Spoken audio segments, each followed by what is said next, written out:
Welcome in, Flesh and Blood world, to the MinMax Battlegrounds event. My name is Bryce Platts, and with me, of course, is Michael McMahon Danger Murray, my cohort and commentary for this weekend and basically until the end of time. Yeah, pretty much. You and just a handful of random people whose names I have yet to learn.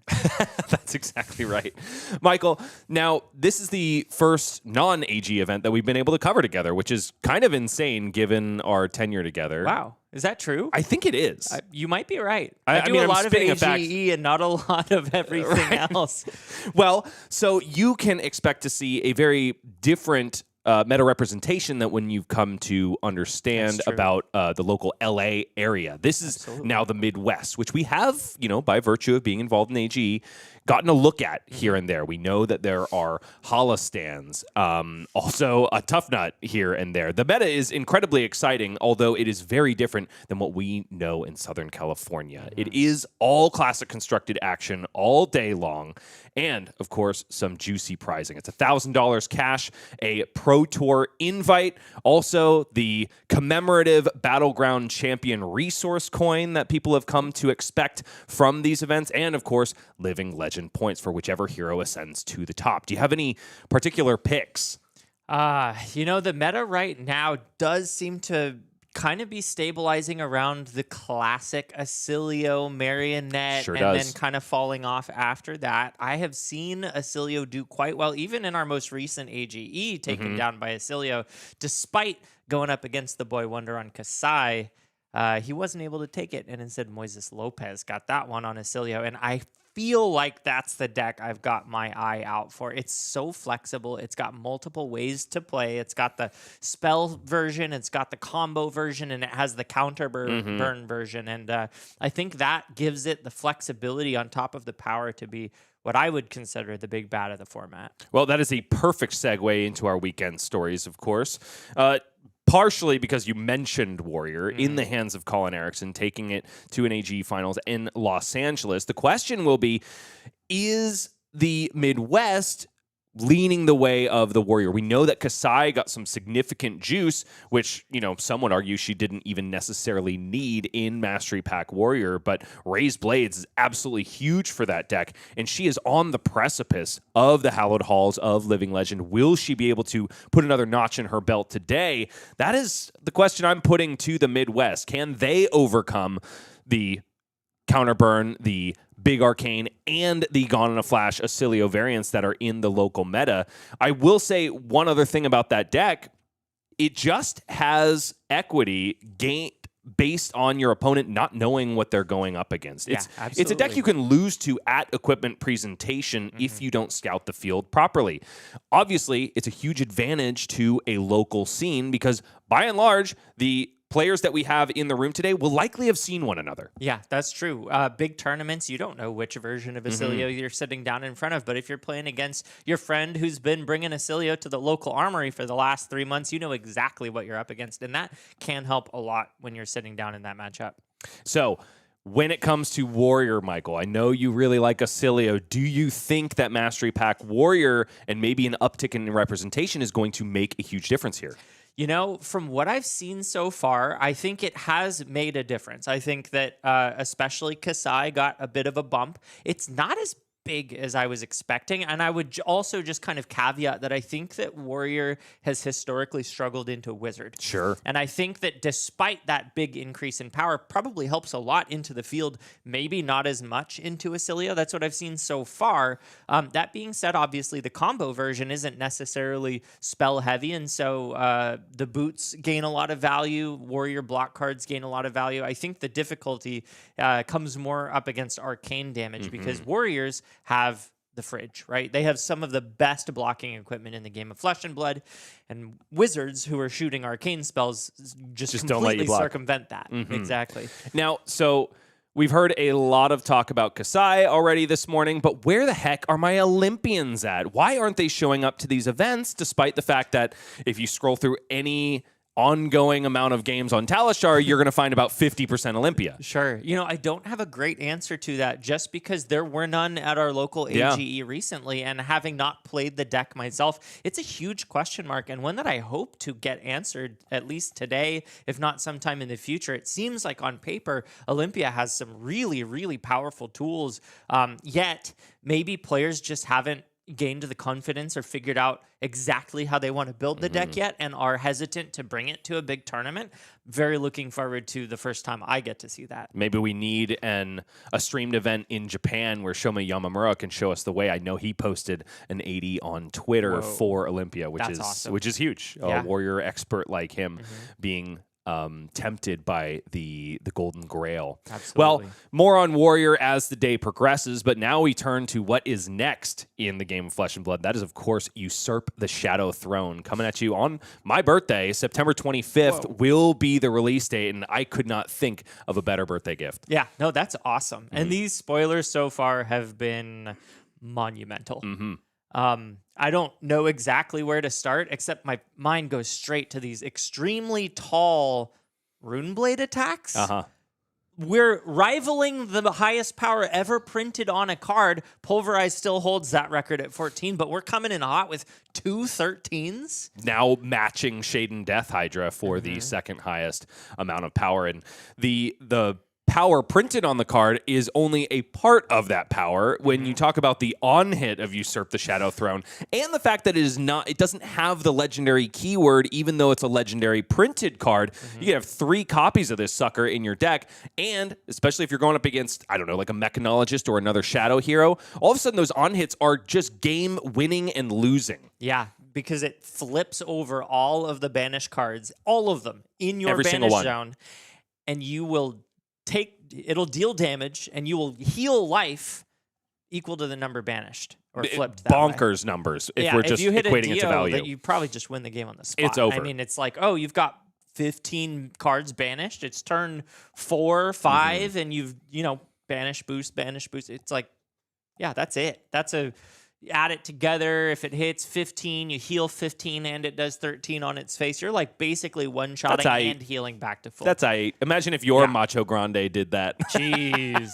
Yeah. Oh, my goodness. And then we also have seen that it's not just the Shadow Heroes that are getting significant upgrades in this set. Jarl has got himself a brand new Ice attack action and a brand new Earth attack action. Both pretty damn huge, being somebody who, doesn't necessarily frequent Jarl, but has dabbled with him in the past. I mean, I would slot both of those into the deck, hands down. And it's important to note, too, that they are not class cards. They're just talent cards, which means that, if we get another Earth hero, another Ice hero, they will be playable in those decks. Oh, they do both rely on the other element. So I believe it was Ice Bind on the Earth card. Exactly. If you pitch an Ice card, you'll gain the additional effect. And then on the Earth card, what did you have to do? I want to say it was vice versa. Yeah. It was Earth Bond as well. But I'm not 100% sure. All I know is both of them were a house. The Ice one being one that you generally want to resolve as it is red. The Earth card just being a very nice slot into the blue base, something that you're so happy to block with early on and use as decompose fodder down the line. So it was the blue card that was the Earth card, despite it being Ice colored. Wait, it had Ice exactly. Bind, but it was an Earth card. Exactly. And vice versa. There was green art on the Ice card, and when it hit, it would create frostbites. But importantly, it's an Ice card, which means that all you have to do is play it in Jarl, and it'll give an additional frostbite on top of the unhit. So very, very interesting design space. Yeah, it was definitely a topsy-turvy. It was almost like a reviled, revered kind of vibe, but for Ice and Earth. Did you get to watch the spoiler video for that one? I didn't actually watch it, but I saw the thumbnail, and I saw that Marco Marcelli went bonkers with it. Topsy-turvy is exactly the way that I would describe that video. Excellent, excellent piece of art. He's a green and a blue man. And speaking of green men, Tough Nut certainly got a significant upgrade. He's now got himself a blue block 3 that is a hand clearer and thereby rock enabler. Absolutely huge. I've been having a lot of fun with Tough Nut ever since Daniel Correas topped a calling with it. Okay. And yeah, it's been a blast. I didn't realize you were dabbling in Tough Nut. Here and there. I'm kind of like I'm a master of none nowadays. Of course, you have to be. I mean, there's so many fun decks to play, and obviously as a caster, we want to figure out what's going on. I have also dabbled in a little bit of Tough Nut, and he's kind of like, I like Guardian. I'm a big Guardian player. He's like the aggressive Guardian so fun. that I've always kind of wanted to be able to play. Of course, not really on hits. Yeah. But the value that he brings, it's nice. Yeah, Value Town population Tough Nut, that is to be sure. Yeah. And speaking of callings, Michael, we do turn to calling Hamburg, which has a metagame that might be surprising to some people. Most represented Acilio. Not surprising to us. It's really the quantities, right? Yeah. Around 11% there at a north of 450 player calling, mind you. Shout out to Europe for always showing up for Flesh and Blood TCG. You know, it's been a while since we've seen a double-digit top deck. The meta has just been so even. It's been kind of like petering out at 9% for a while. Yeah, I see what you're saying. Hitting 11% is kind of a new, like, we're getting back into this, there's a best deck in format area. And barely, though. I mean, it has not been that long since best deck in format has been representing somewhere around 30% of the field. Yeah. This is still very flat, and I think very happy when it comes to the dev team's evaluation of it. I think they want a lot of decks to be viable, at least at this point in the game's history. So, besides Acilio around 11%, just underneath was Arcane Marionette, also holding just north of 11% of the field. Then representation falls off a cliff. And where does it land? With Gravy Bones and Dash.io. And they are still even further ahead of the rest of the pack. So I don't know. What do you make of that?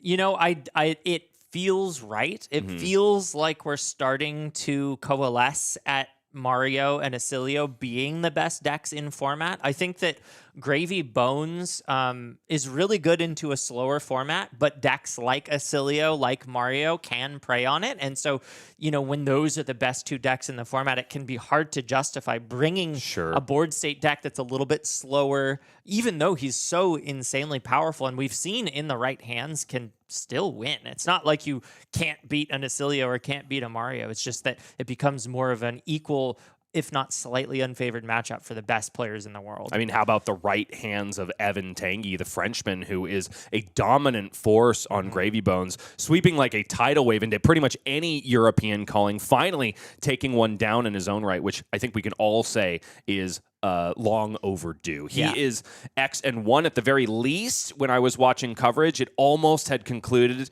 the day 1, which brings me to the day 2 conversion, which are numbers that we now have thanks to our friends at Fab Blazing. It might surprise you, Michael, that it is pretty low conversion numbers for those top 4 decks. Acilio coming out the best at about 25% into the field. Arcane Marionette down bad, my friend. It's 16% conversion, 55 players down to 9. That is really interesting to me. Marionette still touted as one of the best decks in the room, and yet still not able to handle a pretty wide field, which, you know, you would think that everybody is bringing answers to Marionette, but maybe people have started unlocking a way to combat it that the Marionettes just can't provide enough testing time to focus on. Absolutely. I know that, for at least from my experiences, the slower, more defensive decks actually have the tools to stand up to the Marionette. A lot of the damage is you have to connect with your reactions. Otherwise, you don't really have that damage threshold. There's not a ton of numbers printed on the cards. It's a bunch of 3s. It's a bunch of smaller chip attacks that, you know, I'm not saying necessarily that your goal is to fatigue. But when you can shut down a T-Tox turn by having, say, a staunch response in Arsenal, it becomes really difficult for the Marionette to close out the game. And the average value across the turns can sort of fall off compared to other decks. I think Betsy is the one that comes to my mind in terms of what counters that really well in my own testing. I'm sure there are other decks out there that I haven't played into Mario, but I would also say that Mario is, despite popular opinion as being this overpowered deck, quite difficult to pilot. I think it takes a master to really cross the threshold. And it seems to me that we kind of keep seeing the same names crop up at the top on that Mario deck, and perhaps a bunch of imitators that don't quite have what it takes. It's getting to the point where I'm only seeing one name. That name is, of course, the undeniable Jacob Clemens, on a generational run in Flesh and Blood at the moment, rivaling definitely that of Michael Hamilton in his early days. Don't want to throw too much shade on that gentleman because he still performs very admirably. Mm-hmm. And now, of course, we talked about Usurp the Shadow Throne spoilers. Wouldn't you know it, we at MinMax Games have one locked and loaded ready for you. It's going to be coming up on September 5th.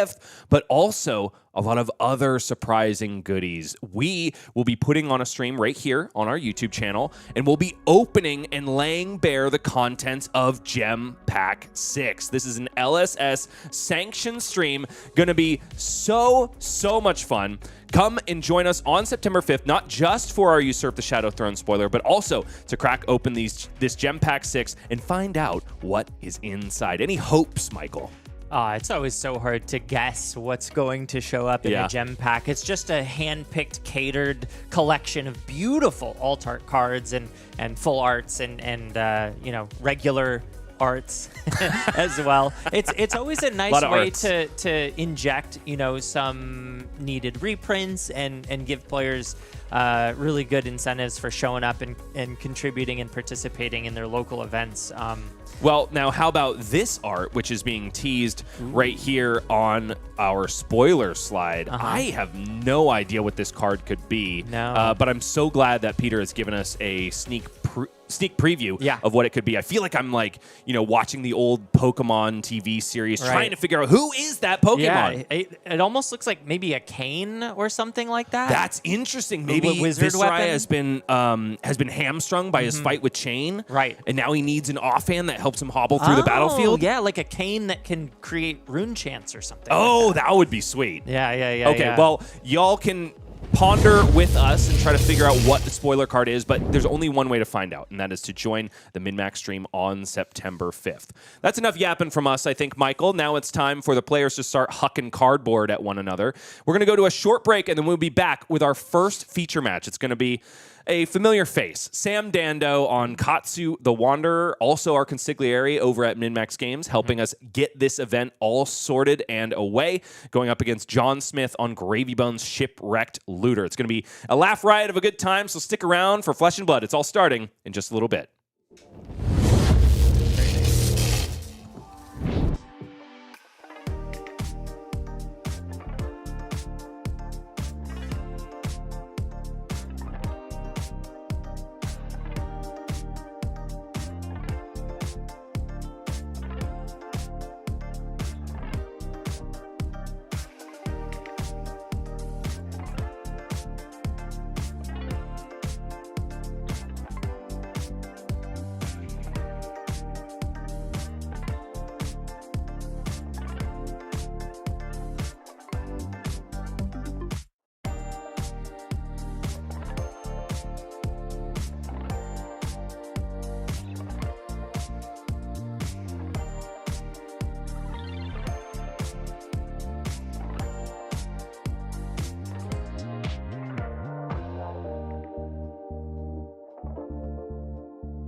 The MinMax Battlegrounds is back, and we have our round one locked and loaded. As previously mentioned, it is Sam Dandu. Wow, Dandu? Dando. Dan who? Dan, huh? Sam Dando on Katsu the Wanderer versus John Smith on Gravy Bones Shipwrecked Looter. Any early understandings about this matchup? Well, the important thing that we cleared up before this stream started was that Katsu's hero ability does trigger on any hit. So that means that he will be able to tutor after hitting an ally with an attack action. So Katsu should theoretically have no trouble whatsoever crafting and forming combos every single turn that he wants to, which makes me feel like Katsu has a particular edge into this deck that wouldn't normally exist into most other matchups for Katsu. You know, ninjas and board states, it goes back to time immemorium. But of course, can a couple of well-timed gravy boats be the thing that forms an armada and helps John Smith carry the day? We find out right now. We're down at the MinMax Battlegrounds. Round one is kicking off. Sam Dando and John Smith. Ninja, Necromancer. High efficiency aggro output versus board state. Which will carry the day? I don't know, but the smiles on both of these players show me that they're going to be having fun regardless. Oh, absolutely. What a good energy to kick things off with as we start it real quick and early with that. Okay. Normally I would talk about the equipment suite, but it's kind of part and parcel what we expect from these heroes. I'm instead going to talk about those milk bone, gravy bone sleeves that John Smith has got rolling right there. It works so well with the hero, and honestly, it was kind of inextricable with the hero when I first heard about his name being swelled. Obviously, now it's become commonplace and rolls off the tongue. But honestly, that's all I could think about when I first heard Gravy Bones. Yeah, no, I'm sure there were a lot of different takes on what Gravy Bones felt like or meant for different players around the world, but that certainly is one of them. It's a big laugh from Sam Dando as he goes, Harmonize Kadachi, Blue Whelming Gust Wave on this first turn cycle of the game. John Smith happy to block all of that out except for the one Harmonize Kadachi. Taking one, First Blood has been drawn, but then all of a sudden it is right back over to the Shipwrecked Looter, who has two allies in the hand. It is a Saltwater Swell in the blue, but more importantly, this Murderous Rabble, which is going to reveal the top of the deck, is indeed a blue. John pumps his fist into the air, revealing that Jittery Bones, and it's 3 go again on this blue. You know, I have to admit, I still haven't figured out when the correct time to compass is, because that feels like one of the times where I would have really liked to know beforehand. But he says, look, it's not going to change. I'm just going to send it out anyway, and establishes that salty sea dog. Yes, indeed. That is Mr. Scuba. It is Be Like Water. John Smith gives a big old clap because Be Like Water is pumped up by an Ancestral Empowerment card drawn for Sam Dando. Does seem like this attack is targeting Mr. Gravy Bones. Compass activation in response, now that Jittery Bones has joined the hand off the top of the deck. It is a Conqueror of the High Seas as well there. I would fully expect John Smith to be taking the majority of this damage and then become the bottle in the pitch zone for Sam Dando. One of those cards that I really expected to be some extra juice, just an additional role player for Katsu the Wanderer, but not before. That one will go into the pitch zone, rather, and Tigran Reflex will be discarded for the Katsu hero ability. Bonds of Ancestry already found, and that's because a Descendant Gust Wave is there to follow up that Be Like Water, which, based on the pitch card, I would have to imagine is now named Surging Strike. Makes sense to me. This is the bread and butter of Katsu. If he can follow this up with a Bonds already, that would be an insane way to start this game. It's a quick read of Mask of the Pouncing Lynx. I think John is just verifying when that headpiece can actually be activated, and it is, of course, on connection of an attack action card. Sam must connect from here on out. Every single time he does, it's like Refraction Bolters. He has the opportunity to pop it. If he doesn't, he's got to hit again. Now, he doesn't have a ton of targets for the Bonds of Ancestry, so I guess it's very likely we'll just see that Whelming Gust Wave as the choice. Oh, I guess Tigran Reflex is banished, so now Sam can go ahead and find himself another Tigran Reflex. That's not a card I'm as familiar with. I know that the Whelming Gust Wave is a nice 0 for 3 if it's not comboed, or 0 for 4 if it is. The Tigran Reflex, though. So I think it's mainly being banished there just because it is the most valuable target for Sam Dando. He could get himself a Whelming Gust Wave, but as of yet, his graveyard is not filled. Right. Just like Levia, just like Gravy Bones, honestly. Katsu is incidentally a hero that does need to fill up the graveyard ever since it has been juiced up by Bonds of Ancestry, which now on the combat chain does connect for an additional 4. John Smith now down to 29 after accepting the Harmonized Kodachi. The follow-up is, of course, Thai Green Reflex. Only for 3 right here and now. Will not have Go Again, will not have +1 because a Crouching Tiger did not come before it. Not a bad first turn, if you ask me. Sam Dando takes a massive lead, 11 points. Jittery Bones for John Smith flips the top of the deck into the graveyard. It is, of course, Sawbones' Dockhand. John Smith does seem to be a Gravy Bones enjoyer. I do think this deck is blinged out to the 9s. Right now, it's 2 Go Again. Accepted by Sam Dando. The follow-up now, Saltwater Swell. John rubs the top of the deck for inspiration, but no, it is a Swabby on top. That Nihilistic Carpenter will remain there. 1 damage will find home, though.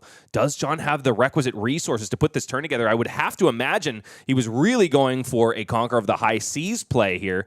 Doesn't seem to have the extra bit of resources that he needed in order to get it deployed because, of course, that is a yellow in the hand alongside it. Needed the additional blue to provide Go Again and +1 to the Gravy Boat. Yeah, that Saltwater Swell missing is a big deal at this stage in the game. Of course, he can arsenal it and save it for later, but tempo is the name of the game right now, and he needs to protect what he's got as well as disrupt the aggression of Sam Dando. There's a tap, untap of the gold-baited hook. John eventually decides not to risk it for the biscuit, at least for now. Does buy 2 equipment blocks, though, Breeze Rider Boots and Breaking Scales, which has got to get John Smith trembling in his tricorn because holy, when those equipment pieces are blocked with, you know it could be crazy. And yes, it is Winds of Eternity banished off the top of the deck for Ancestral Harmony. Sam Dando essentially drawing a card and establishing a Anthem effect for the entirety of the turn. John Smith is staring down a double-barrel scary attack right now. And you see the implications of not being able to send Conqueror of the High Seas. It wasn't just an extra push of damage. It was also disruption, very meaningful disruption when Sam was clearly trying to hit the go button. The question, though, is does he have a combo lined up? It's one thing to start things off with +1 to all combo cards. It's a whole other thing to have those combo cards lined up. And Katsu is one of those decks that doesn't necessarily just get to play every hand out the same way. It doesn't look terrible. I am seeing Retrace the Past, Surging Strike, albeit in the yellow, which can be free, yes, because of this Heartened Cross Trap. Likely going to get popped here. Sam is holding it, but with trepidation. And he could just target this ally in order to activate the Katsu hero ability to go tutor as well. So could go find maybe a Whelming Gust Wave or some other form of Gust Wave to continue this combo. I wouldn't hate it, honestly. But it is on the combat chain, this yellow Surging Strike is free because of the Heartened Cross Trap activation. Targets the ally. Love it. Does John Smith love it, though? That's the real question. Does look like Sawbones goes to their watery grave. And yes, it is a discard of Retrace the Past for Sam Dando. Also, an activation of Breeze Rider Boots. Now, every single combo card that Sam Dando plays will not only have +1 from Ancestral Harmony, but also Go Again from Breeze Rider Boots. And it's immediate snap-off of Bonds of Ancestry. And who could blame Sam Dando? This is the reason for the season if you're a Katsu player. And that's never the card you want to see. It means that Sam almost certainly has the intermediate piece to combo along with it. The pop of the Breeze Rider Boots makes me think that Tempest Palm Gustwave is going to be the next attack on this combat chain because it only semi-naturally gains Go Again if it's played to Chainlink 3 or higher. In this case, Breeze Rider Boots will make it playable on Chainlink 2 to gain Go Again, but it's also Mask of the Pouncing Lynx. Katsu is known for going absolutely nuclear on these combo turns, and that's exactly what Sam Dando is attempting to do right here and now. So Sam only had one combo piece, it looks like, and is just going and tutoring up the entire rest of it. This is Katsu. And now it is 5 on this Tempest Palm Gust Wave. Will gain +2 because Surging Strike came before, and then a cheeky +1 from Ancestral Harmony. And now, Sam, even though he's bereft of cards in hand, he has 3 playables in the Banished Zone. Oh, And it's a JK Raffle now. Will be a Whelming Gust Wave first instead. I think, is John helping Sam Goldfish this turn?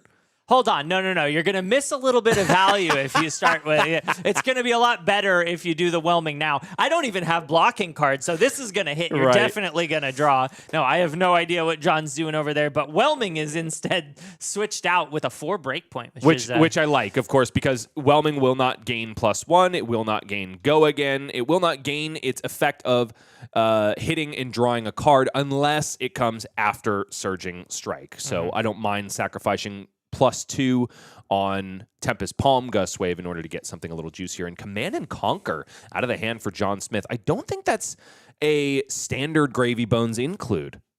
Yeah, I don't typically see that one. Maybe a sideboard option here from John Smith to help in the aggro matchups to disrupt, but unfortunately, one turn too late, and now it needs to be put on the blocking chain. I said Sam Dando was going nuclear, but now it's looking like he is blowing up the entire town in addition to his meltdown. It's Bonds of Ancestry for 5 go again after that Whelming Gust Wave, tutoring out the third and final copy of Bonds of Ancestry, which means that this Tempest Palm Gust Wave is going to produce a heck of a lot more value than we technically lost by not playing it after a Surging Strike. Crown of Providence plus Quick Dodge Flexors get in the way. John Smith now down to 25 to Sam Dando's 30.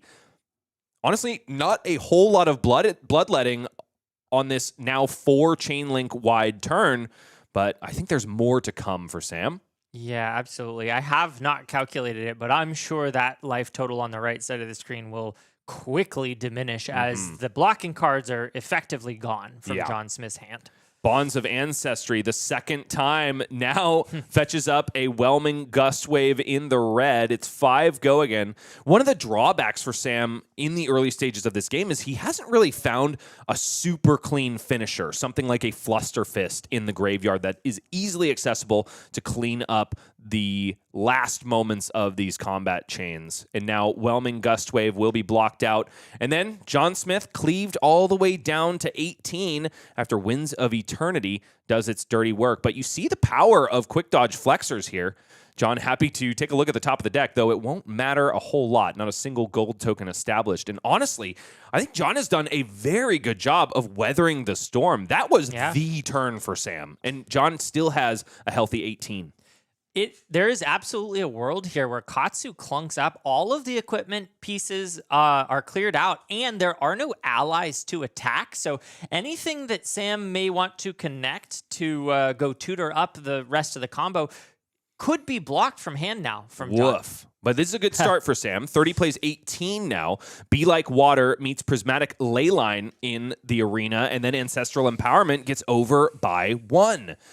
Sam has a lot of opportunity to fix this turn, can pay 1 into Be Like Water to give it any name that he so chooses, can also utilize the Katsu trigger and find whatever he needs out of the deck. It is a Fluster Fist discarded there, not a moment too late.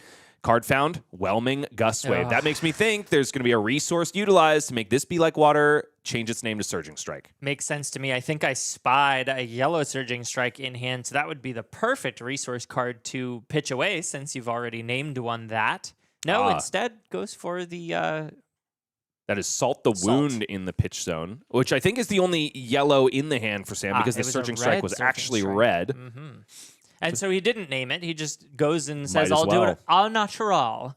And John says, well, there's nothing for me to stop anymore. Down to 12 I go, accepting all of the damage on that Surging Strike. Wow. And then Dead Threads is in the mix now. The Punish is breaking scales. This is a card that has been making my life absolute hell since the beginning days of this game. And now 2 Harmonized Kodachis connect with John Smith. The bloodletting continues after a card is drawn, but that is it for Sam Dando. Forced to just arsenal the final card and pass back over. It's a 2-card play for John Smith. Just gets a Rigor Mortis out on the board, and it's a huge belly laugh from this man who is absolutely getting chunked at this point. Now, real quick, that happened very fast. Did Sam draw off the whelming? He sure did. Okay, they went lightning speed there. Yeah, he drew into a yellow Surging Strike, just sent it into 2 Harmonized Kodachis. Okay, perfect. Yep. Already had the go again enabled because there was Assault the Wound in the pitch zone. Didn't have to worry about that.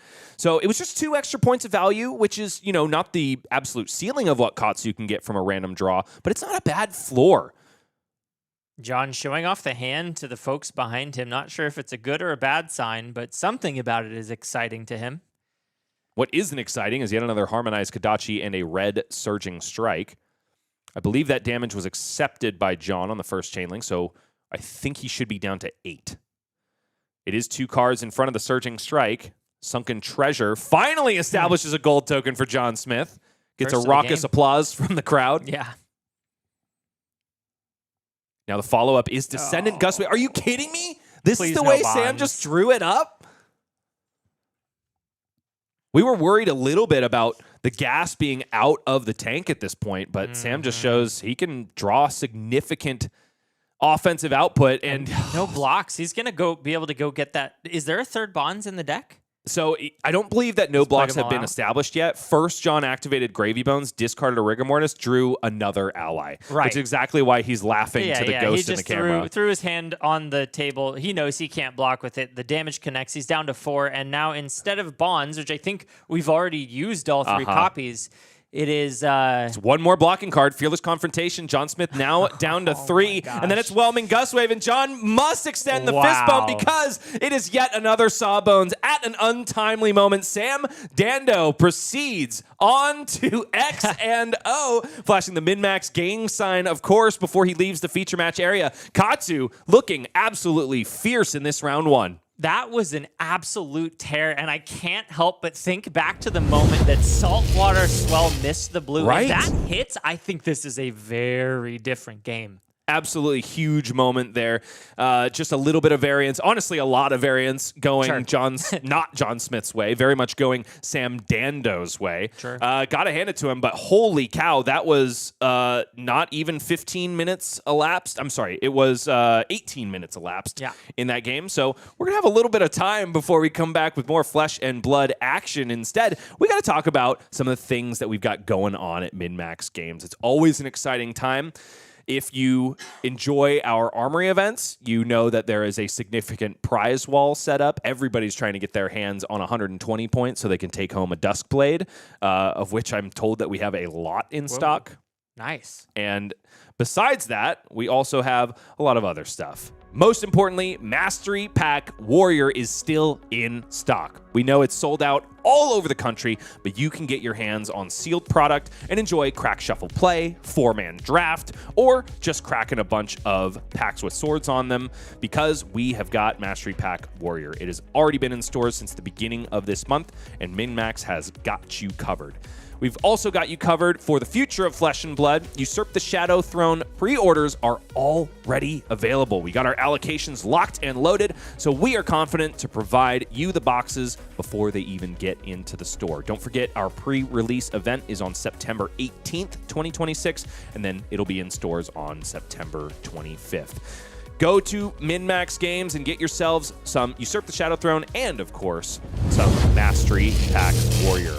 Now, Michael, we get to yap once again. Weekend Stories wasn't the only time we do it. We've already got our metagame breakdown ready for all y'all. So let's go ahead and hit the button. See that beautiful M coalesce before our eyes, and now lay it bare. It is Kasai of the Golden Sand as the most represented deck. And then, honestly, right after Acilio and Arachne Marionette, which is making this look a lot like the Calling Hamburg metagame, 11% and 10% respectively. But then all normality goes out the window. And why is that, Michael? Bryce, these are my girls. Yeah, they are. Standing next to each other at 10% and 8%. We've got Puffin Hightail and Betsy Skin in the game. My 2 favorite heroes at the moment, just because I enjoy their playstyle. They're very opposites. One's very aggressive. One is very defensive. But they both bring value after value in the way that they play the game. And they also make a ton of gold.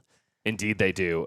Gold is honestly synonymous with some of the best decks in the game at the moment. Gravy Bones, only 2 in the room. John Smith is one of those 2, and likewise, Katsu the Wanderer. It's a pretty strange day when Katsu and Gravy Bones have the same amount of meta share. But of course, it is a smaller Battlegrounds event. It is not a calling level event. So who can blame people for bringing local flair? And speaking of local flair, Sir Bolton, Breaker of Dawn, is there. There are a lot of warriors in the room, but they are scattered quite a bit between all of these heroes. 3 Fang, 3 Hala, 2 Bolton, and 1 Olympia prized fighter. Super excited to see that. We talked about it a little bit during the intro, but Olympia is a brand new deck to the format in the thanks to Mastery Pack Warriors. So many new cards creating this package that now makes him hopefully viable, but we have yet to see anything in the professional circuit. Now, the 1 copy of Aurora Legacy of Tempest, I do want to talk about this hero because she's starting to get a lot of buzz, Michael. If you listen to the Rantaways podcast recently, Lucas Oswald says he is dead set on bringing Aurora to Kansas City. And if it's getting that much attention from seasoned players and also very good players, but ones that have yet to make their name, I'm looking at you, No Block Jacques Carlson, who was X and 1 at the tail end of coverage at Calling Hamburg. Maybe there is something there. Yeah, I have seen quite a few Auroras popping in to the scene. She seems to be one of the more consistent aggro decks available. Lots of low to the ground attacks, arcane split damage. People are starting to figure out how to make the deck hum. And although it's not the powerhouse juggernaut of Aurora past, it does bring that flavor back into the mix with these low to the ground evasive attacks. And I think the weapon is also quite annoying to deal with. A 0-cost weapon that can come in for 2 value. Utilizing that turn after turn after turn really increases her output. Okay, indeed. And so it is just north of 60 players here at the CC Battleground for MinMaxGames. Why? So you talked about why you love Puffin so much, but why do you think she might be a viable meta call in the current topography of the game? So it's hard to say exactly, because what I've found is that Puffin is very hit or miss depending on the way the deck is built and the pilot. I found that she is particularly fragile to her ability to set up cogs and set up hands. And because of that, she actually presents quite an interesting board state puzzle to solve while you're also doing the aggressive thing, while you're also doing the defensive thing. She kind of plays on all axes. She has on hits. She has really above rate value, but she's doing that all while contending with potential clunk. If you don't have cogs up and you draw your Palantirs or your Dovetails, you are in a lot of trouble. And there are other cards like Soup Up, which block for 4 if you can galvanize those cogs, but only block for 2 if you can't. So a lot of it has to do with weaving things in and out. And I think that players are starting to understand the power and how to correctly set things up to make that weaving go in their favor. And when it does, I can tell you this, you can do like 3 card 19s with a Dovetail into a Palantir. And I think that that's probably the best value that the game has to offer at the moment. It's just a question of making it happen. Can you do that consistently? And can you do that over the course of a long day at a Battleground event like this one that we have for you? Also want to talk about Kasai real quick, because if we're talking about heroes like Puffin who can do some significant offensive output, but also do the mid-range thing and heck, even create gold on top of it, I'm kind of thinking that Kasai just does that game plan better. Maybe not better, more consistently, without a doubt. Exactly. Without a doubt. That's what I'm looking for. Yep. And when you look into the rest of the field, you kind of wonder, is Kasai the deck du jour today?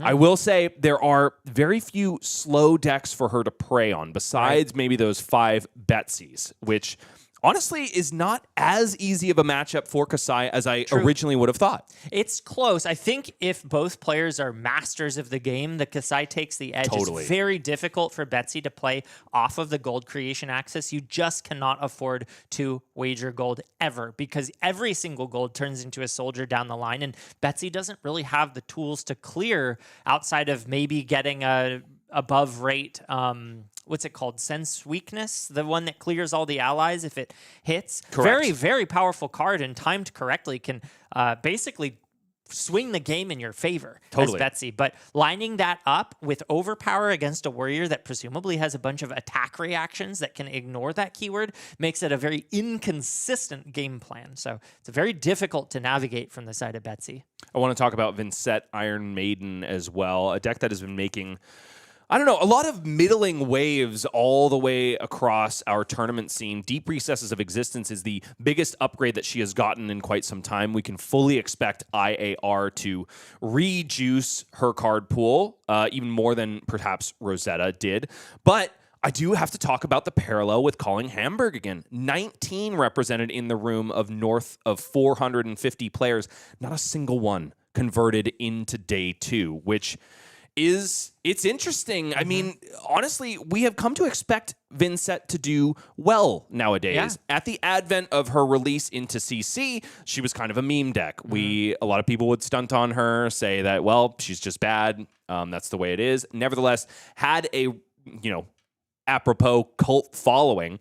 And ever since June Lextudis's run at a calling, all of a sudden, this is a real deck by all intents and purposes. And yet, people are still finding really smooth and easy answers to her, like Puffin Hightail, honestly. Absolutely. And, I was trying to figure out exactly what it was. I couldn't quite put my finger on it because on paper, Vincett is extremely powerful. But looking at the field here, I think the thing that Vincett really needs to succeed is the ability to connect with disruption. And when your deck blocks well and plays on that mid-range axis, I'm looking at decks like Fang, decks like Hala, decks like Puffin, decks like Kasai, decks like Betsy. All of those decks, I think, pose a problem for Vincett in that you don't get to gain the full value of your list if A, your opponent has a lot of blues to prevent Arcane, and B, they have a lot of efficient blocking cards to prevent the on-hits of your attacks. And I think that's probably why we've seen Vincett fall off a little bit in this recent meta. Without a doubt, Michael, I couldn't agree more. And I honestly hope that she is a significant benefactor of IAR, because I do think the game is better when Vincett has a place in the meta. That's 2 Rune Blades represented in the room. Now, of course, the one-ofs are where these metagame breakdowns get fascinating. I thought you were going to say breakdown. I was like, absolutely. It becomes total chaos at the bottom of the screen here. But that's where I want to be. I love chaos. Yeah. And so I do want to talk about Olympia. It's entirely possible that this isn't the newfangled Golden Grail version. There is a Decimator Great Axe variant kind of lurking around. Honestly, I should say, being the original in the room. Golden Grail is the new kid in town. And honestly, Decimator Great Axe was a significant portion of the Olympias that you would see represented at any tournament up until now. Once again, calling Hamburg on coverage did see a Decimator Great Axe variant performing admirably well. The question is, what is this player bringing? And can we find out on stream? That's, of course, what I'm thinking about. Absolutely. Tough Nut is there, too. But the biggest surprise to me is Azuri Switchblade. Do you think this is somebody that just is excited about the hero based on recent spoilers from Mastery Pack Assassin? Well, I'll tell you one thing. I can guarantee they're excited about the spoilers from Mastery Pack Assassin. It may be that they're just getting ahead of the curve and trying to get some reps on Azuri before these cards drop to refamiliarize themselves in a tournament environment. Or it could be that maybe they think they've got something. Azuri has not been on the map for what feels like years to me. Since Pro Tour Amsterdam, honestly. Azuri was, in my mind, outside of even Betsy tier. At least Betsy was being recognized for being horrible. Azuri just wasn't talked about. So I forgot Azuri was a deck for years. It wasn't just you either, Michael. I'm pretty sure in a recent Arsenal Pass episode, Hayden straight up was like, yeah, I completely forgot about Azuri until I saw that spoiler card. So I'm very excited to see Azuri show up here and hopefully see some results, but it may just be that Azuri has been missing from the meta for a long time for a good reason. It's hard to say. Now, Fang Drakaya Blades is a deck that is so close and near and dear to my heart. I think the main angle I see here for the 3 Fangs in the room is trying to run into the 13% Kasai because, of course, Kabuto of Imperial Authority hurts her a lot more than it does Fang. And so if he can find a couple of those matchups, maybe there's a way through, but I honestly haven't piloted Fang into this brand new Turbo Block Betsy deck. I would think that, you have a little bit of advantage here and there. You got attack reaction, so you can block log efficiently. Maybe you can steal some gold tokens away. But I could definitely see a world where Betsy is able to fatigue a Fang out. Granted, he did get a brand new tool in Lessons Learned, but is it enough to make the difference? I think that it's also a close matchup.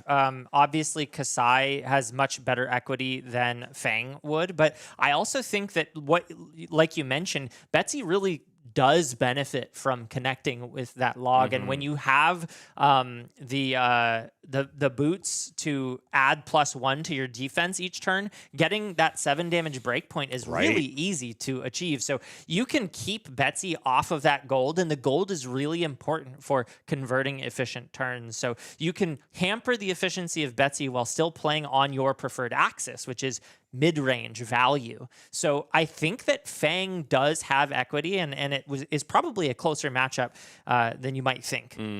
Now, the one-ofs that are making me shake my head a little bit are, of course, Azuri, and then, of course, Max the Hype Nitro, a deck that I so desperately want to be good just so I can watch it more on coverage.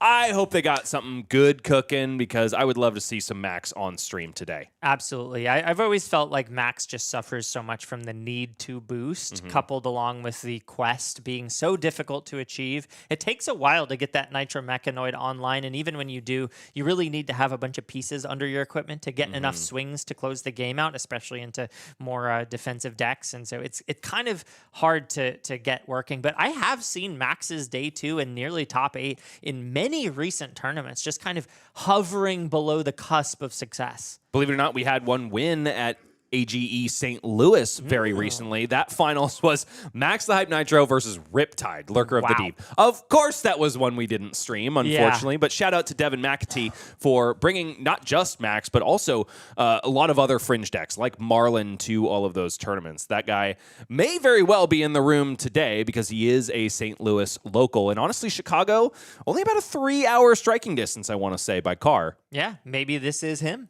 Maybe it is. Maybe it is indeed.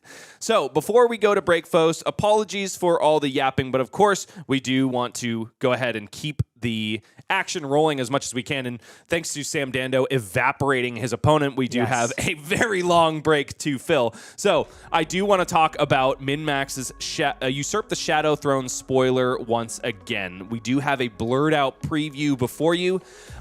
For my money, Michael, I have no idea. It's honestly, it's looking like a weapon. We talked about it. Honestly, kind of like a cane. So we're wondering if maybe canonically Viserai has been mortally wounded. I'm actually seeing an opening of a rift now. It kind of looks like because of the space-time itself is severing. Whoa. And a portal may be opening in the background there. So maybe it's called like the Cane of Continuums or something like exactly. that. Exactly. That's an interesting play. Okay, very well. So this spoiler will be revealed. You won't have to pontificate about what it is, what it looks like, what it does until September 5th. That's when we're revealing it. But in addition, on September 5th, we'll also be cracking open Gem Pack 6, completely sanctioned by LSS. You can join us for that live opening event and find out with us what the heck is in these purple packs. I have no idea. I've never even been able to fathom what the gem packs were as they come up. Every time I open one, I'm like, oh, wow, these are not the cards I was expecting. For example, Log. I got my cold foil Log at an armory very recently. Exactly. So it's just such a nice little collection of cards that you wouldn't otherwise be able to get. The only thing you won't be able to get is, of course, that beautiful Duskblade playmat on which all of those gem packs are sitting. But it's entirely possible that some unanticipated spoilers are going to be coming out of these packs as well. We know that gem pack usually includes cards from the set that they're released alongside of. So I'm expecting Shadow, Brute, Runeblade, and, of course, Necromancer cards coming out of this pack. That is exciting stuff. Exciting indeed. What is even more exciting is all of the Flesh and Blood action that we'll have for you, classic constructed, flavored, mind you, all day long. There's 63 players in the room, but we are boiling it down to a top 8 very rapidly. We'll be back with more Flesh and Blood in mere moments. Don't go anywhere.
When asked if he could go as fast as a lightning hero, Sam Dando said, "Hold my harmonized Kodachi and watch me go." Bryce Platt's back with Michael Danger Murray here at the MinMax Battlegrounds. CC all day, ladies and gentlemen. Chicago is shining bright with freshly splattered blood. And this next game is going to be no different. It's going to be Olympia Prized Fighter versus Puffin Hightail in the feature match area. We can't wait to show you. These fringe heroes brought a brand new light. I know you're particularly excited, aren't you, Michael? I am. I have not played this matchup because it's Olympia on the other side of the table, but I'm super excited to see how it plays out. Okay, well, quick updates from the floor. Our one of Max the Hype Nitro is 1-0, ladies and gentlemen. Did manage to take down one of our 5 Betsies. Is now going up against Mr. Sam Dando, who is maybe going to go just as nuclear as he did on John Smith on Gravy Bones. We'll have to see how that plays out. Also, our one of Aurora is still alive at 1-0. So we know that there are going to be some really exciting games of oft-overlooked heroes in Flesh and Blood coming your way. But for now, the tale is, of course, perhaps Golden Grail versus Golden Cog. But we wait for equipment presentation to find out exactly what Riley Thomas is packing. It could very well be a Decimator Great Axe going up against the Spitfire of Samuel Renfro. I'm seeing the edges, but I cannot tell. Michael is edging. It is Decimator Great Axe. And so now we're in for a long haul. Makes a lot of sense as to why Riley was able to take down a Kasai of the Golden Sand in round 1. I think regardless, I'm still very excited to see how the new Mastery Pack Warrior cards fit into this list. Of course, Decimator Great Axe makes the Warrior player a little bit more fatigue-oriented, a little bit more like a Guardian cosplayer, although the value can be quite intense, where Decimator Great Axe is able to cut the blocking value of any non-equipment card by half. And that can be especially powerful against a list like Puffin, who's going to be galvanizing and putting 4 blocks in front. This axe will cleave them in twain. And you know, it's previously, Decimator Great Axe lists often hinge on more generic staples like Fate Foreseen, like Sink Below, etc., etc. And I don't think that this list is going to be all that much different, namely because not a single Axe synergistic card came out of Mastery Pack Warrior. It was all about swords. But we dive into the game now. Already, Polykranka is squawking her way into the arena in addition to a Golden Cog, so card has been drawn for Samuel Renfro on this turn after creating that cog, and now the follow-up is Soup Up. We'll have Go again thanks to the fact that a gold token has been destroyed on this turn cycle. Another important thing to note, Olympia is not the only list on this table that has the ability to pivot between 2 different playstyles, as the Puffin has brought in Teklo Foundry Heart and is showing boost cards. So this will be the boost variant of Puffin, a little bit more consistent on the damage angle, although a little bit more weak to fatigue. So we'll have to see if Olympia has what it takes to fatigue this list out, if that is, in fact, the angle. Yeah, it definitely concerns me, of course, if we get into a longer match, which I think this Decimator Great Axe is liable to go for, you know, when you are just hemorrhaging your deck in order to send efficient damage, that's when it can get a little bit hinky, especially if Olympia is able to get this Puffin into a blocking position. That's where all of a sudden the value is just cleaved in twain on both sides of the board. I will say, though, that leaning into that weapon attack is the thing I think that Puffin will need to do very well in order to shore that up, because, of course, the width of the combat chain will be quite aggressive. Puffin, well known to be one of the powerhouses on the aggro curve when it comes to, you know, similar to Aurora, having a 0-cost weapon that can swing nearly every turn racks up a lot of offensive value over the course of the game. Without a doubt. So the impetus will definitely be on Puffin to create offensive overlaps, maybe find Olympia back-footed in terms of his defensive capabilities and sneak through as much damage as humanly possible. I mean, maybe there's a cheeky Max V in there that can help get it done, but Puffin just can't rely on the normal tools that Dash.io does into these fatigue matchups. I mean, no boom grenades sneaking in off the top, generating extra action points, anything like that. Yeah, I'm not sure about Max V if it does end up in the Puffin list, but Puffin does have an alternative arguably just as strong in the form of Palantir. The ability to pump that up for a 2-cost 9 damage that can also destroy a blocking card on the combat chain actually makes its ceiling even higher, pumping it up to, say, 12 total value in a single card. So that's another way that Puffin can punch above its weight class. In fact, that card often feels a lot like a combination of Tarantula Toxin and an attack action to me, with the ability to destroy that blocking card. We do apologize for the interruption in our coverage, folks. We did have a technical issue, perhaps a power kick out on our encoder. So we have someone on the ground working on it as we speak. We will obviously get you back down to the feature match area as soon as humanly possible. We'll also send a message to our players to go ahead and pause in their seats and see if we can sort it out sooner rather than later, and make sure that you don't miss a single moment of what is going to be a very long but also incredibly exciting game. Yeah, may not be that long. One of the things that I like about a fatigue deck into an aggro deck that is boosting is that the boosting side will churn through those cards quite quickly. Indeed so. We are getting word from the floor. We're still actively working on the meeps that are in the mix. We are going to go to a quick break before, so that we can focus 100% on what we're doing and then get you back down into the action. Hold tight. More Flesh and Blood coming your way.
Pardon the interruption, folks. We are back up and running. The meeps have been extruded from the transformer. And honestly, not a whole lot has changed, Michael. 36 plays 34.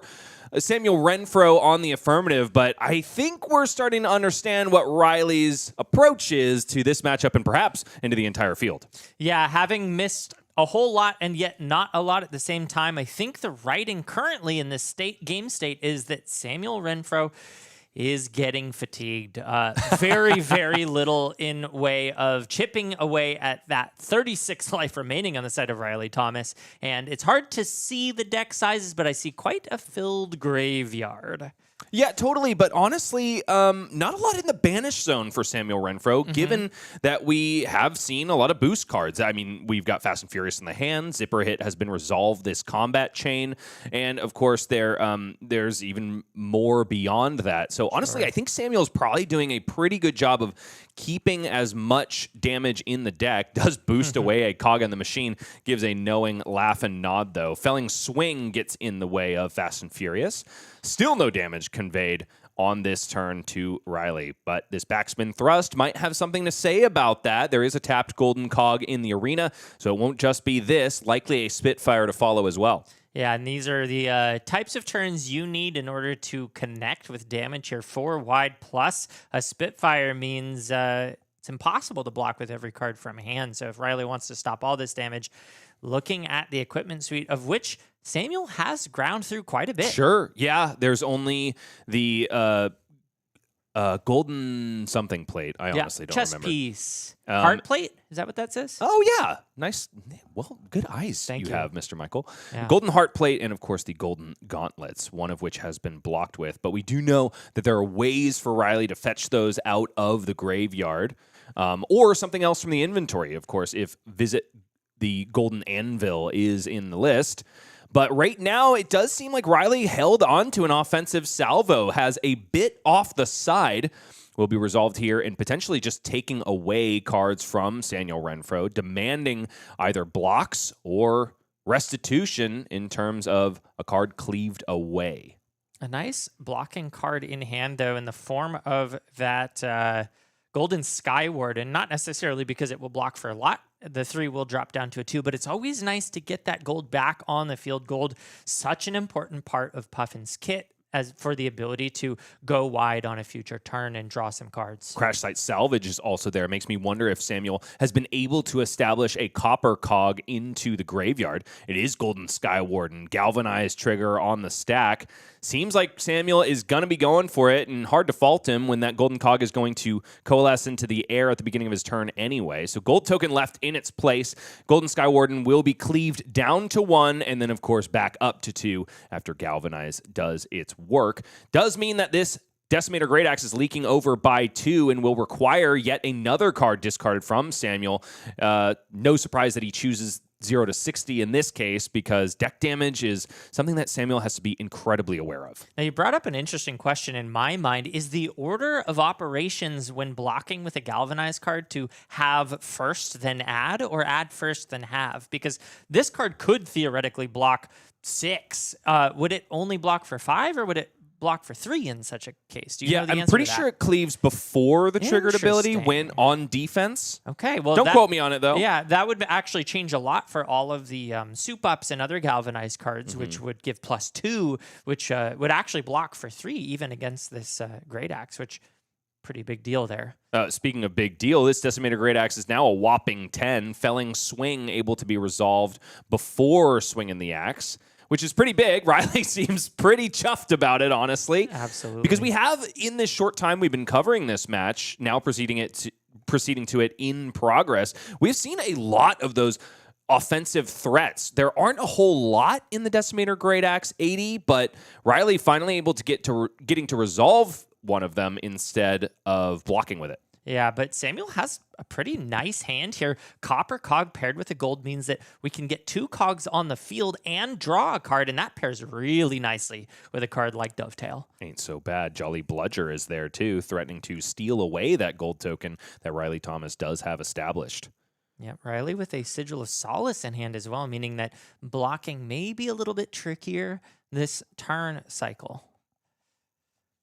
But right now, it's all Samuel all day. 22 plays 28 now. It's an activation of Puffin Hightail. Gold token goes away. Golden Cog comes into play.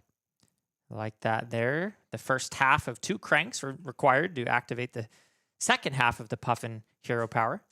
Good to point out here that Polykranka was brought into the arena very early in this match. Makes me think that during our break, Riley Thomas murdered her with reckless abandon, as people are wont to do. I have to agree with that. Interested to see the use of the Sky Skimmer here. Blue, only 2 damage coming out.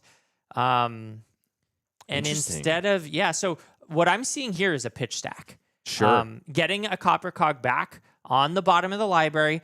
Using a powerhouse like Dovetail is an interesting kind of middle ground here, but not going for the line of burst damage, not playing out the Copper Cog and drawing the card and going for the extension using that Sky Skimmer for resources, rather opting for a bit of a middling line instead, and maybe hoping to untap that cog in order to, well, I guess you can't really do much because you'd have to give it go again anyway, retapping it. So Cogworks Dovetail, definitely not going to be hitting its ceiling, I don't think, but it seems to be buying 2 cards from Riley Thomas, who is a little bit disappointed at that Sigil of Solace. I think he wishes he could block even more on this Dovetail.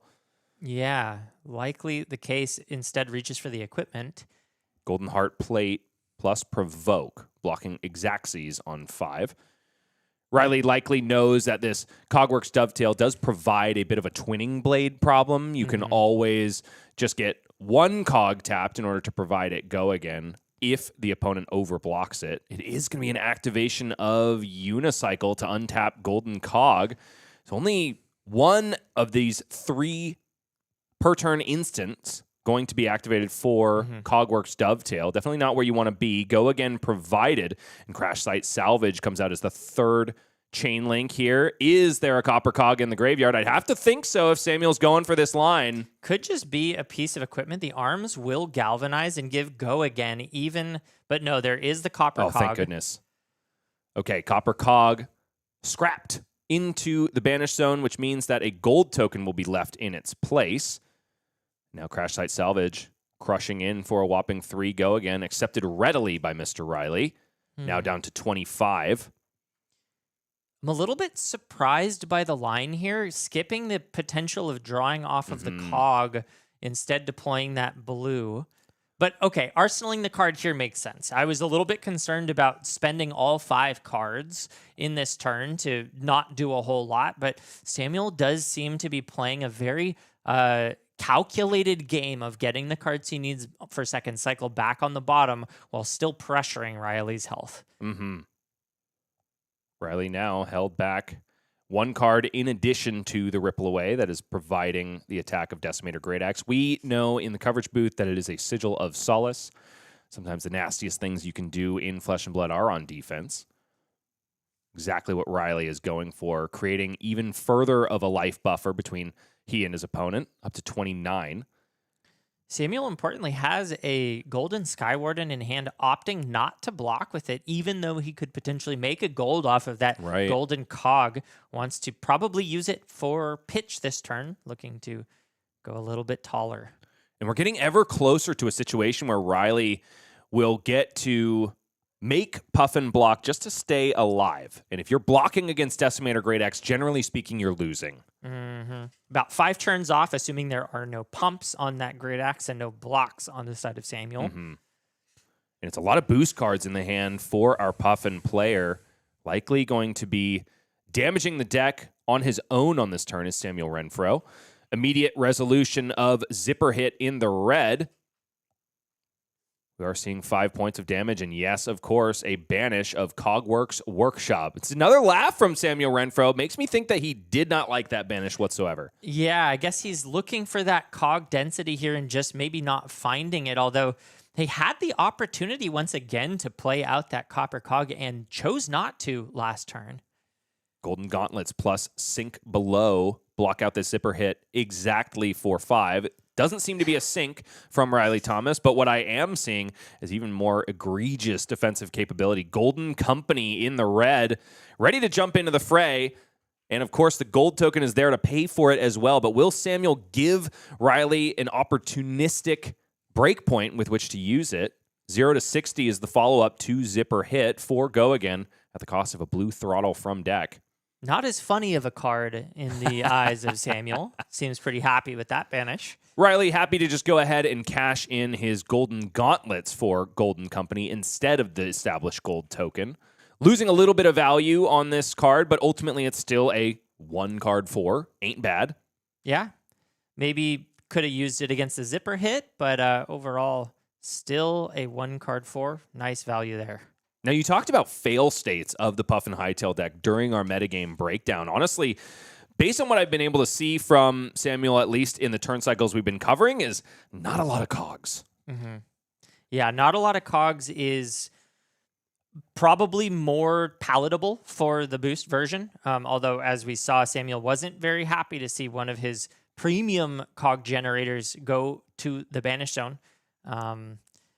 Looks like he may be thinking about deploying this. Wow. Yes, it's an activation of Teklo Foundry Heart. 2 cards from the deck go into the banish zone, and that's because he really needed something to smooth out this curve. So Jolly Bludger now out of the arsenal. And coming for the gold token of Riley Thomas. Yeah, gives it over power, but Riley had the reaction Wouldn't in you hand. know it? So it's up the ante, and Command and Conquer readily blocking out Jolly Bludger. And so all of a sudden, 2 cards from Riley Thomas meets 3 cards ultimately from Samuel Renfro. That was definitely a turn cycle Olympia was very happy to take. Absolutely. And yeah, Riley still sitting pretty at 29 health. Samuel looking to break through those defensive walls. Golden Cog goes bye-bye at the beginning of this turn, which is bad news for the Cogworks Zeppelin now established in the arsenal of Samuel Renfro. And I'm not seeing a single piece of cog generation in the hand. Yeah, does have the soup up turned on, fortunately. Thanks to the Golden Cog leaving. But yeah, backspin thrust kind of dead in the water right now. And I believe that Soup Up is the only blue in the hand as well. So we have a world, yes, where we can go Fast and Furious, boost, zipper hit, boost. Honestly, the follow-up would just be Cogworks Zeppelin without any ability to pump it up. Copper Cog into the banished zone now with Fast and Furious. It's 3, go again. Riley takes it on the chin, not giving any cards as of yet. Maybe he has an offensive clapback. That's usually what I'm thinking when there's such a clean block as a 0 for 3 on the chain that goes undefended. Perhaps another copy of Felling Swing, a very card-hungry card, but one that can ultimately accelerate Riley's ability to make Samuel block for his life. Shelter from the Storm waited for very patiently on this backspin thrust, but that is it. Samuel doesn't want to spend any more cards from deck.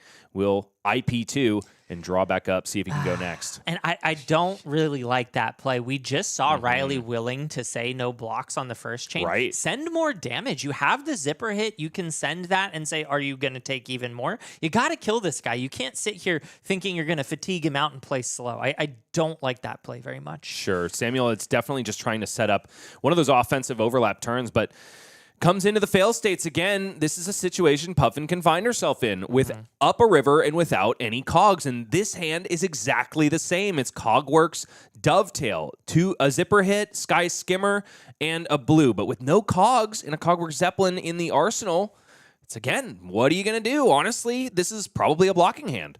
Yeah, and you can definitely keep your life up with that, but you're going to have to give up 3, maybe 4 cards just to convert this hand efficiently. Sure. I mean, I guess you can just send a 0 for 4 after blocking with 3 cards, or you can look to IP further and set something up. It's hard for me to justify, though, because what I saw earlier was Samuel not utilizing big burst turns earlier. There was an opportunity to draw that card and play with a 6-card hand that he decided not to play. Sure. The benefit, though, of course, of blocking a tall Decimator Great Axe, kind of the boon that Felling Swing gives you, is that you regain some of that value that you lose. Honestly, Decimator Great Axe is cleaving the most value from defensive cards when it's just coming in at its base, maybe getting mixed in with an attack reaction. In this case, every card that Samuel blocks besides the first will retain its original value of 3 on defense.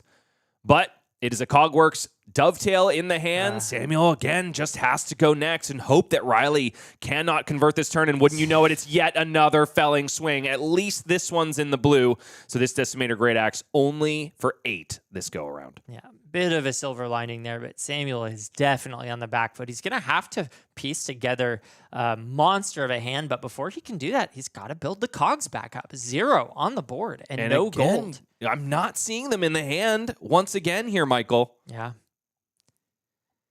Oh, ouch. It's yet another 3-card block for Samuel Renfro, but I can't blame him. The hand just doesn't convert on offense. No, he really needs to find some cogs. Oh, an insult to injury. There's yet another Sigil of Solace in the arsenal for Riley Thomas.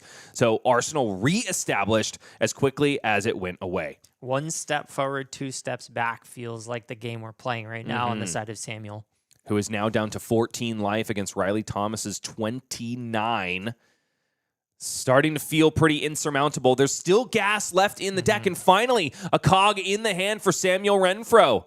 But otherwise, very cog-hungry hand once again. There's no gold tokens. There's no Polycranka. There's no bailouts anymore. Glint the Quicksilver going to provide go again to this Decimator Great Axe, which means the follow-up has got to be something like a Command and Conquer. No, it's Visit the Golden Anvil. 2 gold sunk into that with Golden Heart Plate and the gold token. And now to the inventory, Riley Thomas goes, establishing a Kabuto of Imperial Authority and a quick dodge flexors. This is what a lot of people were worried about originally when they saw Visit the Golden Anvil spoiled. A defensive deck getting even more recursion of those defensive tools. And now that wall Riley Thomas had is fortified. Yeah, back in action. That's a tough thing to swallow for Samuel, who just took the turn off to try to punch over the top and isn't finding it once again. And here comes the clap back. Sky Skimmer in the blue. A lot of them being resolved, unfortunately, for Puff and Hightail. 2 damage will find home, though.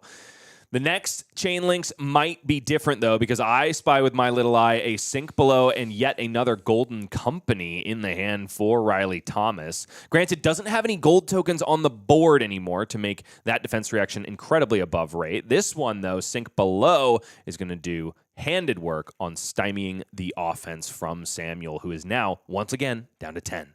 Riley does sink, likely the Golden Company.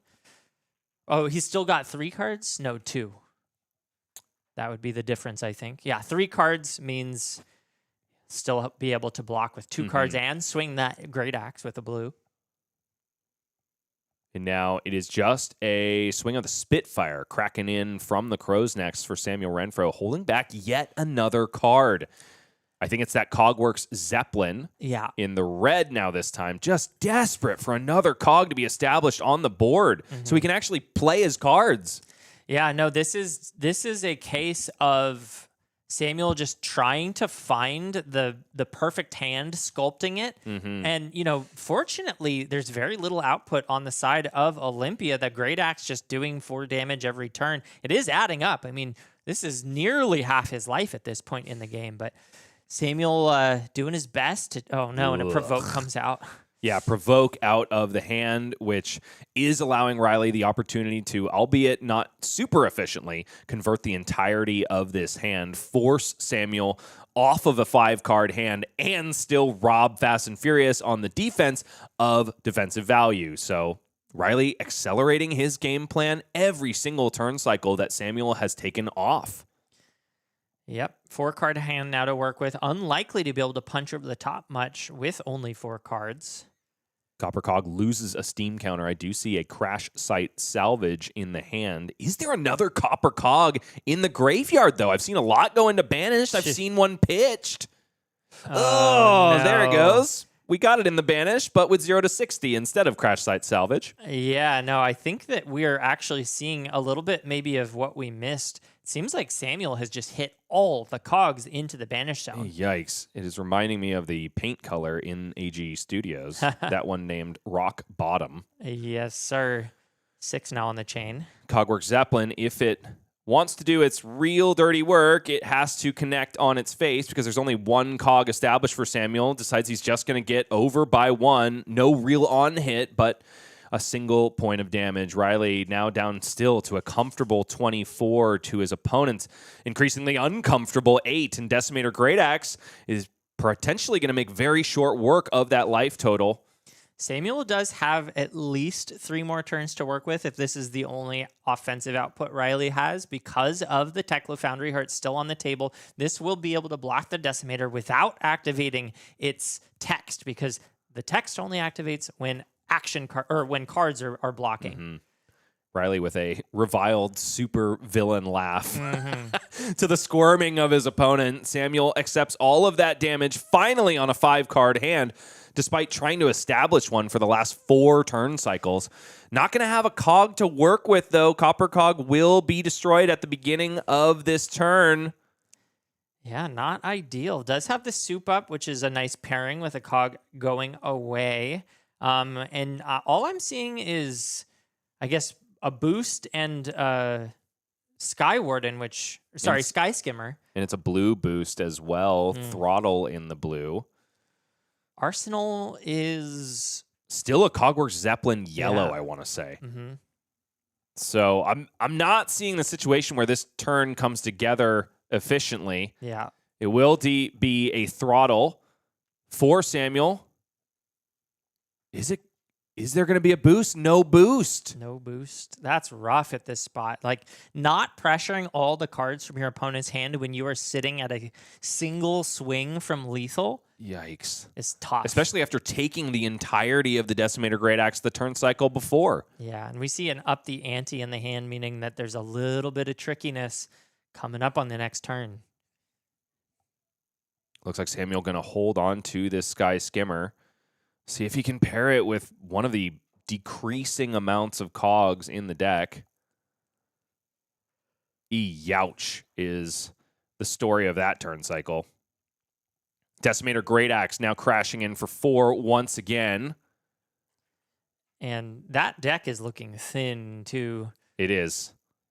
Oh, there's the cogs right around the time that Lethal is being presented. Let's see if we can get a good look at that deck. Yep, it is eclipsed by both the Graveyard and the Banished Zone. Can't say no blocks anymore, unfortunately, Samuel. Will be able to block with his Teklo Foundry Heart with impunity, but there's a red overpower in the arsenal. I see no defense reactions for our Hightail player, and that is it. She's going to have to ride her cloud ship home because the story of this match is Olympia. Prize fighting, whether he has a Golden Grail or a Decimator Great Axe, ascends to 2-0. And the Battle of the Gold is won by the prize fighter. It's so interesting to me how much gold is now relevant in the meta. It's crazy. I mean, so many heroes are taking advantage of it in like the span of, I don't know, 2 years, honestly, was when High Seas came out. It was Nationals, not this last year, but the year before. I feel like the real first introduction was probably Heavy Hitters. Fair enough. It was, gold was the payoff back then. We didn't really have a lot of these big interactions like we do today. But now seeing the way that it's fleshed out, it's becoming one of the most coveted tokens, I think, that you can generate across many heroes. So move over Assassins. It's not silver pieces that pay forward. It is gold instead. And speaking of paying forward, you can go ahead and pay forward to usurp the Shadow Throne. We've got pre-orders live on the MinMaxGames site. Also, be on the lookout for our pre-release event. That'll be happening September 18th. So that way, when you get your pre-orders in, you can get your grubby mitts on brand new purple boxes of Flesh and Blood cards, which will be in stores on September 25th. Be on the lookout for those pre-orders. We always have a little bit of extra bonus singles credit or other goodies for folks that want to put their order in nice and early.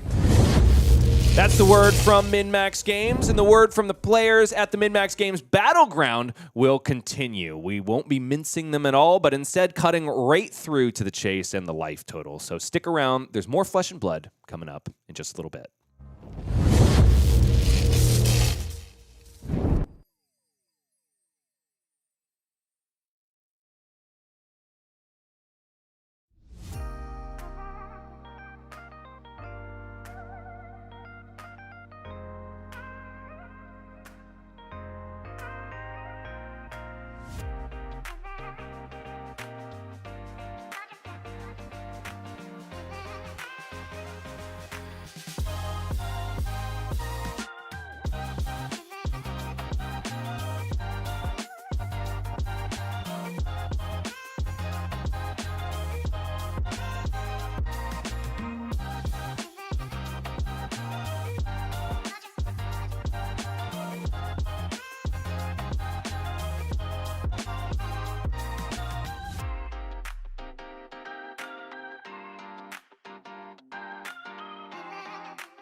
For a Crankin Cogmaster that might try, unfortunately, a Decimator Great Axe will say nigh. In twain, you say? No, I definitely didn't. You started the in twain train.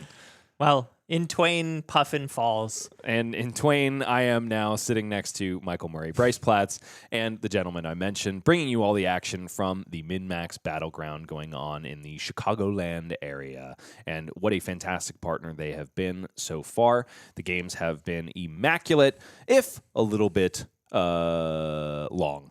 Shall we say. Long and short. Sure, yeah, exactly. And so stories from the floor real quick before we present our next feature, which will be William Deaton on Hala Blade Saint of the Vow versus Nathan Vargas on Arcane Marionette. Both of those players X and O. Who else is X and O? Mr. Sam Dando, the guy From MinMax, who we started the day with, X and O on Katsu. The tragedy, though, down goes Devin McAtee on Max the Hype Nitro to him in round 2. We now know that our Olympia competitor, the one of In the Room, sporting the Decimator Great Axe, is going up against his second copy of Kasai of the day. Kasai seems to be performing admirably, but so is Sir Bolton Breaker of Dawn. One of those two represented in the room are X and O, now taking on Arcane Huntsman, a matchup that has got to be very interesting, but we do in the booth think is fairly Huntsman favored ultimately. So instead, we turn our eyes to yet another Mastery Pack Warrior beneficiary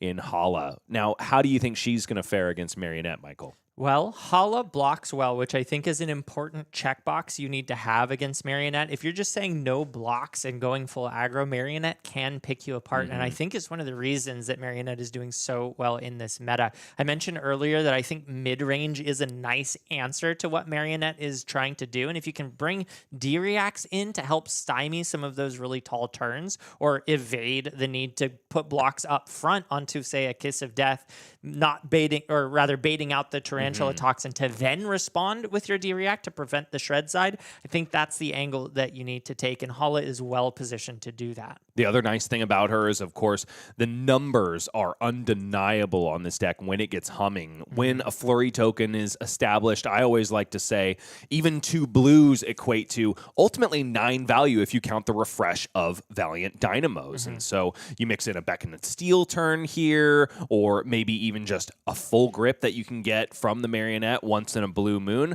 I could see a world where, yes, you're right, the blocking capability of this player is going to be paramount in this match, but the numbers also don't lie. If Hala gets even an iota of space, she could get the Arachne Marionette player into a situation where they need to block to stay alive and hemorrhage value away from them from then. I'll be looking for and again as well. That card can spell the difference, and I think lining it up will be key to victory for Hala. Okay, we are going again down into the game. These players are ready and also sporting some hockey fandom stuff. San Jose Sharks are the chosen team for William Deaton. Can't fault him at all. For the choice in sport, of course, I would much rather an LA Kings hat be donning his head, but I don't know. It's all good. It's still California ultimately. Yeah, I was going to say you might start a fight with that one out there, but, you know, the Sharks we're hockey players. Team. That's what we're about. Yeah. I didn't say it was a bad thing. No, indeed. We take a look at the equipment suite immediately. No surprises really for either of these heroes. We have seen Reverent Rebrace be equipped here and there for Hala players. I am much more interested in, of course, the choice of chess piece. Paragon Plate has been competing quite a bit with Grains of Blood Spill, but it's going to be Vigor tokens all the way for William Deaton. And he is all about value. Sirens of Safe Harbor resolved on this turn 0 play. So even if Nathan deigns to block this out entirely, which he likely will, unfortunately, it's just going to be value gained for the Warrior player, who does hold in his clutches a copy of Blunton, ready, locked and loaded for Nathan's first turn of the game. Yeah, I really like this start. It kind of attacks from both angles. Of course, gaining 1 free life is not nothing in a match that could be very close. It also asks for 2 cards, beginning the start of what could be a potential fatigue angle if you are going to be looking for that. Spending fewer cards than your opponent does blocking is the right play. Easy blocks for Nathan. Shelter from the Storm and Scar Tissue get in the way. William able to establish an arsenal, but chooses not to do so. Can't blame him, because I think it was just a ripple away in that Blunton. You don't want to stick a Blunton in your arsenal, certainly. No, definitely don't want to do that. And the ripple away in hand is actually one of the key counter pieces to the Graphene Calycera. Many of the cards that can create a Graphene Calycera are action cards, and you can just remove the ability to create one on a turn as long as you are holding that ripple away. But in this case, Nathan Vargas goes for the flick. Shelter from the Storm is also there, so Blunton plus Shelter from the Storm says, haha, no you don't on this turn cycle. To the point, we'll jump over the top, though. Up to 4 is this Hunter's Clave now, after Nathan discards a card to Blunton. 1 damage leaking through. Does William have the retort? I don't think it's there anymore. Nope. Doesn't have anything to react with, so is forced to take that damage. And more importantly, the mark goes through.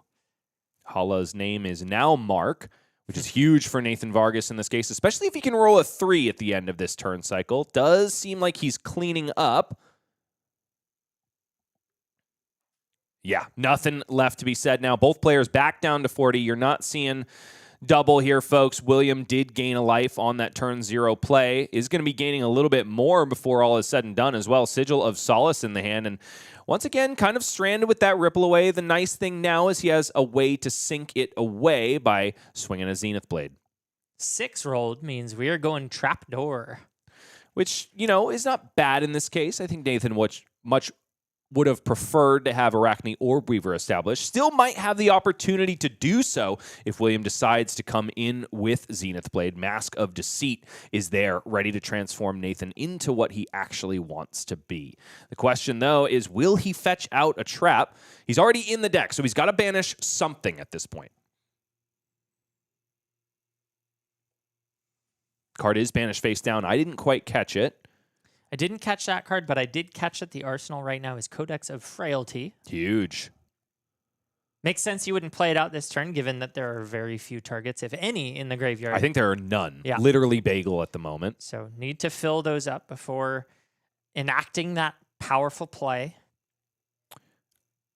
Arachne Trapdoor just needs to be read by William real quick. He says, yeah, okay, I understand what's going on now. That card banished face down is likely a trap. There's probably not going to be one that can actually hurt William on this turn cycle, though. Inertia Trap, likely not going to gain any added benefit because I don't think Zenith Blade is going to be coming in for greater power than its base. Likely not going to get Go again either, so Frailty Trap not going to do its thing.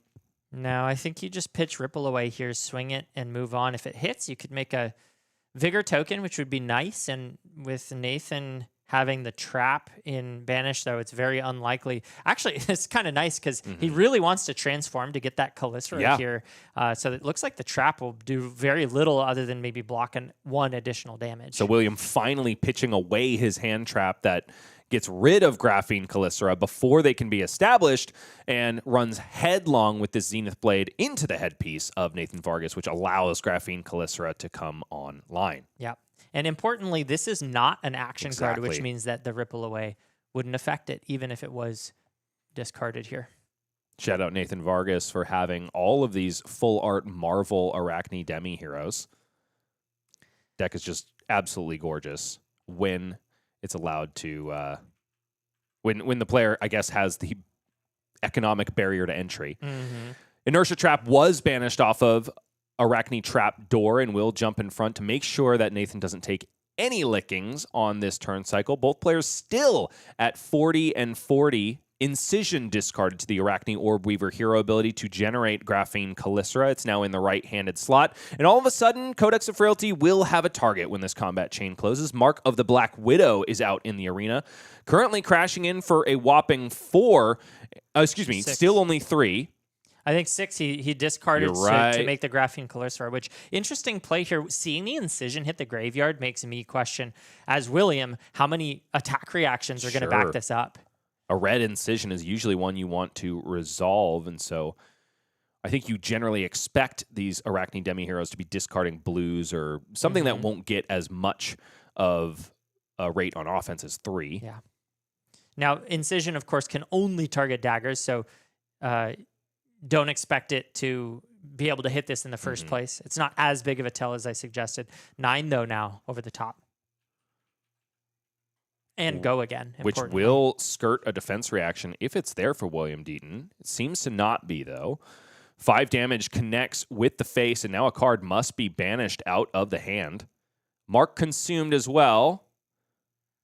I don't know if our players caught the banish clause on Mark of the Black Widow.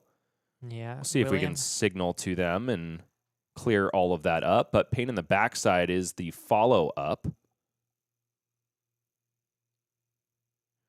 And now, and again, is in the deck, but it's on blocking duty. Not how you want to play that card if you can help it. The potential value is huge, but of course, as your hand is getting stripped away, it loses a ton of its potential. It really wants to be paired with a 4 or 5 card hand, ideally. And woof, Codex of Frailty, the follow-up for Nathan Vargas. I believe his only targets are Pain in the Backside and Mark of the Black Widow. Not the greatest Codex of Frailty you've ever seen, but at least there are viable targets, which we couldn't say a simple turn cycle ago. Pain in the Backside played out of the arsenal. 3 go again once again with the threat of on-hit Mark and an extra bit of juice. And with that missed banish earlier, William sitting on 2 cards could potentially block and go down to 1, but that would actually be 0 if that banish goes through. I do think William is trying to hold on to this clutch. He's got an Edict of Steel and a blue. Right. Which would ultimately just mean 8 value, 9 if you count the Valiant Dynamo, 10 if a Vigor token is able to be generated with that floating resource. And back down to 8 counting that Frailty. But no, Reverent Rebrace and Sirens of Safe Harbor will jump into the fray. Stranding William Deaton with an Edict of Steel in the hand. We do know, of course, about the Sigil of Solace in the arsenal, so it might just be a quick switcheroo and pass back to Nathan, which I do like because the Frailty token would hamper that value I quoted earlier. Yeah, no, really nice kind of turnaround here. Oh, no, just goes ahead and pitches it, maybe looking for a future pitch stack with that card. I don't hate it because one of the things you always kind of want and don't want at the same time against Assassin is an arsenaled card. Things like Leave No Witnesses can make you cry. Codex of Frailty also, if you don't have an arsenal established and you have attacks in your graveyard like William Deaton does, could strip you away of defenses when you need them most. In this case, Sigil of Solace is always the perfect answer to exactly what Assassin is trying to do to your arsenal, which is disrupt it. Yeah, no, I feel so good keeping that Sigil of Solace in arsenal against Assassins, and as long as it stays there, I feel not only insulated against cards like Codex of Frailty, forcing cards from my hand into discard, but as you mentioned, Leave No Witness and even CNC. 2 on this Zenith Blade. Yep, Nathan takes it straight away, down to 38. Finally, some blood is drawn on the Assassin side of the board, but it's 4 cards in hand, 1 in the arsenal, and no waiting for Nathan Vargas. This, I think, is going to hurt. Presumably, 2 CNCs drawn up is a nice 2-card play if he's able to keep them. That would be our Hala player who has those 2 CNCs. For now, Nathan is on the affirmative, cracking in with a Graphene Calycera first, presumably without go again. It's only, it's denoted as 3, but why? There's no mark on the opponent. That could just be, I think that might just be a holdover. Yeah, Dice was just sitting there before. But now we've got Stains of the Red back being pitched for, so not marked and a little bit less efficient, even though there is a Tunic counter. So looks like Nathan just trying to filter some of these cards out of his hand, maybe set them up for second cycle. Flick Knives activation, Graphene Calycera. Hunter's Clave comes flying across the table. No prevention effects for William Deaton. Down to 35. Mark is conveyed, though, very importantly. So this Graphene Calycera going to get go again 6 ways from Sunday. 3 damage will come across the line, now down to 32. Mark consumed as quickly as it was established. Stains of the Redback also providing go again there. Yeah, makes sense. You know, floating resources, pick up sticks. I feel like I saw that one coming, but only getting the 1 extra value from the mark there. Williams probably feeling okay about that. So it's an interesting thing here. Codex of Frailty resolved. Now, was that maybe Codex of Inertia or Codex of... Yeah, that must have been Inertia. Yeah, off the top instead of from Grave. The Fables always confuse me a little bit. Tunic activated there, so Hunter's Clave can make use of the buff from up, sticks, and run. This is why we say it's a complicated hero, folks. Yeah. 5 go again now, threatening yet another mark. Shouldn't be any resources floating for Nathan Vargas, and he is hoping praying that there is something utilizable in that arsenal. If there isn't, it's not the end of the world, though, because he hasn't stranded any cards left in hand or anything like that. Yeah, efficient either way, but whatever the arsenal target is, it can vary a little bit in the Marionette list. Now it's a Command and Conquer being thumbed for blocks for William Deaton. There's one redundant left in the hand, though, in addition to a blue. So William's retort can at least be a Command and Conquer, but Tarantula Toxin shoots this one up over just by a little bit extra. Now 8 is this Hunter's Clave. 5 damage will find home, and a mark will be established. Nathan electing not to hold on to that Tarantula Toxin until it can get max value. The Hunter's Clave, of course, did not have stealth, so no shred-like effect in addition to the buff of 3. Yeah, just a floor of 3 on that card with a ceiling, of course, of 6. William down to 27, so starting to get chipped away a little bit, but at the very least, keeping that CNC, although Nathan cleared the arsenal. Arsenal does refresh it with that Ponder. Ponder token generated, of course, by the Codex of Inertia. Inertia token should be on the side of William Deaton, who really needs to clear all these cards. The tricky bit is that there's an Edict of Steel in the arsenal. I think both players are remembering now that there's an Inertia token that should have been established.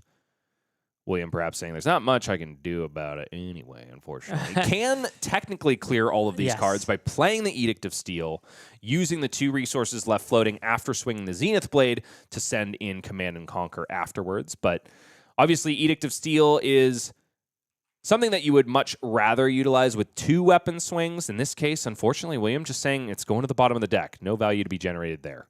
His arsenal is a Sigil of Solace. Is it still? Yes. Oh, you're right. He pitched it. He pitched it. You are so right, Michael. This is actually now we're seeing a much why. better turn cycle. Yes. Yeah. So much better now because he can actually clear that out and gain the full value. So we'll end at 30 to 32. Actually pretty even so far. Ain't too bad, especially when you're stripping a card away from the opponent. Yeah, clearing out pick up 6 and run. Or sorry, up 6 and run. Sorry. Pretty huge there. Yeah, really nice value turn there. So disruption cuts both ways, it would seem, when Hala is in the mix. Valiant Dynamo's not refreshed, though. We really haven't seen William able to do the classic Hala thing, which is, swing 2 Zenith Blades in a single turn.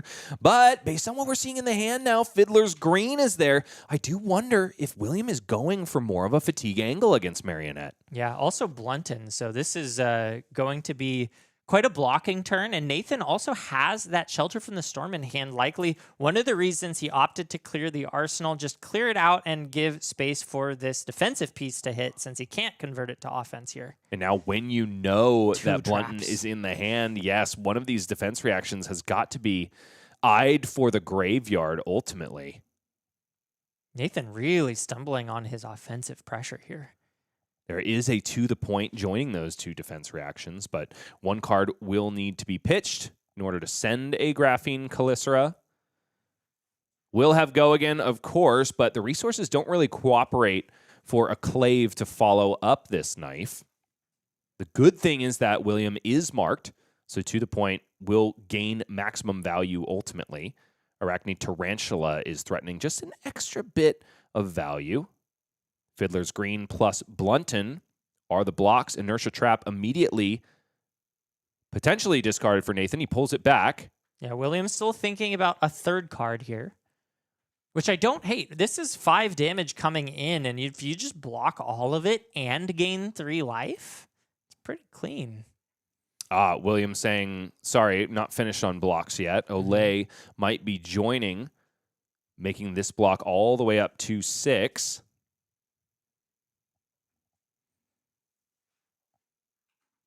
And despite the tempo staying firmly on the side of Nathan, he is arsenaling another defense reaction. So we know at least he's not going to come back with a 5-card hand on offense. Was it a defense reaction? Because he discarded the Inertia Trap. Did he? He pitched away the Shelter from the Storm, so it's to the point. Thank you. Elected not to deploy it there, probably because William provided some overblocks on that turn cycle. And Swordmaster's Shine just going to convert to 3 value on this Zenith Blade. William doing a fantastic job of staying in the life race. Like you said, even though Nathan is clearly in the front, on the front foot when it comes to tempo. And I like this again, opting not to arsenal it, swing instead with the Zenith Blade, set up a dangerous second cycle, keep the life total high, and immunity to arsenal disruption. So all again, at the same time. The onus is on Nathan Vargas to make something happen. He is barely behind in the life race, and we know with Arcane Marionette that can change on a dime. The hand or Weaver Spinneret. I want to say Lee. I'm not sure what that second from the bottom card is. There is a blue Reaper's Call, though, blue Vital on this turn cycle, so that both of these knives can come to bear. Graphene Calicera, the first of the two, coming in for 2 go again at the moment. Could, of course, be much more if the hand cooperates. Clean block there with the Sirens of Safe Harbor. To the point out of the arsenal, because William remains marked, this Graphene Calicera up to 6. Further clean blocks of sink below. Olay, it seems, is being sunk away in favor of the line and found fate foreseen. William is going to be happy pretty much however the rest of this turn cycle proceeds for Nathan Vargas, I think. I'm sorry, is that a public bounty? Whoa. What in the F, David Blaine? This is Draft Chaff from The Hunted. Mark target opposing hero. The next time you attack a marked hero this turn, the attack gets +3. Or Weaver Spinneret. And then, of course, Mark of the Black Widow. So there's still plenty of bloodletting to be done and squirming if you are William Deaton. He does, however, have 2 defensive pieces. Toe the line, also important because it establishes a flurry token that doesn't go away at the beginning of the turn like a might or an agility would. It just sits and waits for when William needs it most. Yeah, that's a really nice piece to just get on the board and sit there for if and when Nathan lets off the gas. And of course here, the Mark of the Black Widow will connect, but will not get the banish effect thanks to no cards being in hand. Will also be provided go. Again, kind of a moot point. Nathan doesn't have any floating resources or any cards with which to deploy. There's a quick hold up of priority as William decides what to do with the top card of the deck. Did seem like he liked it, left it on top. And now back over to William, who's simply going to pass back to the assassin opponent. Nice even game so far. Indeed so. One thorn in William's side at the moment is that he hasn't been able to refresh his Valiant Dynamo a single time, so it's only gained 1 value, which, if you know Warrior players, they love to count up that Dynamo value. Yet another blue found for Nathan Vargas, this time sunk into Hunter's Clave first. 1 resource left over. There's a Fiddler's Green in the hand for William Deaton. Looks like he's considering an overblock here, doesn't want to be marked. May still just go for the clean Fiddler's Green. I love that card into Hunter's Clave. It feels so good to put a 1 block in front. Almost feels like it was cookie cut specifically for Hunter's Clave in a lot of ways. Both players at this point in the mid-game taking stock of what has been utilized, what still can come back around again. Of course, William pauses on that Tarantula Toxin. Definitely want to keep that one in mind. Only 1 utilized so far for Nathan. Not a single Kiss of Death as well, mind you. William also noting the plethora of D-Reacts in the graveyard. Presumably, Nathan may have considered to fat deck this one if he brought in D-Reacts. I have to imagine that wouldn't come at the cost of his offensive pieces. You know, if you're seeing a card like Public Bounty, there might very well be a fat deck situation. As of yet, though, the deck looks very healthy for Nathan Vargas, still much thicker than that of the graveyard. We do know, however, that Arcane Marionette, once the gas is out of the tank, it's really out of the tank. Does overblock and Nathan no reactions means William is not marked and a flick goes off on the Graphene Calicera. Indeed. No reactions except for that arm piece from Outsiders. Only just recently gotten its full use case kind of unveiled in the Hunted. Looks like there may have been a clerical error for both players. A Fiddler's Green perhaps not accounted for earlier in the game for William Deaton. I think that's why we saw an uptick in life. Okay. Because now chain is closed and yet another 3 joins the 33. Up to 36 is William Deaton as Orbweaver Spinneret closes the chain, reestablishes the Graphene Calicera that was flicked earlier in this game. Gotta talk about the fact that Nathan has gotten a heck of a lot of value out of his flick knives this game. Yeah. Able to get his retrieve effects when they're needed. So Hunter's Claves have been flippantly thrown across the table, but more importantly, these Graphene Calycera just getting an extra +1 value stapled on every time they're utilized with Flick Knives. Yeah, no, one of the benefits of having all of these Orb Weaver Spinneret type cards is you just have this unlimited source of daggers. And on top of that, looks like Nathan is running cards like Pick Up the Point and Pick Up Sticks. Up sticks and run. Up sticks and run. Thank you. You really want to pick those sticks up, don't you? I guess, they're on the ground and they're just, you got to get them off the ground. Put them back in your hand. And then you got to start running. Tall order from that card. That's 2 things. I only want to do 1 thing. But Nathan making it straight to the point, of course. William Deaton not marked, so to the point will just provide 3 extra value on that Graphene Calycera. Life totals now, as William finally holds on to some cards. It's 26, plays 29. Flurry token is there, and this is what I'm talking about. Very consistent numbers from Hala. 2 blues equals 2 Zenith Blades for 4, and then a refresh of the Valiant Dynamo. 9 value on 2 blues. That is huge, and not a single card out of deck, mind you. Yeah, I just want to highlight last turn the fact that William overblocked and then got somewhat punished. This is the thing that Assassin does so well. It's not that they're doing lots of value. It's that they're stripping you of value by forcing you into bad choices. Damned if you do, damned if you don't. And William wanted to stay off that mark so badly that he was willing to take an extra 3 damage for it. There's a pain expression on Nathan Vargas, despite having a very clean block on at least one of these Zenith Blades. Fate Foreseen will reveal the top of the deck. I want to say I'm looking at an Orb Weaver Spinneret going to the bottom. I'm not 100% sure, though. Finally, a copy of Leave No Witnesses is in the hand for our Assassin player, in addition to a Codex of Frailty and a Savor Bloodshed. Savor Bloodshed feels awkward in this turn cycle. Yeah, no mark right now. Does still have the Flick Knives available, but it's way better to play that card into a marked hero because it confers the draw on the hit of the dagger in addition to the flick. A Vigor token established as Zenith Blade II leaks over the Leave No Witnesses, blocked with by 1. William luckily had 1 extra resource floating, and that's exactly what you want to do with it in that situation. Did forget to refresh the Valiant Dynamo, though, which can pay dividends for the opponent. Savor Bloodshed plus Orb Weaver Spinneret out of the arsenal, plus Codex of Inertia again. Top card of the deck will be flipped into the arsenal. It's known at this point by Nathan Vargas because of the Fate Foreseen blocked with on the first Zenith Blade. Importantly, he's got that Tunic counter, so is insulated from basically any card coming off the deck by just swinging that Graphene Calycera. Now, Codex of Inertia is a reciprocal effect. The reason is in these Arachne Marionette decks is because how well it plays into decks that want to block you out. William forced off of a blocking card, essentially, even though Nathan likely going to be able to convert the entirety of his hand on offense. Drumroll on the Arsenal card. Ooh, Kiss of Death. That is a quite the one to find off the top of the deck. An extended art cold foil with an artist's signature on it.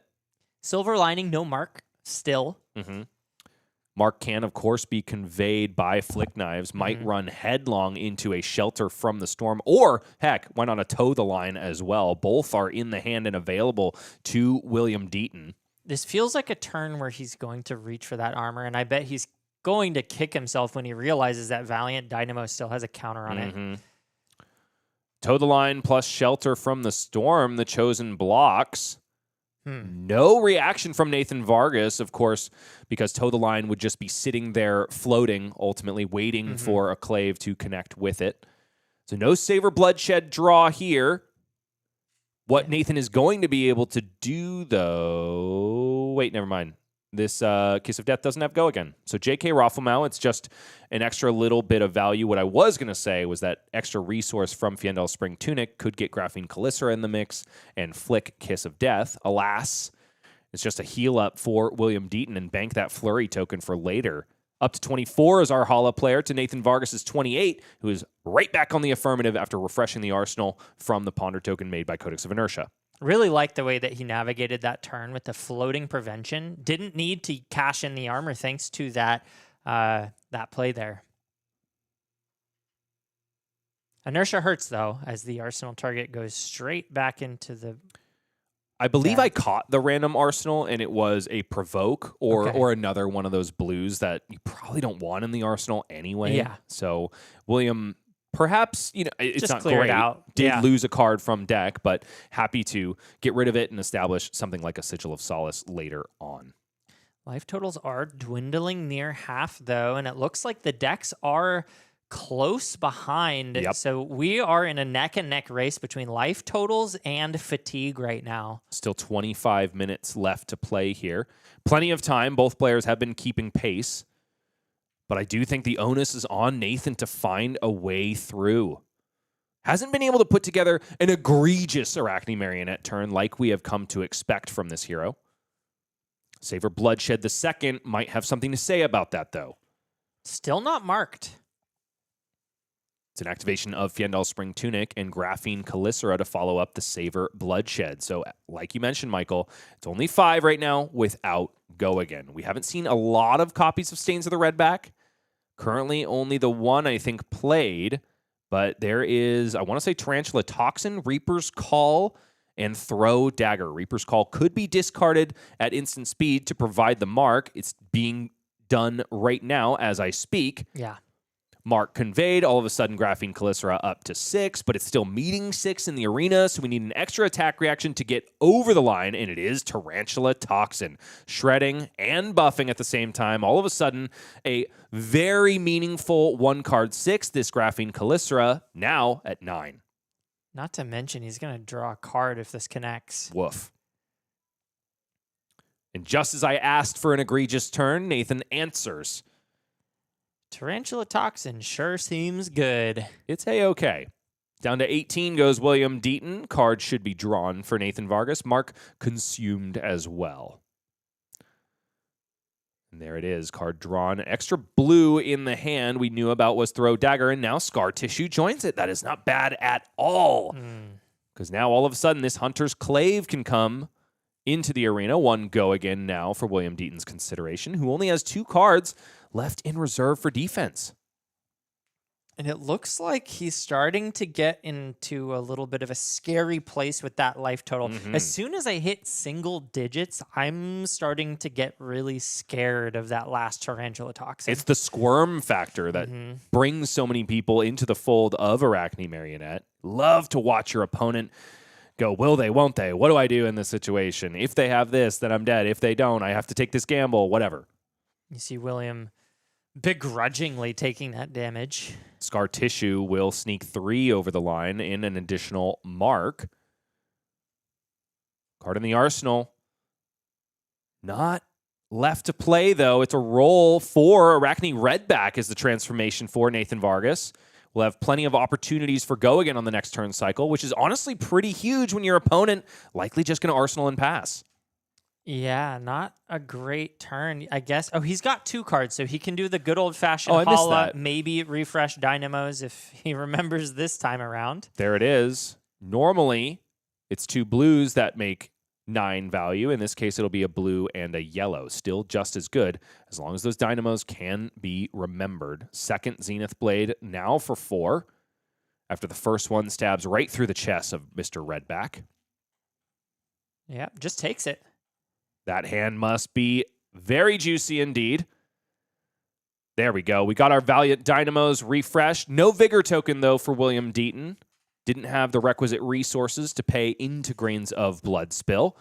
Last copies of Fiddler's Green and Toe the Line in the hand for our Warrior player, who's now only 5 life points behind Nathan Vargas, who starts this off with second copy of Kiss of Death. And Arachne Redback makes this card even scarier. This is a tough fork to be in. We know that he can give Go Again thanks to that Redback. So this is definitely a damned if you do, damned if you don't type of situation. You really don't want to block here because it's Kiss of Death, and that's a prime target for Tarantula Toxin. But of course, at 15 life, it's very, very difficult to just say no blocks as well. Also a pain in the backside in the hand for Nathan Vargas. I don't think I spotted that last copy of Tarantula Toxin. Could very well be in the arsenal. What I did see, though, is an Unmake the Underlings, which is huge at this stage in the game. Granted, it can be placed in the pitch zone for Hunter's Clave and Graphene Callistra. You can also just get a cheeky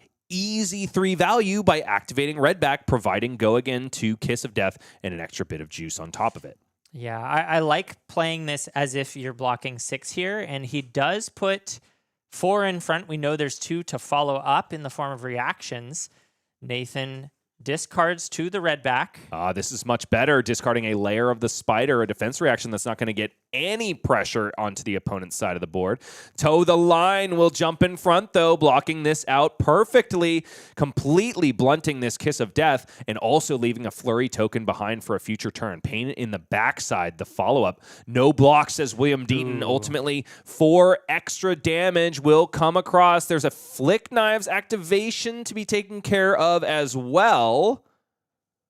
I don't like no blocks. He's got armor, and you know that you can get an extra point of value. I can see the reasoning behind not sending a card like Crown of Providence, especially when there's Arsenal Disruption in this matchup. But at this point in the game, I mentioned that single-digit life total. You are 1 off of that. It's not a hard break point, but it's starting to get really scary. He is careening towards it. I see what happened here. Nathan did not flick the Kiss of Death. Instead, allowed Pain in the Backside's effect to happen on Kiss of Death. So it is a lot of, honestly, trickling blood out of the warrior opponent, but it's turning into a deluge when Leave No Witnesses is the coup de grace on this turn, and there's still a Flick Knives activation to contend with. Nathan piloting this and sequencing this turn very well indeed. Yeah, no, I really liked this turn from him. Just eking out every point of damage that he could and taking William all the way down to 4.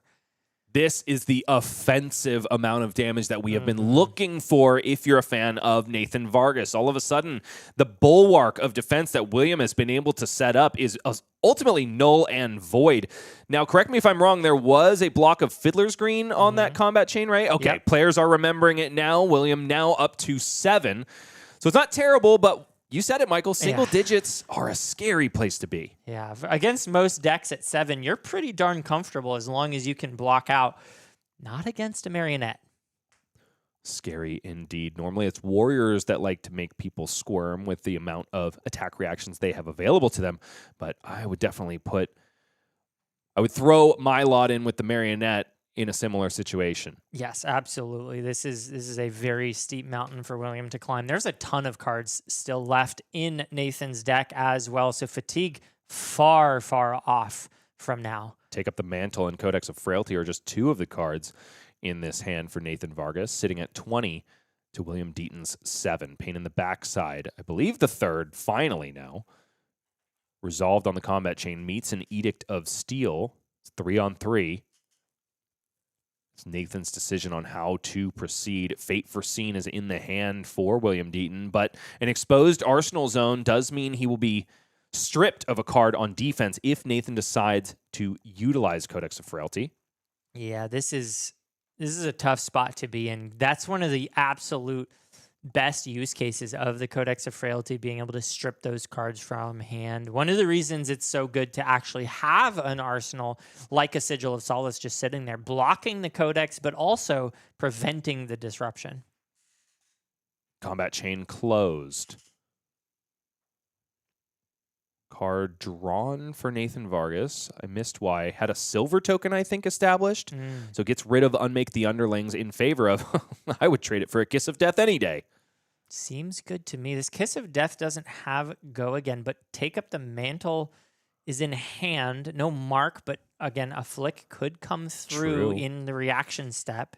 Nathan knows that his opponent has utilized 3 Toe the Lines and 2 Shelter from the Storm. Is that last hand trap there to provide insulation from the flick of Hunter's Clave? I think that's what's going through Nathan's mind right now. Looks like he's reaching for Take Up the Mantle before going for flick. No, still thinking about it. Now, the implications, I don't know if he necessarily wants to transform this attack into anything else. I think what he would rather do is find a way to give it go again just so he can flick that Kiss of Death on the next chain link. Instead, it's a naked take up the mantle. And also a Black Tech Whisperer's activation. He's still going for the flick angle, but William has the answer. Fate Foreseen finds an Edict of Steel on top of the deck, and it remains there for William Deaton, who has gotten out of this turn completely unscathed and with 2 cards in hand. I really like that line, though, from Nathan, cashing in the boots instead of flicking the Hunter's Clave. It can be such a dangerous spot for the Assassin player to remove the ability to easily mark. So keeping that on the board before William gets killed is a smart way to play this out. An Imperial Seal of Command established for William Deaton's action point. It's a non-blocking card and one that just robs you of your turn ultimately. It can pay dividends, but I do question its efficacy when it seems like your main stance in this matchup is to block, block, block. Yeah, this seems like it's doing very little here. Now, could rob Nathan of an arsenal down the line? Actually, because Hala is, I forget the organization of royal versus non-royal effects on there. What is happening here? You can play take up the what? You can play take up the mantle on CNC? That is Spreading Plague, my good man. Oh. So it'll be 2 Bloodrot Poxes generated for William Deaton, unfortunately. Youch. That's the original Assassin Gotcha card. Yeah, playing that on a CNC hurts. That hurts indeed, especially because the cost curve works out so nicely. Spreading Plague costs 1, Command and Conquer costs 2. You almost definitively know that your opponent's going to give you 2 cards. And unfortunately for William Deaton, the last 2 cards are red. There's not going to be much he can do about this Bloodrot Pox. And I did go ahead and review Imperial Seal of Command. The only thing that William's going to get by activating it, if he does so in this game, is to turn off Nathan Vargas's defense reaction capability. I don't think Nathan would play them even if he had them. He's rather been discarding them to the demi-heroes. Offense, yeah.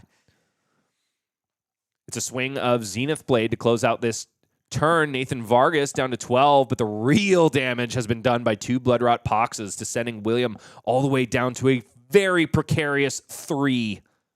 William does refresh those dynamos. Still has 3 block to work with on the armor suite here. And cut from the same cloth in pairs. It is 2 of them resolved. 2 looks of the hand is what Nathan's going to get, but 1 is all he really needs. And there is an attack reaction in display of craftsmanship.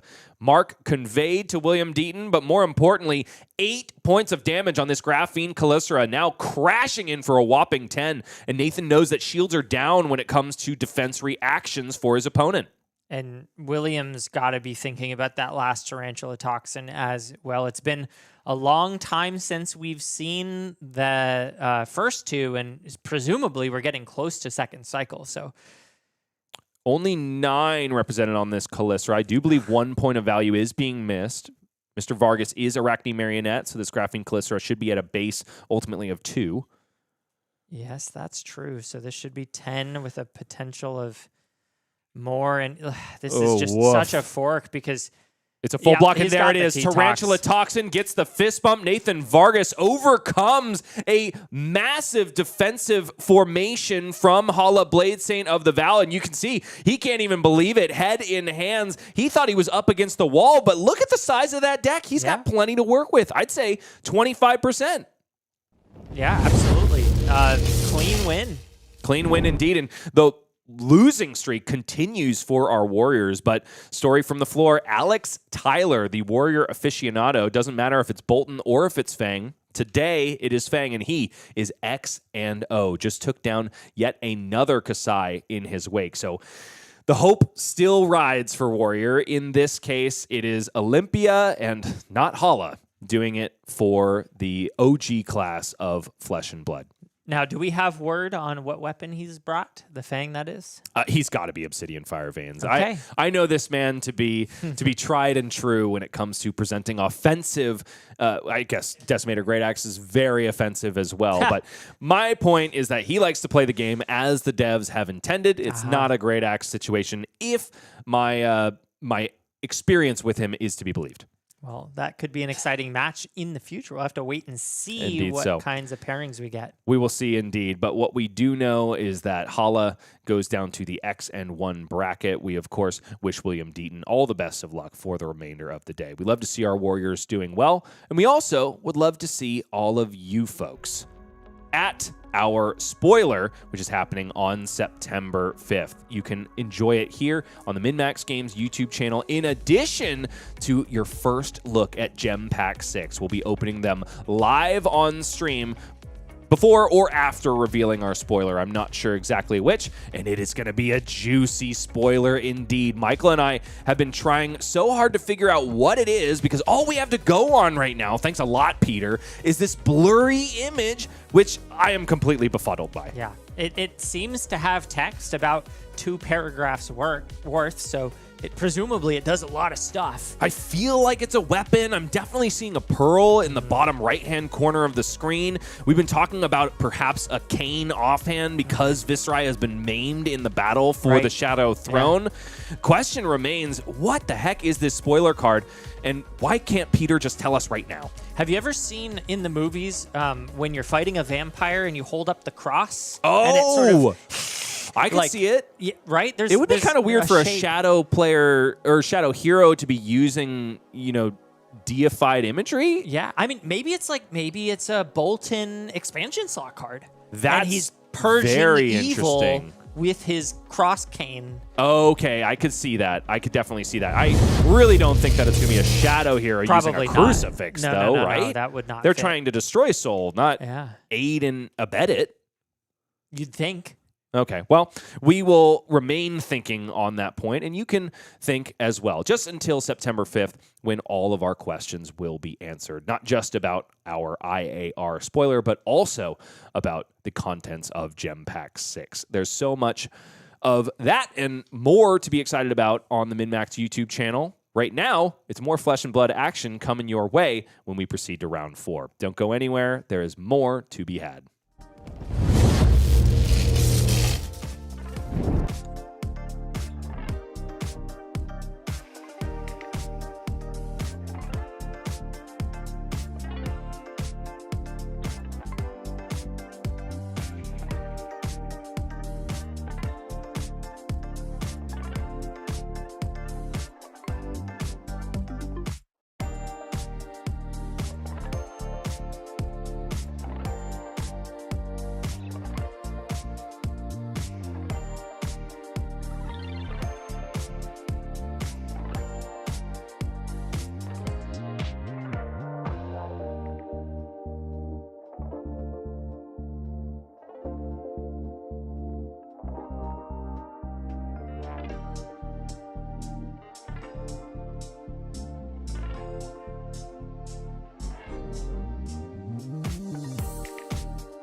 Push and pull of Warrior Will They Won't They continues here at the MinMax Battleground. Bryce Platts here with Michael Murray, bringing you the action all day long. And yes, we will have a Fang Drakai of Blades gracing the feature match area, but no, it is not going to be Flame Dog himself.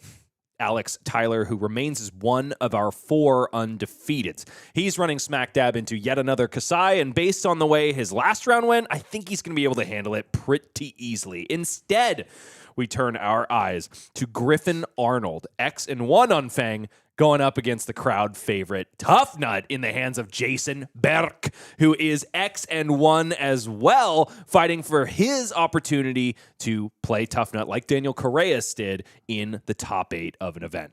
Tough Nut truly is one of the revered heroes in Flesh and Blood, which is a fascinating turnout compared to his compatriot Pleiades, who I think somehow has become one of the more hated lists out there. But Tough Nut, I don't know what it is, if it's his goofy smile or the fact that he's 12 feet tall, but people just love the Bumble and Hulkster. I mean, he's basically doing the brute equivalent of refreshing Valiant Dynamo every turn by swinging rock, but it is just so fun to watch. I have to agree. Okay, well, let's go ahead and get down to it then. How many times can Jason Berk swing rock versus how many times can Griffin Arnold refresh Valiant Dynamo and also prove his loyalty to a bygone and dead Emperor? That's what we're trying to figure out here at MinMaxGames Battleground. Both of these players are X-1, which no doesn't mean that we have undefeated standing on the line, but instead, this is where the stakes are rising to the top. In round 4, there's only 3 opportunities left to place your stake on the top 8 cut.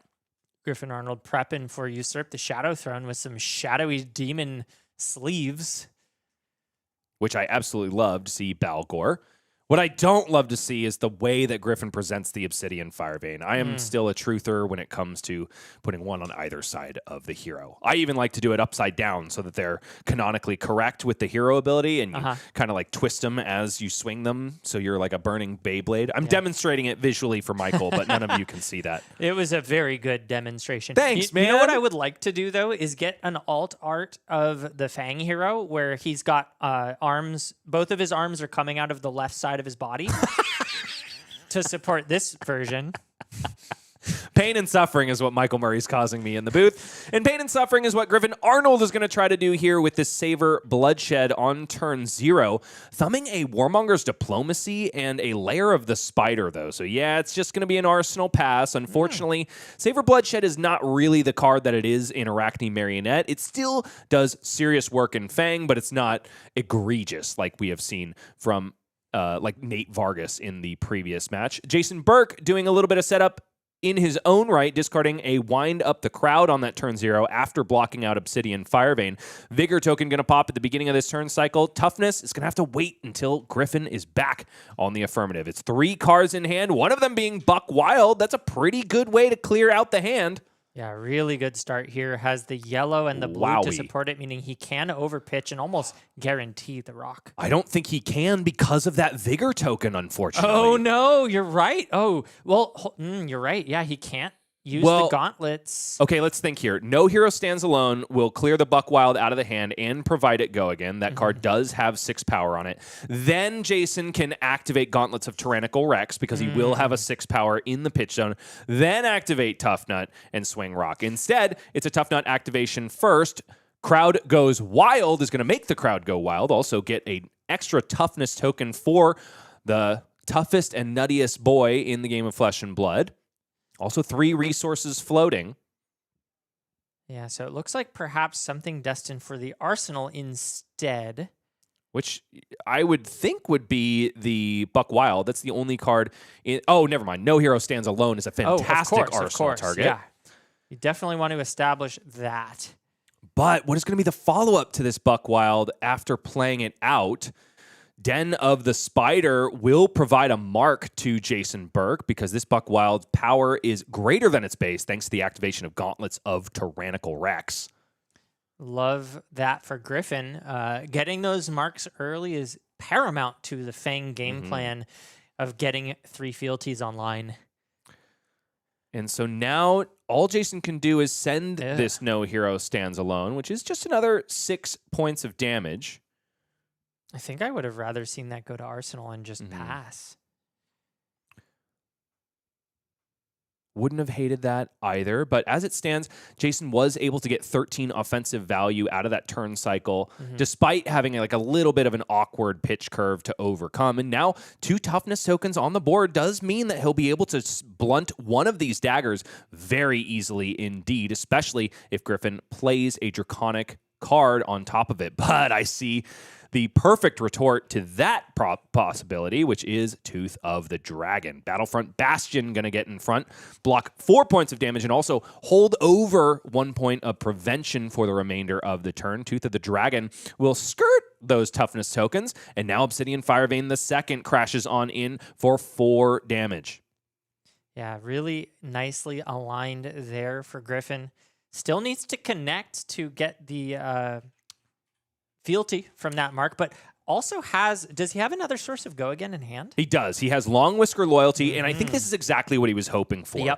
A full block out of this Obsidian Firevein, because after activating Long Whisker Loyalty, Griffin will be able to follow up with a For the Drakai, which will generate 1 fealty token and a second one if Jason decides not to block it out. I will be really interested to see if Jason reaches for the armor on this turn. Obviously, being able to keep the Fang off of fealty for as long as possible is an important part of the game plan. Instead, Griffin actually just swings the last Obsidian Firevein with the final floating resource. And Arsenal's that'll be For the Drakai. Thank you. Doesn't want to leave any value on the table, I suppose, when it comes to his Long Whisker Loyalty. The downside, of course, is the fact that the dagger did not connect. Oh, because of the floating prevention from Battlefront Bastion. Wow, Battlefront Bastion doing work there. I actually like that play from Griffin Arnold now. One of my favorite things to do as Fang is to send a For the Drakai into a marked opponent, putting them in a very tough situation indeed.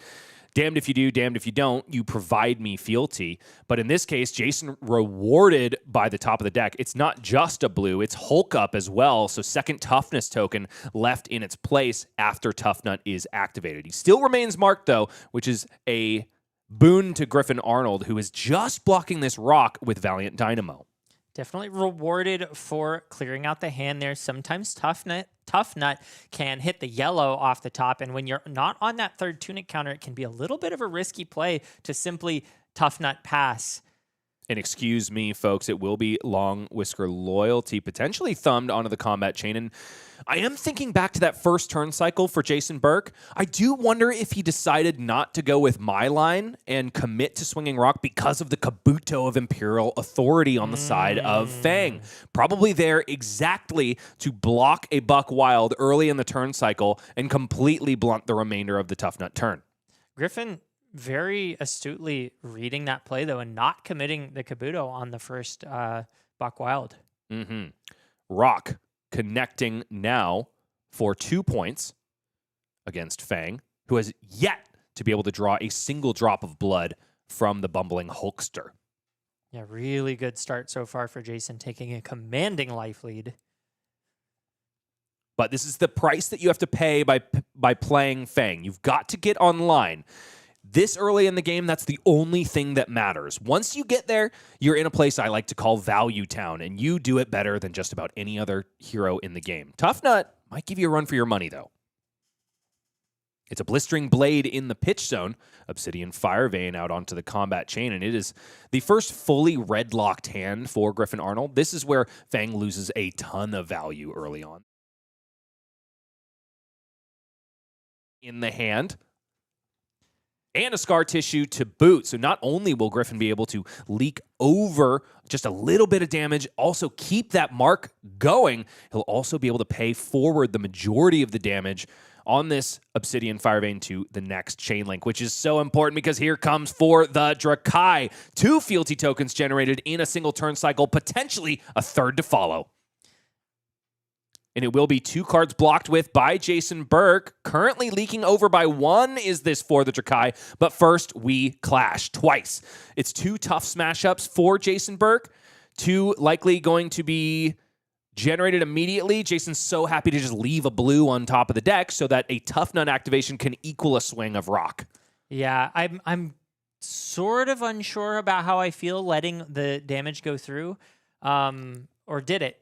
It's looking like no, but that for the Drakai should have been for 7, beefed up by the Tooth of the Dragon, played on the first chain link. There we go. Now we're updating it. 39. Yeah.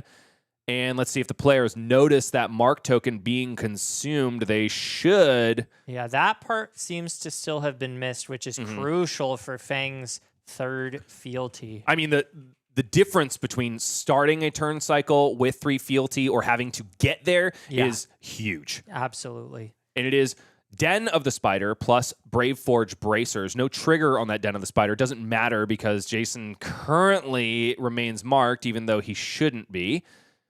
Looks like they're looking up to the sky for some reason. Maybe still haven't spotted that mark. Jason just flipping the hero back. Keeps trolling me, making me think they are noticing it and then not touching it. Luckily for Griffin, there is a blue card in the hand, so it'll be a Savor Bloodshed first. Glint the Quicksilver in the pitch zone, and now whopping Obsidian Fire Vein for 5. We know that there's an attack reaction available. I believe the final copy of Long Whisker Loyalty in the arsenal for Griffin Arnold. Now that mark, even though it shouldn't be there, seems to actually be paying off for Griffin, seeing as he's got not only the blue, but could draw off of this Savor Bloodshed. Exactly right. Normally, when you have a Savor Bloodshed in hand as Fang, you kind of need to pocket it in Arsenal until your opponent remains marked at the end of a turn cycle.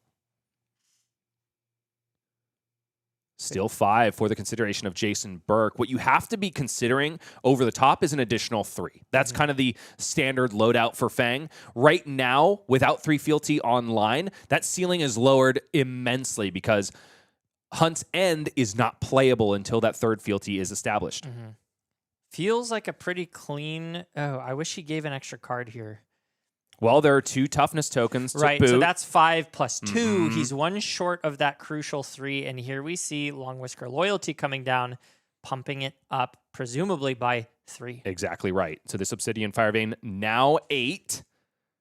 Leaking over by 1. Griffin, I think, shortcutted just a little bit on his activation of Grains of Blood Spill. Scar Tissue going to get in the mix as well. So that extra card wouldn't have made much of a difference.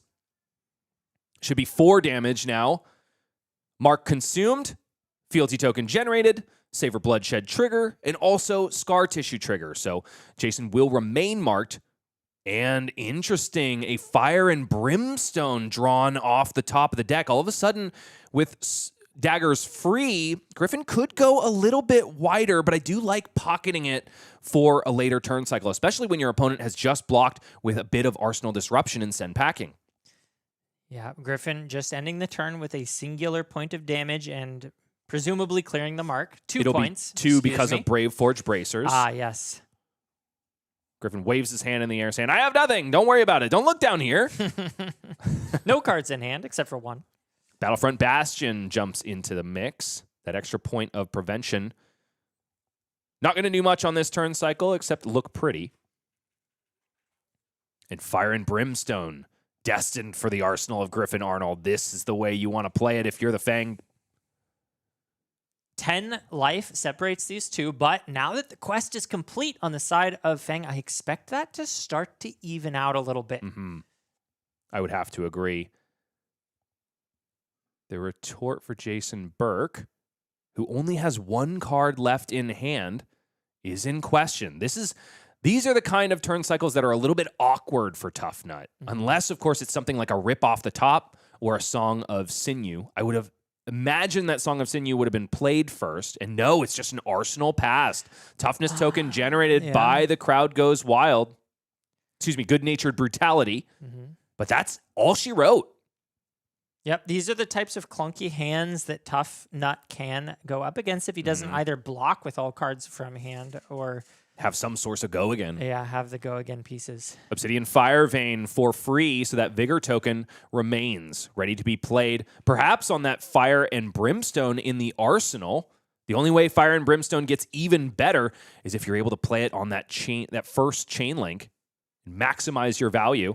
It will be a Buck Wild blocking for 3 with the help of the toughness token generated by Good-Natured Brutality. I do wonder if Jason was able to establish an ambush card in the arsenal. Glint the Quicksilver going to provide go again and also draw a card for Griffin Arnold. Really powerful effect there is converting that blue into a new card. Super useful when you're online with those fealties. Glint the Quicksilver did provide go again. Didn't provide the +1, but that is A-okay. Instead, Griffin Arnold says, I'm going to go for it. Yeah. Searing Gaze over the top. 1 damage should leak through. Mark will be consumed. 4 fealties now established. I do wonder if Griffin is bereft of enough Draconic Chain Links in order to go 4 wide, as you would like to do with a Fire and Brimstone. Maybe needs that extra fealty just to make it so he can swing every single dagger he would like to. Obsidian Firevein II crashes in for 1. There's an Affirm Loyalty in the hand.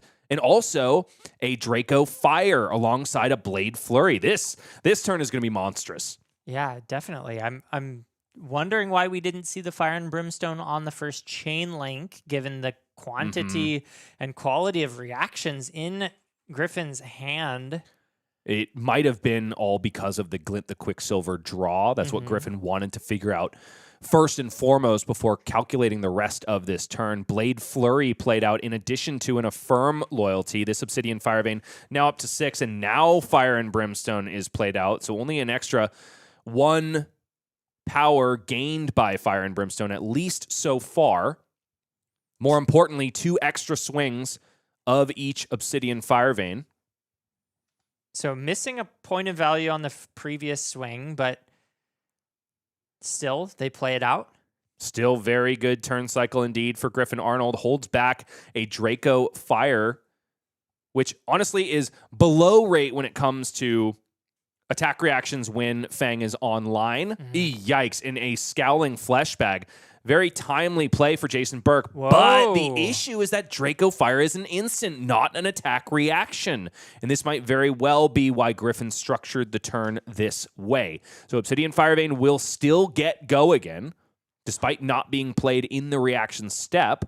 No hero stands alone revealed on the top of the deck for Jason Burke. Vigor token left in its place after Song of Sinew was sunk to the first Vigorous mashup. Jason does have that Tunic counter, so a yellow will function to allow a rock swing next turn, as well as having that Vigor. Obsidian Firevein for the 4th time this turn cycle. 2nd for the right-handed variety, though, will crash in 4. That should have been a whopping 5? 2 from Fire and... Oh, sorry, 4. Yeah. I think that's just how much Jason took. Beautiful. Love it when maths, Michael.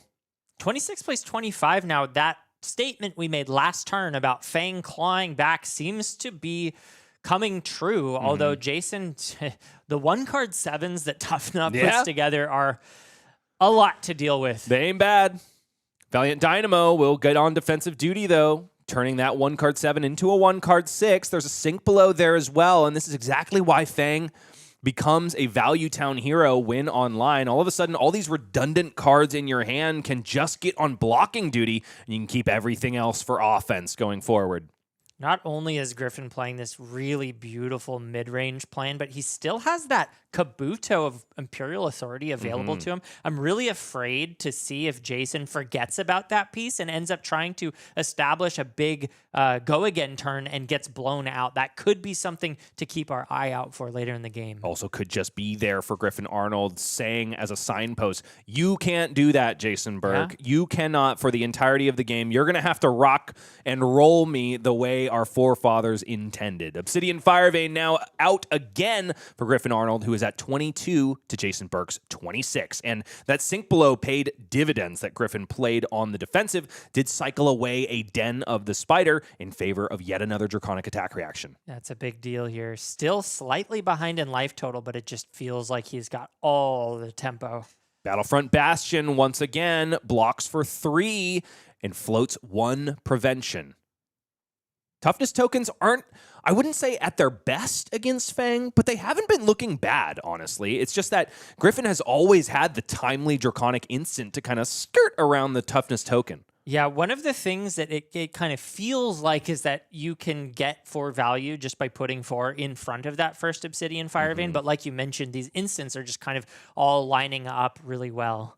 Now a Smoldering Steel in the hand for Griffin, and I believe also a Searing Gaze. One of those definitely destined for the arsenal. Perhaps both won't even be played out if Jason decides to give 2 cards here. It's an interesting proposition. Tough Nut, of course, loves having no cards in hand when the turn starts. It is a Buck Wild, so we can see potentially the effect of Kabuto of Imperial Authority. And no, Griffin just wants to play it all out. Smoldering Steel plus Searing Gaze will equal an Obsidian Firevein for 6, but 1 extra damage will be provided if the blade connects. And I really like this, actually. Griffin recognizing that Tough Nut does not run defense reaction. So if you have a window of opportunity to push damage, looks like Griffin says just go for it. It's not necessarily about the value. It's about connecting and reducing the blocking value on the other side of the table.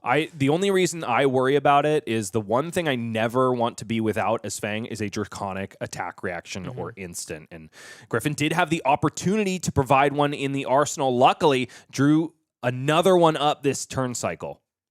And it is a red out of the hand for Jason Burke. He is trying to go wide here. This is where Kabuto of Imperial Authority could hurt a lot. Yeah, Jaws of Victory, yes indeed, will be met by Kabuto of Imperial Authority. No rock to follow this up. Already 3 block on the combat chain. This is a turn cycle that Fang was destined to win. Yeah, when your equipment blocks for 10 total, feels pretty good. Ain't too bad. Down to 19 goes Griffin Arnold after accepting 3 damage from Jaws of Victory. Might as well activate Tough Nut, says Jason. See if we can get another toughness token. But alas, it is a blue Battlefront Bastion instead. So without an arsenal and back over to Griffin Arnold it goes. Jason looked very unfazed by that. It seems to me like he's just like, I need to get this headpiece off the board. I need to stop worrying about it. And the best way to do that is to just offer up the proposition that it's there for in the first place. Just say, look, it's going to happen once in the game. You might as well be now. And now a huge 1-card play is available to Jason Burke if he decides to block with the other 2. Song of Sinew in the hand, a card that sings Tough Nut.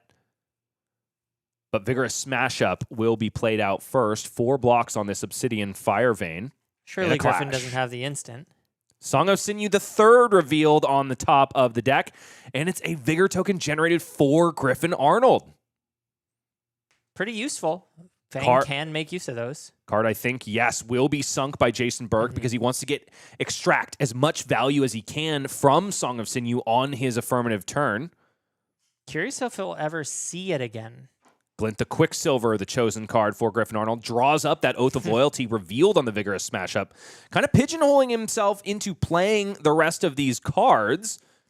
I will say, though, I just mentioned he didn't have the instant to skirt this, and Glint the Quicksilver is effectively the same thing. Ultimately is. Just keep skirting the toughness turn after turn. It will be Blistering Blade on the 2nd Obsidian Firevein in addition to Smoldering Steel, and he will be able to convert the remainder of the hand because 4 the Drakai is there. Mark should be consumed, though, and Fealty token generated. Also, Vigor token paid forward to the next. There we go. Marked is gone. Up to 5 Fealty goes Griffin Arnold and 4 the Drakai to follow. Just a 0 for 4 and a finisher in this turn, but Man, Oath of Loyalty is going to be established in the arsenal. Everything is coming up Fang right now. Jason keeping 2 cards in hand means likely going for another go again play, some form of wider attack. Wind up the crowd, discarded now. Song of Sinew likely to follow. The issue with Wind Up the Crowd, of course, is that it blocks for 0. Jason didn't have the opportunity to convert it on defense. There's 1/6, there's 2/6, there's 3 6s in that Song of Sinew play. Fantastic. And now Jason gets the opportunity to fix the top of the deck. He'll put these back in any order that he chooses. Likely one that makes it so that Tough Nut is activatable, will generate a toughness token, and also facilitate the swing of Rock for 10. Yeah, really powerful turn cycle there. Did drop down quite low to do it, but 10 is a little bit safer against a Fang than against a Marionette, for example. Although Fang has some of these really scary reactions too. Maybe my second least favorite deck to be in single digits up against. Yeah, exactly. And that's exactly why I love to play it so much. Yeah. Fang against a deck, against an opponent that is 10 or less life, especially when you haven't played a single copy of Hunt's End, you got to squirm. Yeah. Hunt's End, 1 card 6, just like Tarantula Toxin. Although the condition is arguably easier to meet. No way. Of course, you have to complete the quest, but once it's online, there's nothing you can do about it. But if I am a Fang player, and I would much rather have a Tarantula Toxin than Hunt's End. Understood. Pretty much any day of the week. Yeah, no, I definitely know how clunky those can be in the beginning half of the game. Oath of Loyalty played out as the first action for Griffin Arnold, as it is required to be if you want to resolve it at all. Both of these players at 10 life, but with 4 more cards in the hand of Griffin Arnold, I think that's going to change very quickly. This is a very horrifying position to be in if you are Jason. But still with a little bit of help from the equipment. I think I like this because it saves the toughness, but we've seen Griffin dodge almost every single toughness generated so far this game. So you can't keep getting away with it, right? I don't know. It will be a Savor Bloodshed, which was utilized with a fealty token, went from 5 to 4. So it is a legal play after Oath of Loyalty has been utilized. Double Hunt's End? I missed it, but it would be about the right timing for it. I'll say this. It was either a double Hunt's End or a triple. The thing I'm not sure about is the third card.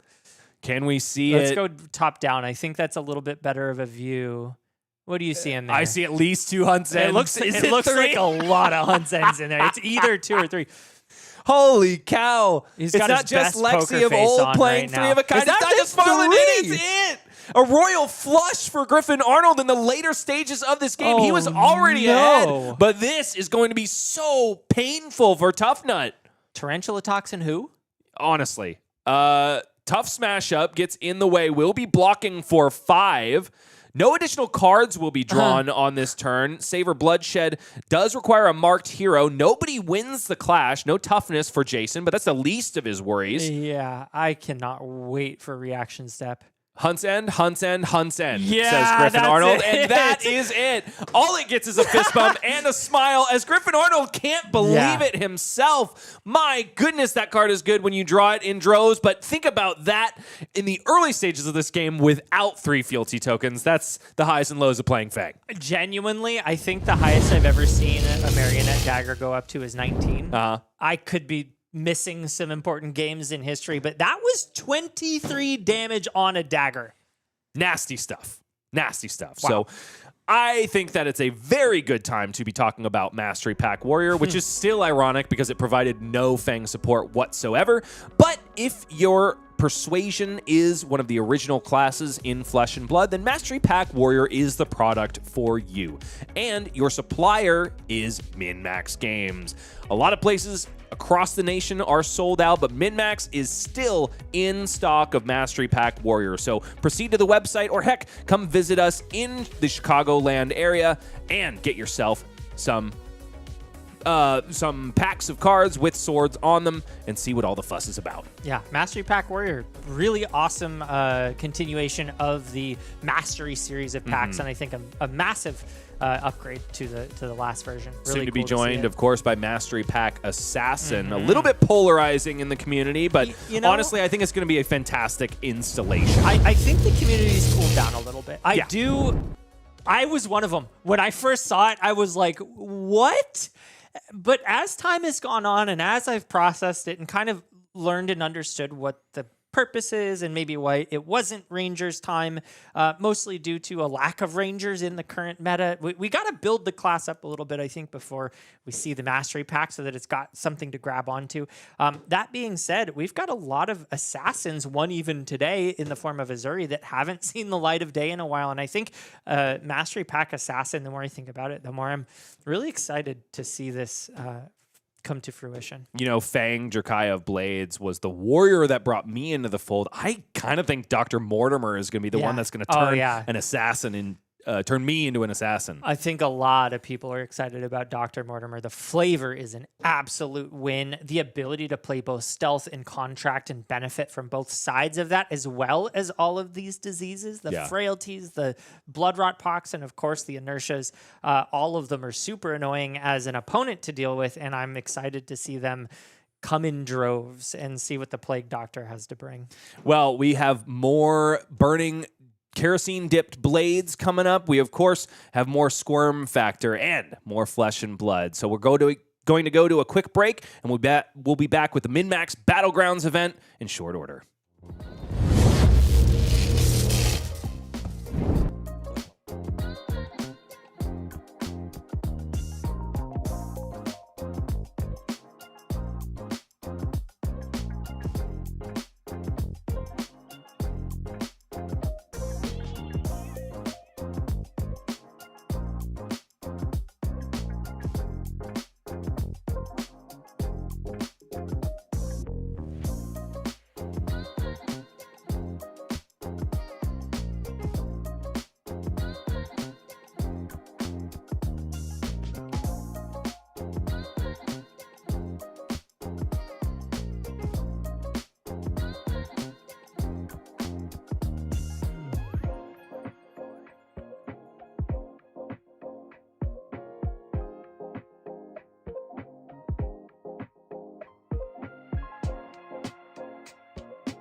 Long has he waited. His thirst for glue has been sated. Max Nitro in... Wait, what is it? Damn. Max Nitro in the house? No, it rhymes. Oh. Max Nitro... Activated is what I was going for. And that's because we've got Max Nitro in the feature match area in the hands of Devin McAtee, a man that is no slouch when it comes to this hero, has taken down an AGE Open in St. Louis on that very hero, thwarting a Riptide in the finals and a lot of other fantastic players in his wake. He'll be going up against the one of Jarl in the room. Let's go ahead and take a look at our metagame real quick so we can see exactly how underrated these heroes are, at least in this field. Jarl Vitriti takes his first loss in the hands of Hari Ganeshan against an Arachne Marionette, who now proceeds against an undefeated Sam Dando Alex Tyler, who is on Fang Drakai of Blades. Fang is eating very good today indeed, but so are these two one-ofs in the room. Max the Hype Nitro, if you think that he is perhaps down and out against a defensive deck like Jarl, let me tell you, this man has taken down a Betsy today. He's also taken down a Kasai. His only loss has been to the undefeated Katsu, Sam Dando. Wow, impressive run so far. Seems like Max's biggest weakness is actually aggression. It would seem so, especially because there are aggro decks in the room like Dash.io, even in the Mechanologist class, that kind of just do it a little bit better. What I'm interested to see is if Devin is able to overcome both kind of like the mid-range stance and disruptive pressure that Jarl can bring at the same exact time. Yeah, and I think the real danger is going to be equipment destruction. If we lose a piece of equipment, it could spell doom. It is very difficult for Jarl to string that together, though, and I think he will be prioritizing the unpreventable, whatever the card is. Frozen to Death. Thank you. Frozen to Death paired up along with a -1 counter on the equipment. So based on the fact that Devin has gotten this far in this tournament and ones before on Max Nitro, I would have to imagine he is going to be hard-pressed to actually block with any of his equipment, which then requires Jarl to do the 1-2 punch of Crumble to Eternity and then hold back an entire 3 cards, technically 2 if Frozen to Death is coming from Arsenal, in order to resolve that one. Yeah. And that can be a very tall order indeed when Max is constantly just shoving boost attacks down your throat. It's a slow process, but probably a necessary one, and I think the biggest out that a Guardian could have in this matchup, because for other Guardians like Betsy, it feels very doomed. Well, that would definitely be the case if you asked Devin McAtee at the beginning of this day. I would have thought that a fatigue-oriented Betsy just swinging log anytime she had a blue and a vigor token to spare would honestly make mincemeat of the hype. Yes, you say that until you watch a game where they swing 8+ times in a single turn with that Mechanoid, which I've had the pleasure of seeing on stream, and let me tell you, it is a treat. You know, I would be lying if I told you that I wasn't hoping for that outcome. But it's up for the players to decide. So we get into the fray with Hadi Ganeshan on Jarl Vitradi and Devin McAtee. 3-1 on Max the Hype Nitro. The locks are flowing and the aura is there to be farmed. But which of these players will claim it? It's hard to say. I'm worried about the proposition of an early equipment destruction, but as we mentioned, it's not a shoo-in. Jarl has to jump through quite a few hoops to do that. And it's a shield beater presented for Hadi Ganeshan. I'm also seeing, oh my goodness, I don't even... a Teklo Foundry Heart alt art? Or some kind of... It is a Teklo Foundry Heart. Yeah, it might be an artist proof there. Yeah. It's a pretty saucy one at that. Yeah, that's cool. I would imagine... Looks like a blueprint. Okay. It is a proxy indeed. Devin sheepishly reaches for the real one that's in the deck box. Camera.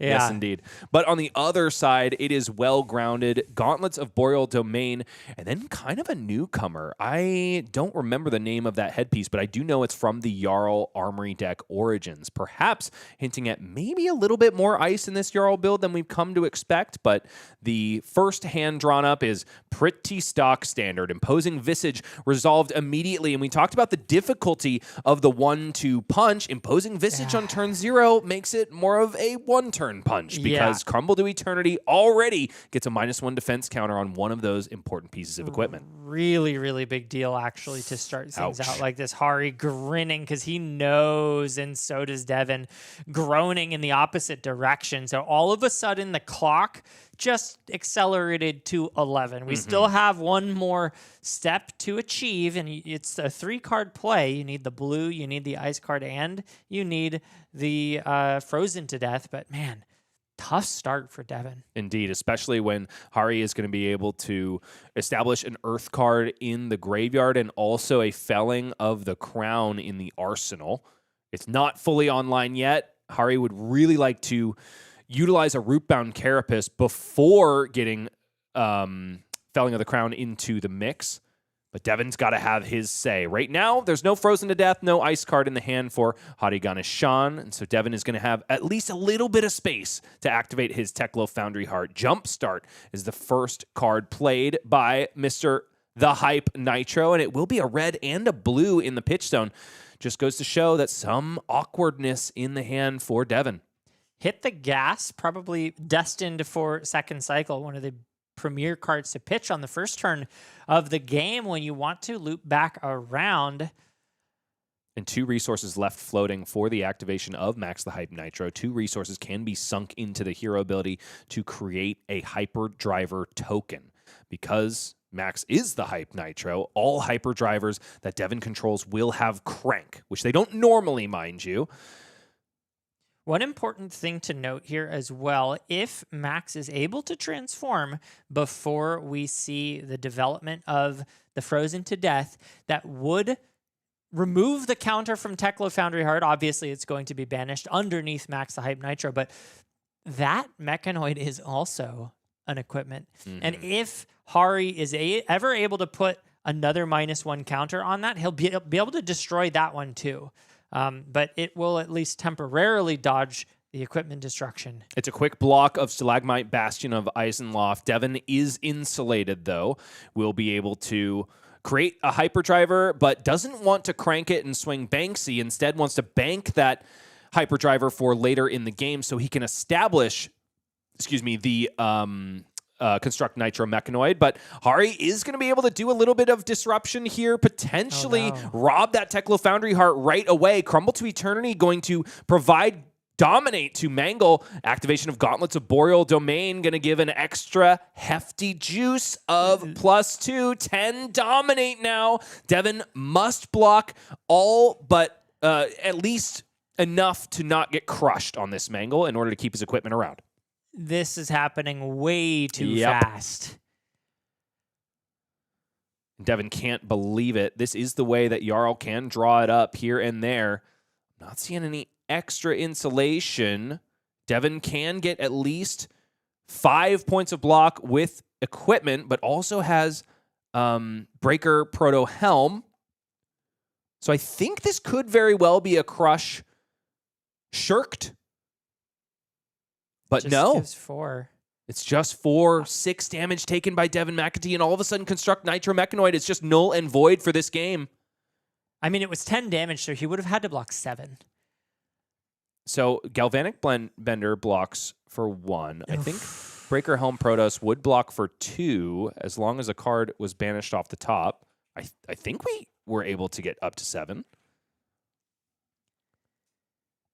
Oh, he didn't have a hyperdriver. I thought it was a banish off the top. Devin could not have skirted that crush effect. I mean, got to give the kudos to Hari Ganeshan. Noticed a win state come around in the first 2 turn cycles of the game, and he went for it. At this point, you have to pivot to aggro, and you just have to play the good old-fashioned try to kill your opponent game. But that's much, much harder from this position, and this is the game that Jarl wants to play. But, here's the thing, Michael.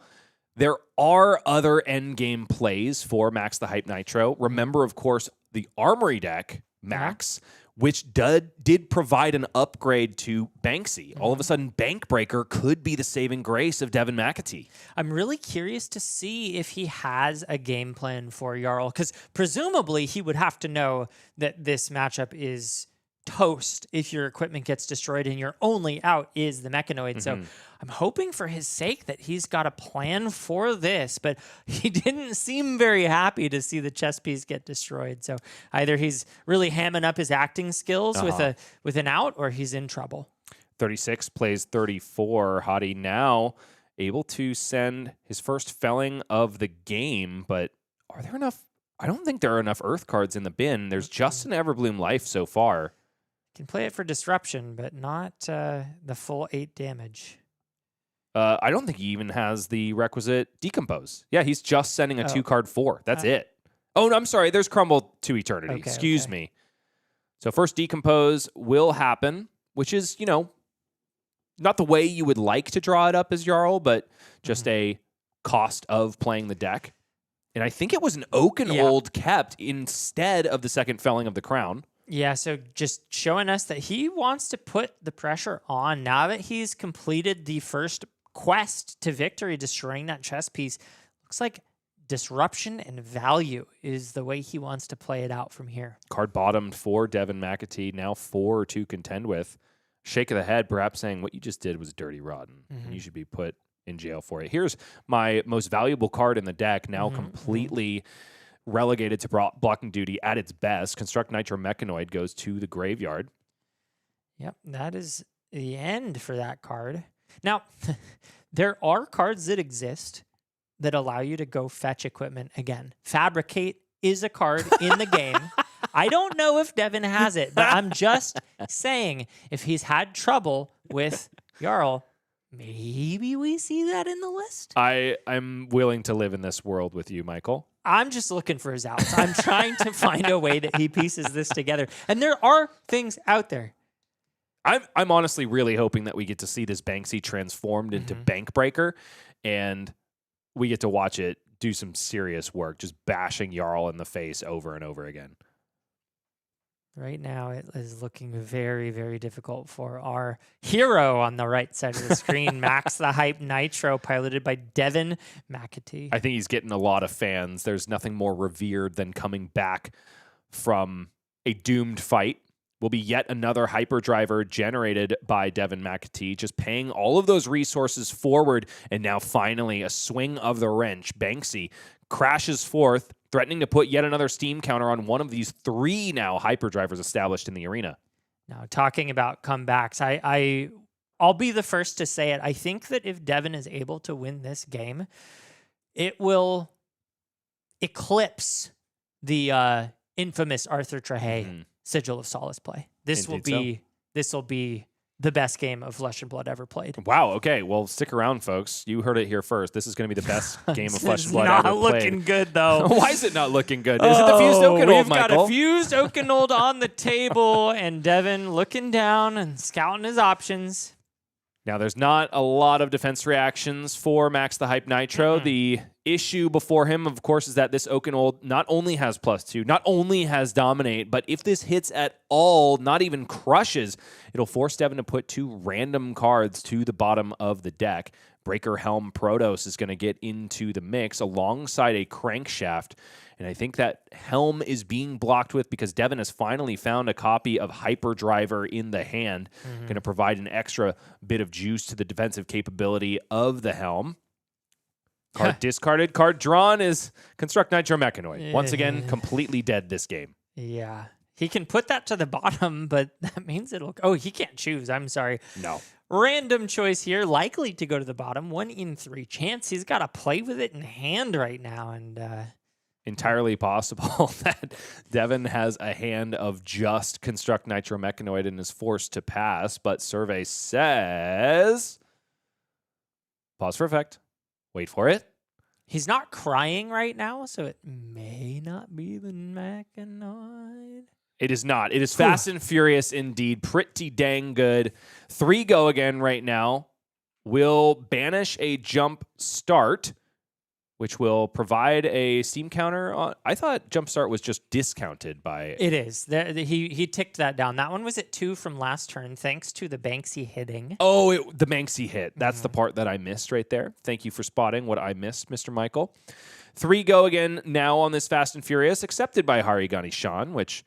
if you're a fan of Devin, has got to be making you tremble in your boots. But then it's a bread and butter Max finish off. Hyperdriver generated, cranked, and now Banksy crashes in. There is a Pulse of Eisenloft in the hand, Rootbound Carapace, which doesn't even need a decompose. That's an efficient turn, though. Despite being hit with an Oakenold, still able to present 6 and make a Hyperdriver. And now frozen to death in the hand, but that ain't what Hari's playing instead. It is a Tear Asunder. In addition to 2 blues, this Shield Beater now cracking in for 6 Dominate and ripping more cards away from Devin McAtee if it connects, which it's certainly looking like it will. Gosh, the disruption is just so powerful on the side of this Jarl. Just at least 2 cards being ripped nearly every turn. It certainly feels that way for now, and there's not another Hyperdriver in the hand to get Breaker Helm Protos into the mix. I don't think it even helps you, honestly, because that would only be 5 with the Galvanic Bender. So 1 card blocked with, 3 damage conveyed, and 2 cards discarded. One of them hit the gas, the other gas up. Now Devin relegated to 1 card in hand, 1 in the arsenal. I'm really curious as to what that Arsenal card is, mind you. It's been stuck there for several turn cycles at this point. What's the over-under that it's a Nitro Mechanoid? Oh, no. It's technically possible, but say it ain't so, Michael. I think he would have scooped by now if that's what it was. Activation of Well-Grounded plus Frozen to Death. I don't think it's activation. He's just blocking. Oh, of course. Thank you so much. On the chain. Max the Hype Nitro activated. No crank on this Hyperdriver because there's no leftover resources to swing Banksy. And it's just a retort of a Shield Beater from Harigani Sean. Devin finally getting some breathing room. And I gotta say, it has been a beating thus far in the game. And yet, the life totals are 28 to 26. Just goes to show, Devin very well may have been in this position before. It's not one you like, but it's navigable. Breaker Helm Protoss thrown into the mix. Hyperdriver in the red, discarded away to provide 1 defensive value, and 4 more will leak over the top. Devin McAtee down to 22. Did you see his face there? I'm predicting he drew a Nitro Mechanoid. No, Was he it is not not. happy? He reacted with something. It looks like an all-red hand. Exactly right. He needed a blue. He needed a resource card to make this hand sing because he's got very costly boost attacks in the hand. Luckily, Hyperdriver will provide a little bit of insulation. This red throttle transforms itself kind of into a yellow because of the Hyperdriver in the arena. So Zipper hit 5 go again meets Unforgetting Unforgiving. No opportunity to tutor out yet another Mangle because there are no more equipment with -1 defense counters on the side of Devin McAtee. 22 plays 27 as 1 damage finds home. 1 resource floating for Devin McAtee. This game is so very young, but it feels old if you are of the old one, Jarl Vitradi. Throttle. Yeah. Yes, it was another zipper hit in the hand. Doesn't look like a boost for Devin McAtee, just 6 big ones. I think I'm fine with that. I mean, what else are you going to do with the turn, obviously? His arsenal must have a cost because otherwise it would be an opportunity to maybe play that out in Arsenal, the zipper hit, but... It's not going to be a Terra Sunder or an Okanol, but it will still be a disruptive turn for Hari Ganeshan. Going to be able to play out this Winner's Bite, which will force a card out of Devin McAtee's hand, either by paying 1 resource or discarding, but then a Frostbite is left in its place due to the Jarl Vitradi hero ability, which is very much online since the 2nd turn of this game. Yeah, really rough spot right now. Ooh, and he pitches a red... I guess that's fine if he's not planning on playing it and needs to save the blue in hand for the turn to overcome the Frostbite. The likelihood of an additional Winter's Bite is fairly low on Hari's side of the board. What is likely is a Shield Beater swing with the help of Fjandal's Spring Tunic for 5. We see the high value of this one-handed weapon. Yeah, it's such an interesting card. I can see the appeal of it in Jarl just because it can be challenging to turn on any of his other hammer options that cost 3. Not a lot of cards with power or cost greater than 3 for that Titan's Fist, and not a lot of Earth cards for the, I don't know, Earth Hammer, whatever that one's called. Shield Beater just being that really clean way to just always come in for 5, but 4 cost can be a little bit clunky. But paired with the Tunic, we see it's a pretty high-value play on that turn. And now Devin walks headlong into this next turn after taking the brunt of Shield Beater. Will go ahead and resolve Speed Demon with the help of a blue.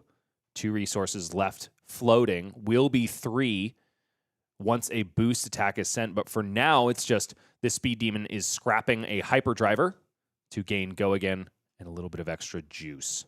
Does it also create a Hyperdriver? Certainly does. Pretty good card. For Gurgen. Imposing Visage gets in the way. 1 damage leaks through. Hadi Ganeshan down to 24. 1 card left in hand for Devin McAtee, +1 in the arsenal. And it's a boost of the Construct Nitro Mechanoid, which is not usually something you say nice to, Michael. Couldn't have been a better hit. Get those out of here. 4 Go Again meets Everbloom Life. 23 now for Hari. 4 resources left over. Devin likely to activate Max the Hype Nitro and swing Banksy, I would imagine, which is why the combat chain is closing. What is in his arsenal? Yeah, it's a great question. We know it's not Nitro Mechanoid at this point. It was flashed very briefly in the hand cam. We have an activation of Cogworks base legs. Because Devin has boosted this turn, can remove the Steam counter from those legs and get an extra action point. So Banksy technically having Go Again. Very interesting. I have no idea what the follow-up could be, especially given that he had that all-red hand but chose not to deploy the arsenal, implying that it is... He didn't crank the Hyperdriver. Oh, I see. So that was just a... So it didn't have Go Again, back. but he was able Understood. to... Okay. All right. Which is nice here because he's got 2 counters now on the Hyperdriver as well. Really, really important for Max to have those Hyperdrivers available, similar to Puffin in that sense. And the retort is just a Shield Beater with 2 cards this time. This is, below rate. Ultimately, a 2-card 5 is not usually where you want to be, but Hari has certainly done his damage. Devin, very happy to just accept vanilla damage at this point in the game. Down to 12 he goes to try to put together the first 5-card hand he's been able to put together, honestly, the entirety of the game. Yeah. Definitely excited to see what the output could be. Starts things off with the T-Bone. Blocked again by Well Grounded, which likely will stick around for these pesky T-Bones. Importantly, hits something off the top, giving the extra counter to that Hyperdriver. That'd be Fast and Furious, of course, in its alternate art printing. The Command and Conquer gets in the way of T-Bone. 0 to 60 banishes a gas up. 4 go again. Now, Harigani Shan holding on to, I believe, an ice card, Channel Lake Frigid, and something else. But here we go. Olin Ice Cap making itself known. When this defends together with an ice card, it's okay if it's an equipment. You create a Frostbite under the attacking hero's control. This is an interaction I'm honestly not super familiar with. And yes, Devin, you don't have to wear those Frostbites. They're just in your arena. And now all of a sudden, the next thing that Devin does will be taxed by 2 resources. Luckily, he does have the blue in hand, in conjunction with this Pulse Wave Harpoon, banishing away a Teklo Trebuchet 2000. And now because Devin has boosted 3 times his combat chain, I'm eyeing up that Winter's Bite. Yeah, it's interesting because you grab that, he can just establish the Channel Lake Frigid and pass, which could hamper your next turn. Instead, it grabs the Channel Lake Frigid. I mean, you can sort of make the play either way, so kind of a tough decision there. I guess this way, Devin is still guaranteeing that Winter's Bite won't be played against him in a way, unless, of course, Hadi just wants to play Winter's Bite and pass with Channel Lake Frigid in the arsenal, though I'm not a huge fan of it. Yeah. Devin having plenty of resources to overcome those Frostbites. So Hari missed timing just a little bit, hoping to shut Devin down. And Devin able to connect with that Banksy, cranking not just his hyperdrivers, but also the head of Jarl Vitradi. Channel Lake Frigid played out, providing a Frostbite in the head slot for Devin McAtee, and also flowing Channel Lake Frigid into the next turn, which is going to play havoc on what Devin is trying to do, especially when he's found himself a Face Breaker Proto Helm, I want to say is the name of that card. Probably just destined to the pitch zone. Yeah, it's got to be. We're going to see a little bit of a slower turn here, almost certainly. I will say, though, I've been fairly impressed with Max's resilience against these ice effects. Obviously, the blue density is helpful, but so have these hyperdrivers been. And now, excuse me, it's an Evo Circuit Breaker in the hand, I want to say. I believe it's the headpiece from that suite of red Evos. Also 2 blues, though, which is pretty huge on a Channel Lake Frigid turn. Seems like his problem right now is actually resource flood, believe it or not. Yeah, that... And no, it is even an Evo Facebreaker. I was right the first time. Yeah, that Facebreaker is not helping in any way, shape, or form here. Completely unplayable. Yeah, and that's interesting. Why would it be brought in if... No, I was right the second time. It is a Circuit Breaker. I was like, there's no base in that arm slot. Boo. Second cast up. Banished there for Pulse Wave Harpoon. And I throw my hands up and leave the building. Yeah, definitely a middling turn. Thanks in part to the Channel Lake Frigid, and thanks in other part to Devin's middling hand. 1 damage will find its way home, though. 3 resources sunk into the Max Nitro hero ability. Likely no crank. Oh, no. I stand corrected. It will be a crank of that 3rd hyperdriver. And Banksy crashes in again for 3. Met this time by a plow under, leaving Harigani Shan with just 2 blues in hand. One of them Fruits of the Forest, the other Everbloom Life. Does have that tunic counter too, so it gets to do the super efficient 1-card play this turn. The important bit for Devin McAtee, though, is this Channel Lake Frigid is not long for this world. Will succumb to the lack of flow for the next turn cycle. Nevertheless, 2 cards blocked with. I think that must mean Devin's hand is uncooperative. Yes. One thing, though, that I've kind of been enjoying watching on the side of Max is the flexibility to just dump resources into the hero power. it's really nice, especially when you're up against an ice hero. Will be pitch hyperdriver, play hyperdriver. It will be a crank here. And now Banksy, even though the normal play pattern is boost so that you're able to activate Max to then crank the token hyperdriver so that you can swing Banksy, Devin is able to convert this hand offensively and kind of defensively in terms of setup. Rootbound Carapace will jump into the fray, though. Banksy will not connect on this turn cycle, but Devin McAtee with 4 hyperdrivers in the arena is essentially just waiting for 4 resources to join the pitch zone with a 0-cost boost attack. All of these blue cards in Devin's hand are rife for the defense. 8 dominate. However, no -1 counters on the equipment means that Devin doesn't need to worry about the crush this time around. The damage has already been done from this card. Small saving grace for our Max the Hype Nitro player. And I am seeing a heck of a lot of blues, one of which does not block at all. That's the assembly module at the bottom of Devin's hand. So we'll throw what we can. Crankshaft will mean that only 5 damage connects. Technically, Mangle did crush, but as you mentioned, Michael, no viable equipment to destroy. And the life totals are getting to a scary place for Devin. I'm looking to see him potentially set up an arsenal sooner rather than later and try to go for a big bursty turn, if at all possible. Maybe too late for something like that. Could angle for maybe outvaluing for the rest of the game. But right now, down 11 life, 18 plays 7. This is a very difficult spot. Assembly module played out. Has the opportunity to fetch hyperdrivers for Devin McAtee. It will be a crank, of course, to get the action point back, but then seems that Devin is activating assembly module, which will rob him of his action points, except for the fact that Max the Hype Nitro gives hyperdrivers crank. So he's got too many hyperdrivers almost at this point. Not sure exactly what to do with all this juice unless he's got something crazy in the works, like a moonshot. I don't know. There are cards that Max could be playing that we haven't seen yet that I'm wondering if we will see. Bankbreaker comes to mind, moonshot comes to mind, and of course we've also seen Hyper Scrapper pitched and blocked with for Devin McAtee. That's an attack that can get kind of out of control with this many hyperdrivers established. What we haven't seen, though, is Construct Bankbreaker. Entirely possible that it hasn't even made the 80 of Devin McAtee. So that late game play I was alluding to early may be null and void. Maybe that we're just playing the value game, trying to swing with Banksy as much as possible and play overrate, utilizing the hyperdriver resources that he has banked.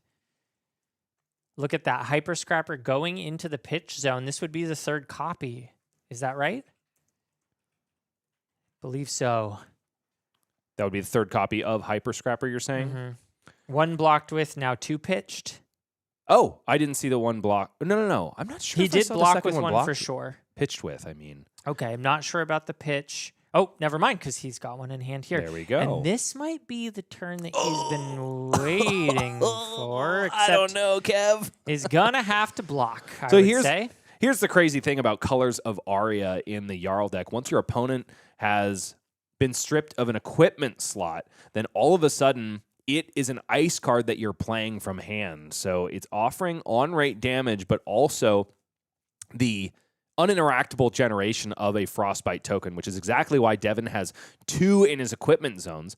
The benefit, of course, is that 5 hyperdrivers means that if Devin can resolve a single thing on his next turn, he's going to have so many resources with which to work. He sure will, and he has that Hyper Scrapper. The only question I have now is how many scrappable items are in the graveyard? Certainly at least 2 in the form of equipment, but the number of hyperdrivers in there is a bit of a question mark for me. So he's discarded 2 to the Breaker Helm Protos, which is fantastic. But he fetched 1 too, right? So we're kind of been going in and out with... Or was that fetched from deck? Maybe I thought it was. From deck. Sorry about that. Well, I have to check myself because it's not every day that I see an assembly module utilized. Yes, it is Hyperdriver from deck for Regardless, assembly module. though, we are seeing 2 cards pitched, so Hyper Scrapper does hit the pitch zone. That will be the 3rd copy, and the Zipper hit boosting for 5 additional resources. Here come the resources. 2 token Hyperdrivers destroyed. There's 7 resources in the pitch zone for Devin McAtee. Will we finally see what that Arsenal card is, Michael? Is it Hyper Scrapper? No, just a good old-fashioned heist. Not bad, though. Banishing Sure. a Supercell for the boost. And now, Hari is in a bit of a fork. Likely does not want to block out this heist. He takes all of the damage from it. There are viable targets. They are not boom grenades like they are in Dash.io, though. Going for, you guessed it, Hyperdriver. So more free resources for Devin McAtee, which can, of course, pay dividends. If those Hyper Scrappers can come back around again, it will be a Hyperdriver created to the Max Nitro ability. And then, I would have to imagine, yes, indeed, Banksy for 3. Importantly, cranked the Hyperdriver that came in, gaining an extra action point, allowing the second Hyperdriver to not be cranked while still having an action point available to swing Banksy. So Hari just taking a couple points of damage there, and this is scary because Devin's at 1. This, of course, being Felling of the Crown with plenty of material in the graveyard with which to decompose. 8 damage and only 3 cards to block this sucker. It is not looking great for Devin. It honestly hasn't been looking great since the very early stages of this game, but he's doing what he can with what he's got, and what he's got is not Nitro Mechanoid. 2 D-Reacts in Hari's hand means that the follow-up will be relatively weak. It's still a Colors of Aria, which is pretty annoying to deal with, as we know, but with all these Hyperdrivers in the field 7, it's a break point, but it is survivable.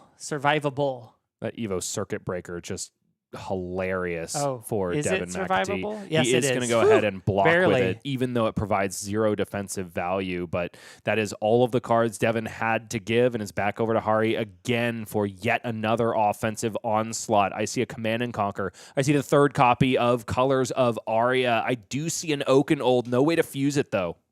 Devin is definitely in the blender at this point. Colors of Aria resolved yet again. Frostbite in the place where Evo Circuit Breaker should be. I'm seeing but 1 play. Block with 3 cards, and Arsenal your favorite. Does Devin even have the ability to block with all 3 of those cards? We know that there are Hyperdrivers in the mix, and they simply do not block. Definitely a very dangerous place to be. And there is 1 Hyperdriver in hand. What's the last card there? Looks like it blocks. It will be 3 cards devoted to the combat chain. Devin, unfortunately, just spinning his wheels. Normally a speed demon, a heart wrencher. In this case, relegated to nothing but blocker. I'm seeing some dominate targets. I don't know if they're online, but the Oaken Old as well as the Glacial Footsteps in 2 blues, one of which is ice. The other, I think, is also ice. I want to say I see a red on the left side of his hand there. Yes, I agree with you there. Looks like it has the ice border and is red. Oaken Old, just the old-fashioned 7 damage. Because that red is yet another Oaken Old. Oh, it was not an ice border. It was an ice guardian border. Indeed. 3 cards once again. And even though Devin is delaying the inevitable, there's just one way that this game will end. It's a Hyperdriver out of the Arsenal. Of course, placed there because all Devin could do was Arsenal it. He can't block with it. Hyper Scrapper saved for a rainy day that which may never come. Oaken Old is dominated and gains the win for Hari Ganeshan. 3-1, now 4-1 going into the last round of Swiss. Very likely locked up for top 8 at this point for our Guardian player. Yeah, and I don't know if this spells complete doom for the Max just yet. Of course, losing in the not final round, going X2 in round 5 is not ideal, but it's not necessarily a death sentence. We'll have to wait and see how the rest of the pairings go. Looking forward to seeing whether or not he makes it in. But Jarl looking great for top 8 right now. I am going to hope very much that we did not put the stream curse on Devin McAtee. He is, of course, a friend of the show and a friend of ours. And I'm sure he has gained a lot of supporters after watching that absolute slogfest. Did the best with what he had, but ultimately the Jarl deck just cooperated, and there's nothing you can do when it does. Absolutely. It's a race between armor destruction and armor creation, and in this case, it was not close. Ain't no way. So maybe Devin will bring a bigger wrench to the next fight, but that remains to be seen. What we do know, however, is that pre-orders are up for IAR. Usurp the Shadow Throne is coming to MinMax Games. In addition, a pre-release event on September 18th, 2026. And then you can expect your pre-order to be ready and rife for pack breaking on September 25th. That's when it'll be in stores, but you can get your hands on these purple boxes before they are even out. Super excited for this set to come up. It really kind of, I mean, looking at the cards so far, the power level seems through the roof, and I have been itching for a set that comes out swinging out the gate, and this one seems like it will be that. Speaking of swinging, Michael, MinMax Games has the Flesh and Blood Future, and they also have a nod to Flesh and Blood Past. If you would like to master your class, and that class is Warrior, Mastery Pack Warrior happens to be the product for you. It has been in stores since the beginning of this month, but it's been selling out all over the country. MinMax still has boxes available, so go to our site and check out Mastery Pack Warrior. You can get your hands on packs with swords on them and see if you can fetch yourself a Marvel printing of, I don't know, classics like Dawnblade. Thank you. Wow. I can't believe that one flew out of my brain. I wanted to help, but I also didn't even more. And then other two-handed swords like Zenith Blade, like Golden Grail, and the new kid on the block, Durandal, who I think we don't really understand the real value of as of yet. Yeah, I'm looking forward to maybe seeing that make its way into some lists in the future. The potential seems to be there, but the trade-off, I think right now, it seems to be powerhouses like Dawnblade, and that can be a tough ask, but it looks fascinating in decks like Dorinthia. Well, we are going to be carving our way to our top 8 after an absolute smashing of the Shield Beater against Max the Hype Nitro's Breaker Helm. We'll be back with more Flesh and Blood in just a little bit after a short break. Stick around. Final round of Swiss coming at you.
Some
And the award for most devastating defeat on stream so far goes to Devin McAtee and Max the Hype Nitro. It made all the more devastating because I think everybody wanted to see Max do well. But unfortunately, Jarl Vitrady did get in the way. Bryce Platt's back with Michael Danger Murray as my co-caster, and we are bringing you the action from the MinMax Battlegrounds event going on in Chicagoland at the moment. And we are so excited to proceed into our final round of Swiss because it is going to be featuring an familiar face and a brand new one. It'll be Fang Drakai of Blades in the hand of Griffin Arnold versus Justin Gagliardi on Puffin Hightail. We have seen a Puffin on stream, much to your chagrin, Michael. It was a boost variant of Puffin. Not as big of a fan of the boost variant, personally. I do like the pirates. But we haven't seen Justin Gagliardi yet. Entirely possible that he's got something more pirate slanted for you. We'll see. If it's, you know, I believe that pirate is stronger, and so maybe that's why he's winning. Now, this is a matchup between two players that are X and 1, which means that at our sixth and final round of Swiss, that is a definitive win and in for whoever takes it down, and a lose and sweat for whoever succumbs. And I gotta say, the options between Fang and Puffin, I could take either one. Indeed, especially when there is another Fang potentially proceeding into the top 8. I think all but guaranteed. Alex Tyler took his first loss very recently, is now going up against the one of Huntsman in the room to see if they can it get sounds into the like we could even have 2 Fangs in the top 8. That's an exciting story. It is entirely possible. But the story we have to tell first is Griffin Arnold versus Justin Gagliardi. Griffin, the only returning player to the feature match area, at least so far. We're going to see some familiar faces once we make that top 8 cut, to be sure. But, Michael, you have definitely played against Fang, and you have piloted a lot of Puffin. Which side of this match would you rather take? I mean, I'm always going to choose Puffin because that's the deck I like to play. But in terms of who has a better chance of winning, I think Fang has the more consistent game plan.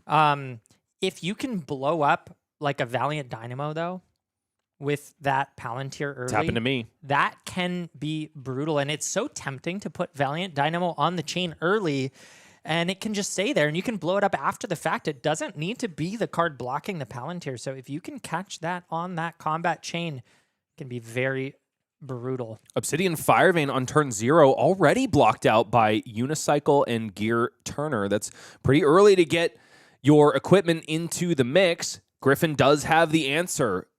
Long Whisker Loyalty plus Scar Tissue equals an Obsidian Firevein that has connected with the foe and provided a mark as well. A massive start for Griffin already. Vigor token generated, and wouldn't you know it, a second Obsidian Firevein to follow.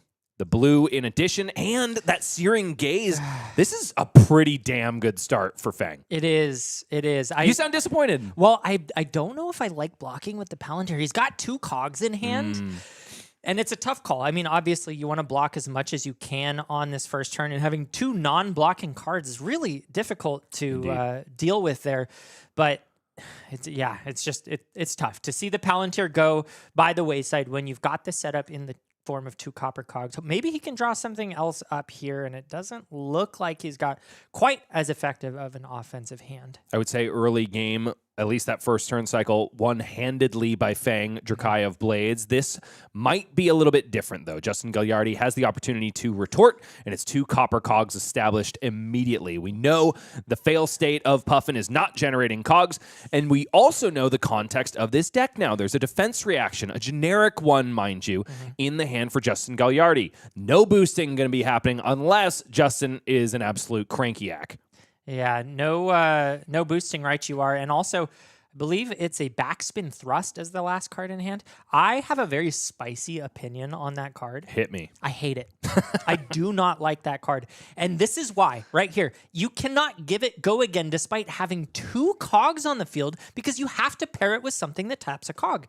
And Justin doesn't have that. If you look at a lot of these Puffin lists, there's like 12 cards maybe that tap cogs, and even some that like you think on paper sound really good, like a Dovetail, it untaps the cogs after it hits. So there's if you scour these lists, what I've realized is that backspin thrust doesn't have very many starters that pair up with it. That being said, it's extremely powerful when you do get it off, but here that is not happening, and we're seeing why I personally do not like this card, and I've cut it from my lists. Well, if you're looking at this turn cycle, Crash Site Salvage also doesn't look particularly good. Not a single scrappable target in the graveyard for Justin Gagliardi so far. Yep.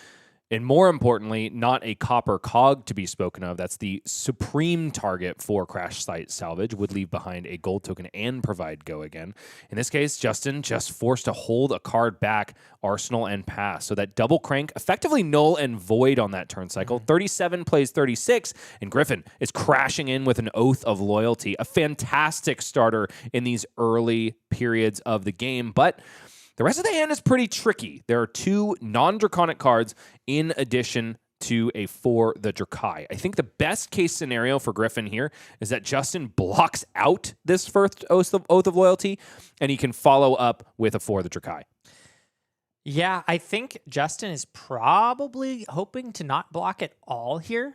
He's got the 2 cogs, he's got the Dovetail, and he's got a plethora of other options to pair along with it. Has a very aggressive hand, and although he does have that 4 block in the arsenal, as you mentioned, it was better for him not to block. Okay, so it's a resolution of Restless Pursuit. A fealty token should have been paid for there, which, yes, it was indeed. Griffin did tick those fealties down to 1, now back up to 2 with the activation of For the Drakai. Because Justin Gagliardi is marked, it'll just create a fealty token.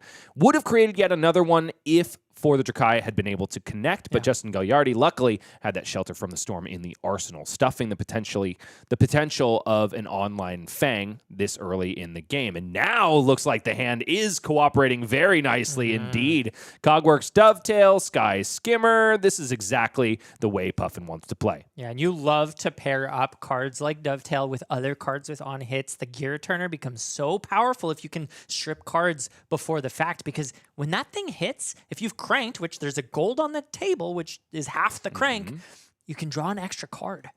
In this way, Justin can keep his opponent guessing for a long time. If Griffin commits to blocking this Cogworks Dovetail, all of a sudden Gear Turner has a very reasonable on-hit, usually one that your opponent will not mess with. It's kind of like Heist. You just don't want it to hit. In this case, if blocks are committed now, Griffin might just not even have the defensive capability to do anything about it. But the Drakaev Blades does not bite. It's 2 activations of the thrice per turn instant on Cogworks Dovetail. Up to 7 goes this Skyboat. And after Griffin is cleaved down to 30, both those cogs will be untapped, 1 retapped to provide go again in the damage step for Cogworks Dovetail, and the turn can proceed.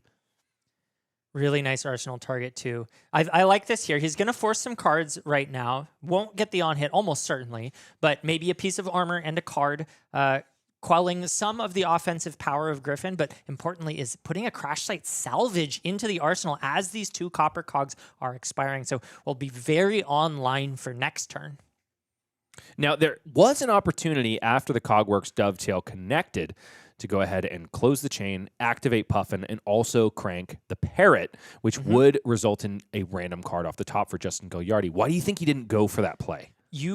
So I will say that gold and the ability to do that is very valuable. You have to time it well, and I think the best time to do it is actually in the late game. If you're able to hold on to that until you have tempo, and then you can say, hey, I'm going to draw an extra card, gain all this tempo, and now you have to commit a resource to killing this bird too.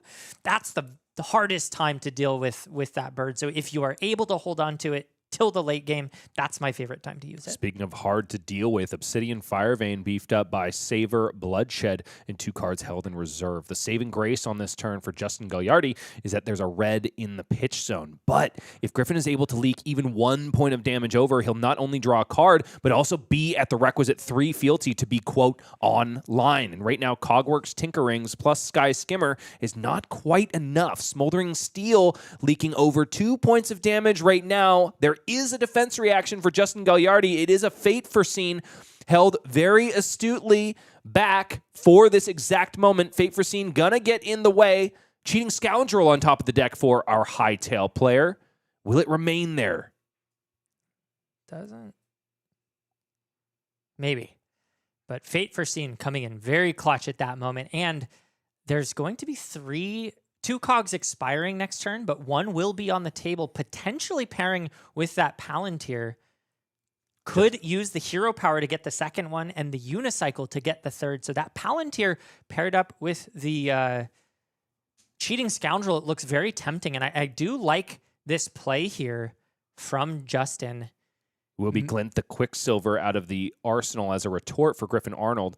Does get himself an extra card, providing double go again to this Obsidian Firevein, but it's just another Hunt the Hunter. Less than ideal for the Fang player, who now only comes in for 1. Yes, threatening a 3rd fealty, but you know, it's not super easily shrugged away by Justin Gagliardi. Ooh, I do not like reaching for this Palantir. He could do it. He knows what the top of his deck is, and I guess it's efficient. You want to keep the Fang off those fealty. It's a very tempting play here. The other option, of course, would be to sacrifice the Tunic super early in the game, but no, decides, going to put the Palantir, going to play measured Flesh and Blood, and I gotta say, I do like this play a lot. One of the things you just said you didn't like it. I look. It's a very difficult deck to pilot because you have to keep your resources available and to figure out when the right time to go is. And here he knows he's going to make another gold. So having the cogs available and having the Cheating Scoundrel pairing means this is a nice, I'll call it a 1-card 9 he's about to play out. And here we go. Activation of Puffin Hightail. Cheating Scoundrel, of course, found. Crash Site Salvage to follow. This is 6. Go again. Create a gold token on the back. The biggest issue with this turn is there's not a fantastic way to convert the cogs, but Spitfire is always there to help you. Yeah, super, super efficient. And getting to keep that Tunic, I think, wise. You know, this will be a game of grinding out. And as long as you can keep that Fang off of the 3rd fealty, things will be a lot more efficient for you than it will be for him. And additionally, because Griffin Arnold has not been able to get online because that Palantir Aeronaut was devoted, that just reduces the number of options for the Fang player when it comes to defending and also mounting a significant offense. Griffin Arnold drew up an all-red hand at a fantastic time for the Puffin player. And while Griffin did do probably the most sinister thing I think I've ever seen, draw up 3 Hunt's Ends at the same time when you are already online, in this case, the one he's found is just putting him in a rut. Not enough fealties to activate that, and we mentioned how much weaker that card is than Tarantula Toxin because of moments like this. Gold token generated for Fang because, of course, the wager on cheating Scoundrel is not cheatable because Justin Gagliardi simply doesn't have any cards left in hand. I don't hate losing this wager when I have gold already. It can feel really good for the opponent, and obviously gold is extremely powerful in Puffin since it's just half a card or a full one once you decide to deploy that Polycranka. But in this case, getting through all of that armor right here, don't hate it. Now Griffin should be down to 27 after taking that headshot from Spitfire. We'll wait for an update of the life pad. And now in the hand, I think, is no longer a Hunt's End because Crown of Providence likely sunk it away. Pitch card is instead a blue, overcrowded, found in exchange. That gamble paid dividends. And now in the hand is a Perforate and 2 Smoldering Steels for Griffin Arnold. On the side of Justin, though, Golden Skywarden could not have come at a better time. 2 golden cogs on the field means you get to make 2 entire gold and block for 4. The rest of the hand does not block particularly well for Justin, though. Riches of Tropodani, Copper Cog, and an Enlightened Strike make up the context of this hand. I have another very spicy take. Enlightened Strike? No, I have cut Riches of Tropodani. Wow. Because of hands like this. Nothing in this hand pitches. That Riches is dead in the water right now. That's a significant point. Luckily, you can be bottomed. Yeah, you can Enlightened Strike. You can bottom it, or you can pay it into it with a gold. So it's not the worst thing in the world, but it's also not the best thing in the world if all you're doing with it is cycling it. So not just golden cogs galvanized by Golden Skywarden, also the Copper Cog, because Justin simply doesn't have a good use case for it on this next turn cycle. So Golden Skywarden blocking 5, unfortunately meets a Perforate, which will simply allow Griffin Arnold to swing one of his daggers an additional time and also draw him a card. Yeah, I like that card a lot. I haven't seen it much in Fangs as of late, but it was one of my favorite cards when I was playing Fang. Now I get to have a spicy take. I hate that card. Sure. I get it. I think there's a reason people don't play it in general, but I really enjoyed the flexibility of it being a yellow that can replace itself. Of course, its ceiling isn't very high. It was really more about the flexibility. The floor, now that Perforate drew yet another redundant blue card and also another Perforate. Yeah. So I'm sitting here counting my laurels, and yep, I hate that card. But you know who loves it is Alex Tyler. At least he has in the past, and he's sitting at X&1, basically locked for top 8. So what do I know? Yeah, fair enough. Everything. That's the answer. Everything. We are the casters. We write the narrative. That's right. Obsidian Firevein the second. Now, likely with Go again, and also an additional swing. Perforate perhaps going to get into the mix, but not quite yet. Griffin maybe wants a little bit more information as he still has an opportunity to swing a 3rd Obsidian Firevein on this turn. Opted. And finally, 3 fealty tokens on the side of Fang. I was just going to say opted not to block, which fought hard, long and hard to prevent that 3rd fealty, but now I think it makes sense given that he only has 1 blocking card left in hand. I can't do it. I don't think 3's enough. So Smoldering Steel going to provide essentially 2 points on that Obsidian Firevein, 1 from the card itself, 1 from the Obsidian Firevein, but 3 if it connects, which it, of course, did. Justin Gagliardi gives a respectful nod to this Perforate. Oh. And, wow, Hunt's End drawn off the top of the deck. That's absolutely massive for Griffin Arnold. So all of a sudden, Perforate's looking a lot better than I gave it credit for. So that 3rd Obsidian Firevein up to a whopping 6, followed by an additional 1. And finally, lots of damage leaks through for Griffin Arnold and also a refresh of the Valiant Dynamo. If Justin puts that E-Strike in front of the last Obsidian, does that turn end on the spot? Or does he get to keep going? It would end on the spot at that point. So very hard to spot, but Justin missing what could have potentially been a game-winning play in that moment. Now, Justin Gagliardi. Wait, I'm sorry. What were we? I thought you were saying if draconic attack reaction wasn't drawn up. No, I meant if Justin blocked with the E-strike to prevent that last fealty from being created on the Obsidian Fire Vein. Well, I don't think so because Griffin Arnold paid into Grains of Bloodspill, so still would have had resources to send another Fire Vein. Okay. Regardless, it is now Justin's turn, and he's opted to pitch away that Riches of Tropeldani to cycle it alongside a gold, cranking the Puffin Hero Power and the Copper Cog from hand, drawing a second card, and now pitches that E-strike in order to swing the Palantir for what could be 8 or could be 9, depending on if he's willing to commit the unicycle right now. Either way, Griffin is forced to block with a piece of equipment at minimum. It is a juicy one, Brave Forge Bracers, but if Griffin decides to block with any cards from hand, Palantir Aeronaut might very well be interested in destroying that instead. I'm going to bring up a niche case right here. If Justin simply taps 2 and activates the Palantir, he still has space at the end of the chain to activate Unicycle and still destroy after damage has been dealt. If he chooses to do so, since it's not blocking any anyway, could forego 1 damage to gain the insight on whether Griffin has a D-react or not. No reactions. Sorry, not into reactions just yet.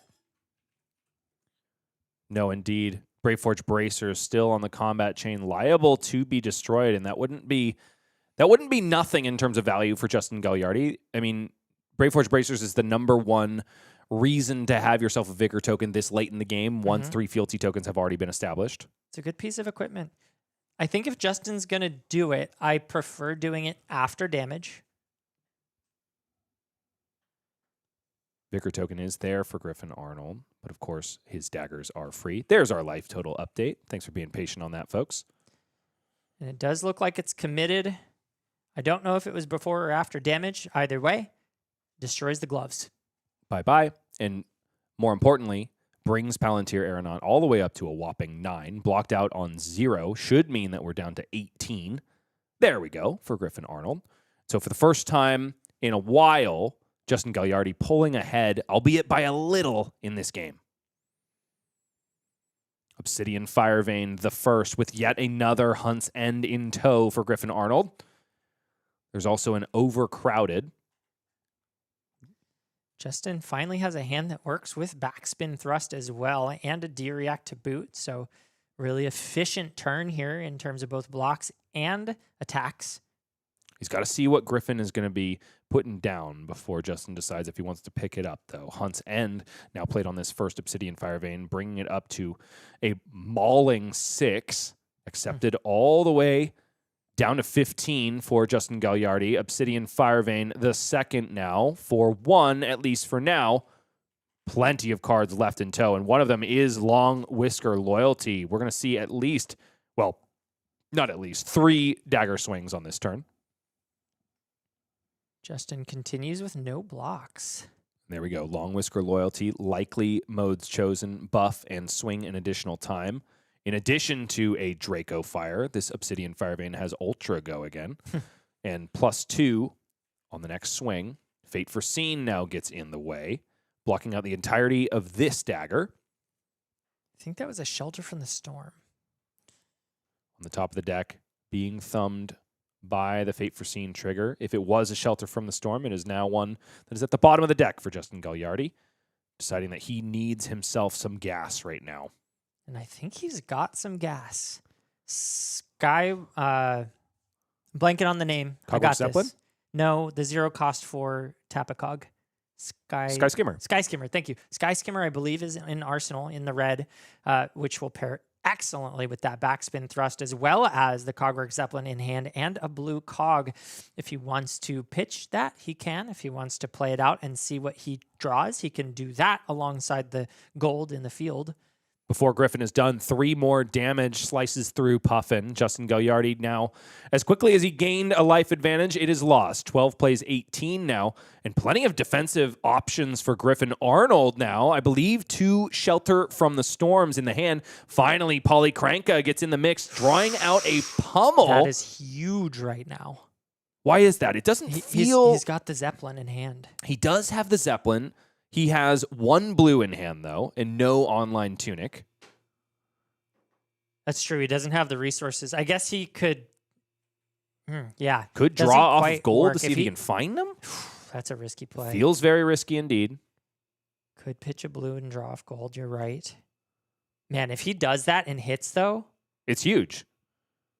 Go again, provided to this Sky Skimmer after being blocked out by Shelter from the Storm. Number 1. I thought I spied a second in Griffin Arnold's hand. I could be incorrect, though. He's just going for the Zeppelin here. Instead of going for the gamble, just wants to deploy that pummel. I wonder if Griffin's going to sniff it out. Entirely possible to see pummel in these Pirate Puffin lists. Cogworks Zeppelin, a fantastic card if it can connect. I mentioned earlier that you want to bring out Poly when you have tempo. If Griffin commits 8 block here, that would be 3 cards and keeps a card back to deal with that Polycranka. That pummel... Oh, I'm sorry. Daggers are free. What am I saying? Wait, but then the fealties will all go away. Mm-hmm. This is a really important turn for Griffin. He needs to think long and hard about how to deal with this. The Arsenal is no saving grace. It is overcrowded, which can get into the mix. We'll be blocking for a big bad 4 from the Arsenal, which is pretty dang good. But Griffin, of course, needs to hold back a Draconic card. I can confirm that there's yet another Shelter from the Storm in the hand and at least 1 Draconic attack reaction. I want to say a Blistering Blade. So currently it is 4 on 6. J.K. Rafflemau, it is an Affirm Loyalty, not a Blistering Blade. 4 on 6. Justin Gagliardi has the pummel, can get this sucker up to 10, to which Griffin can respond with Shelter from the Storm, but it won't be enough. I know it was a big gamble, but I wonder if this is enough. If he could have instead converted that extra card to offense, depending on if that top deck was blue. Mm-hmm. Like I said, huge gamble. Could have thrown the game off that, so it's not necessarily the right play. But is this enough? Justin definitely not throwing right now, playing safe, crossing the T's, dotting the I's. Griffin Arnold sitting here wishing that perhaps he had committed those last pieces of equipment block, giving a knowing nod. That's pretty good, he says. Pretty good. If he was able to put, I guess in this case, 10 up front, or rather 6 up front, he could have just covered that with the D-React. Mm-hmm. This is a situation where Fang is comfortable, though. I mean, Griffin, yes, is likely to, well, guaranteed almost, to lose a card. But as long as he keeps 1 Draconic attack reaction back, he can do a hyper value play. Obsidian Fire Vein goes up to 4. Obsidian Fire Vein again. That's 5 total value. If he's refreshing the Valiant Dynamo, that's whopping 6 value for 1 card. So instead of play out that Shelter from the Storm, Griffin just says, let's go next. Hit me. Now the question is, I guess, yeah, again, he'll just kill that Parrot with the final Obsidian Fire Vein. So super efficient clear there. A lot easier, I would say, in this deck than most others to get rid of the bird. The follow-up is Spitfire 4-2. Valiant Dynamo blocks 1 of it. Down to 11 goes Griffin Arnold, barely on the back foot when the life totals are concerned. And with 2 cards in hand, it's time for Value Town Fang to do his thing. And as I mentioned earlier, it just feels like that, even though it was super powerful, may not have been quite enough. Imagine if the life, instead of being 11, was 7 here. I want to see the top card of this deck. It is the bottom of the stack. It is blue. So there was an out there. Hindsight is 2020, though. Yep. Another thing that Justin has drawn up is 2 Golden Sky Wardens and the first copy of Cog in the Machine we've been able to see. 1 Golden Sky Warden feels great. 2 feels pretty bad. Less than stellar. I guess you can always cycle it since you're going to get a couple extra gold here. And then also overblocking that much into a Hunt's End also feels amazing if it's there. No, sorry, it is just 4 damage that he will be preventing. Affirm Loyalty and potentially Scar Tissue as well if Griffin wants to send it. It'll be 3 cogs. chewed up by Golden Skywarden and spit out in terms of defensive value, total of 5. Griffin goes for it, an additional 2 value on that scar tissue, barely leaking over the top. Yeah, but will he kill the bird? That's the real question. He'd better. He had better. And all of a sudden, a burning blade is in the eyeball of Polly Krenka, which means that she goes into the bin in the tiniest, cutest little coffin you've ever seen. Poor bird. Que lástima, chica. Justin Gagliardi now 11 plays 11, staying in this life total race, but he will be at the mercy of the top of the deck because here comes a blue into the pitch for cog in the machine. 2 golden cogs generated, 1 card drawn off the top. This is big. What is it going to be? There's 2 action points to speak of, so even if it's not a card that utilizes cogs, Spitfire is there to convert these cogs into at least 3 value. Sunken treasure found on the top. I think it's time to go in the gold well. No. Well, you can, but you've got resources to send your... That's huge. Red soup up. But you could have sent the Golden Skywarden with the floating resources. True. But now we have a soup up. Unfortunately, Tunic is not online, so another card drawn off of gold could provide that line you're looking for. Yeah. Crash Site Salvage ain't bad. Is that more damage than sending 7 into 3? Well, 7 and 3 is 10. Crash Site Salvage, 3 plus 4 plus 3. That's an additional 1 damage. How about that? I feel like he underestimated the power of that. You're kind of right, honestly. It's like such a bad card you think to send that you just don't calculate it out. But that was you're actually right. Was the color he wanted there, and I don't think he fully realized that. Although he did have the gold to dig, and in this case, it gained a point of value. And we just mentioned how it's a tight race here. Every point counts. Sure. Gosh, I'm coming around to your line of thinking. 4 honestly, right now, though. So true. If he took that gamble, I'm not saying it's the right play, by the way, folks. It's probably objectively incorrect to do that. So what we could do is pop 1 more gold. And if we draw a Cogworks Dovetail, holy, are we gaming? You're 3 and 20 out, maybe 2 at this point. It's 2 for sure. 1 Dovetail has been resolved. I don't know why I said 20. Come on, baby. Yes, here we go. He does it. Here we go. Can Justin Gagliardi do the impossible? Draw the 1 card that is going to be massive. It was a Zeppelin. Yeah. Not there. He could pitch it. I think it was yellow. No. It's just Spitfire. It's a good Arsenal target. It's fantastic. I do love cycling away the Golden Skywarden because that's not a card you want in Arsenal at all. No. And all things being said, not only did he achieve more than 10 damage, he got to Arsenal a card on top. So you were actually right. I did my math wrong. This was only 10 damage. Oh. Well, but it's plus a card. Plus a card in Arsenal. So fair enough. Did all that work for the extra Arsenal target, and I don't hate it. Now's the time to go. And 11 life plays 4 is... But with a Fang holding on to 4 cards? Yeah. Justin does have a lot of block value in the deck in the form of Galvanize. He also has a lot of no blocks in the deck in form of Copper Cog. So what he draws up next is going to be crucial for the rest of the game. You know what I haven't seen from Griffin Arnold is a copy of Tooth of the Dragon. Draco Fire putting a lot of strain on extra non-blocks in the deck. So I think Griffin probably astutely left that one at home. Vigor Token pops at the beginning of his turn. Now down to 2 is the Drakai of Blades. Oath of Loyalty, the first attack here. And the rest of the hand, it's just gas, man. Justin's hand fully blocks, though. All 3 blocks, but blocking cards nonetheless. So may have the ability to stay alive here at the very least. Curious, that's a Warmonger's Diplomacy actually in the hand for Griffin Arnold. That's a pretty potent card into Puffin. It'll require a fealty token in order to use with this Oath of Loyalty. Luckily, Griffin will generate one with a firm loyalty. I think he's trying to bait Justin Gagliardi into not blocking the majority of this turn and then hit him with a Warmonger's Diplomacy when he's made a plan for these cards. But I don't know. I almost wonder if Griffin would rather just be at 5 right now. Yeah. He doesn't have the absolute juiced out turn that he needs to end the game with Justin at 11 life. Gold token created by Sunken Treasure. Yellow turned face down in the graveyard of Griffin Arnold. likely that yellow scar tissue. Mark consumed 4 fealty tokens in the arena, 1 soon to join with Affirm Loyalty being utilized on this Obsidian Fire Vein on Draconic Chainlink 2. Importantly, Justin has no blue cards left in hand with which to deploy that Cogworks Zeppelin. Not that he has the cogs to support it either. Blocking with the E-Strike into 4 damage. Another fealty is created and 1 damage leaks over the top.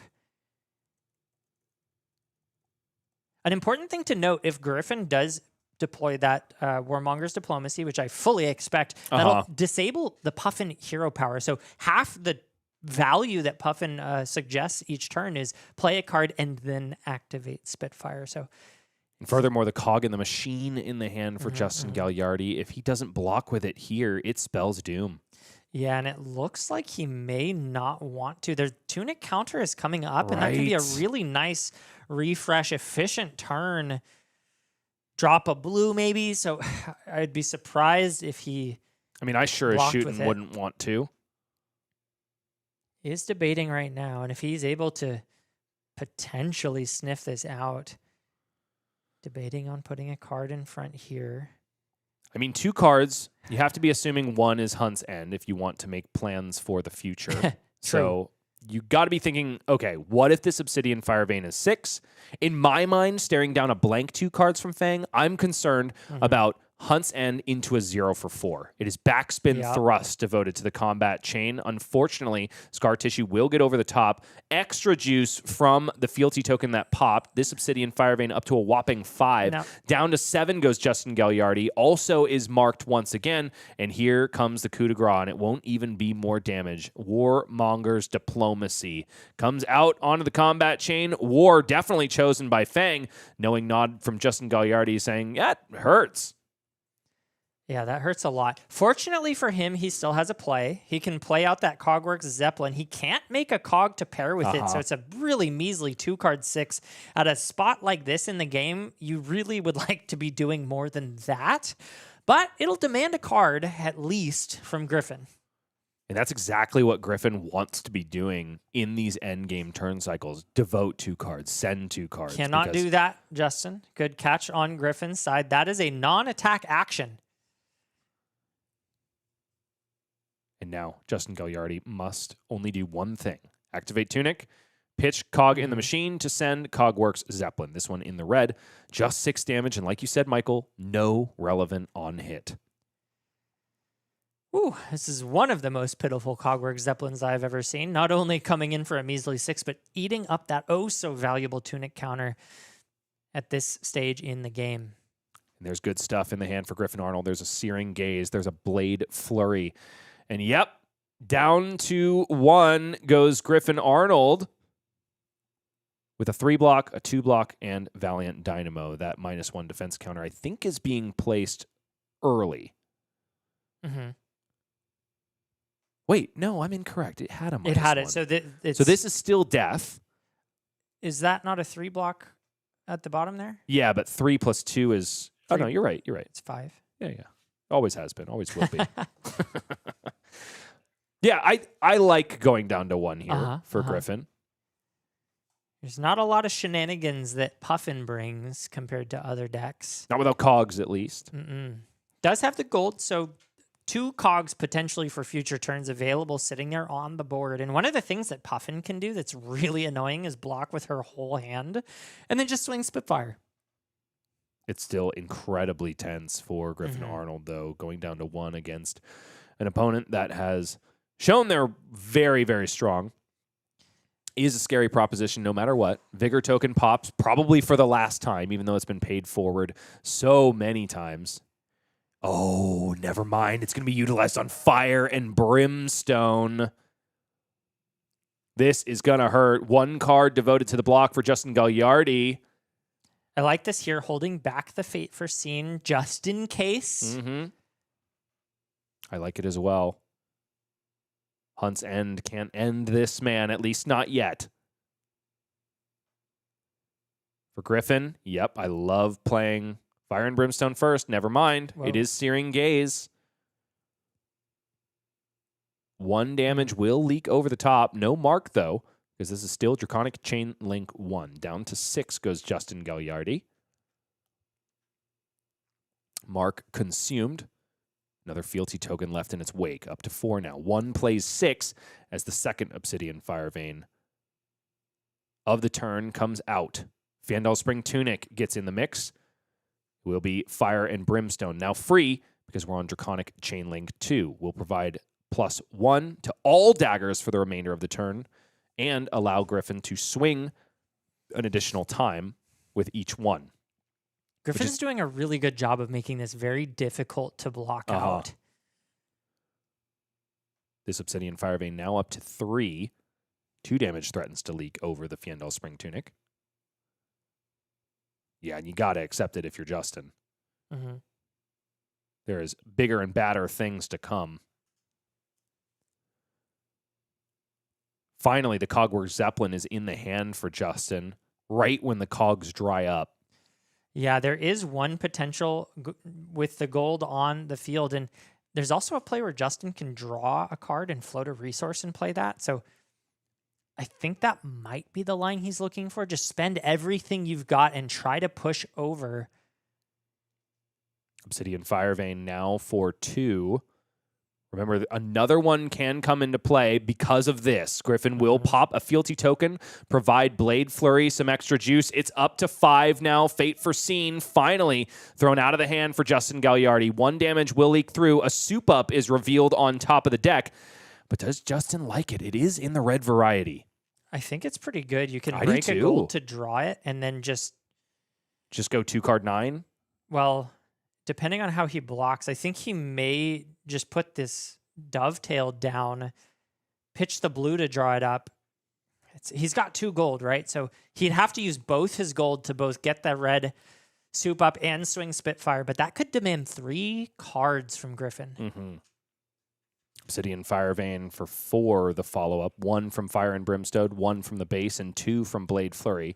Cogworks Dovetail will get on blocking duty. 1 damage comes across the line. Down to 2 goes Justin Gagliardi. There's 15 minutes elapsed, but we are not going to time here, folks. It is a bloodbath. Both of these players piloting to the max in this game.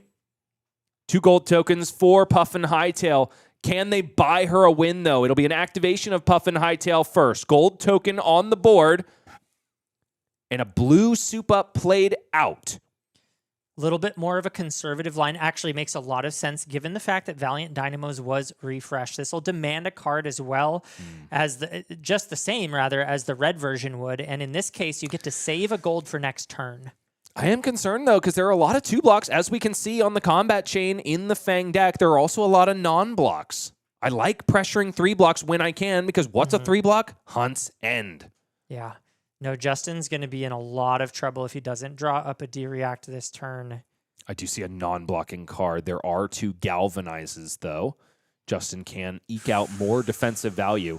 All there is a Blistering Blade in the hand of Griffin Arnold, but also a Glint the Quicksilver. Powerful combination when you are demanding your opponent block.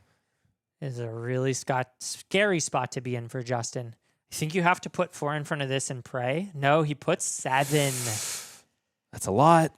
It's a ton. Ugh, especially when Glint the Quicksilver is the play. Card drawn up is a defense reaction. Not great now, but honestly, I don't think Griffin is even going to need it. There's a non-blocking card in the hand. Soup up will get thrown down. Blistering Blade doesn't complete the job, but will give Justin a point of damage down to 1. Holy. And now Den of the Spider is there to respond with any sort of clapback that Justin can put together.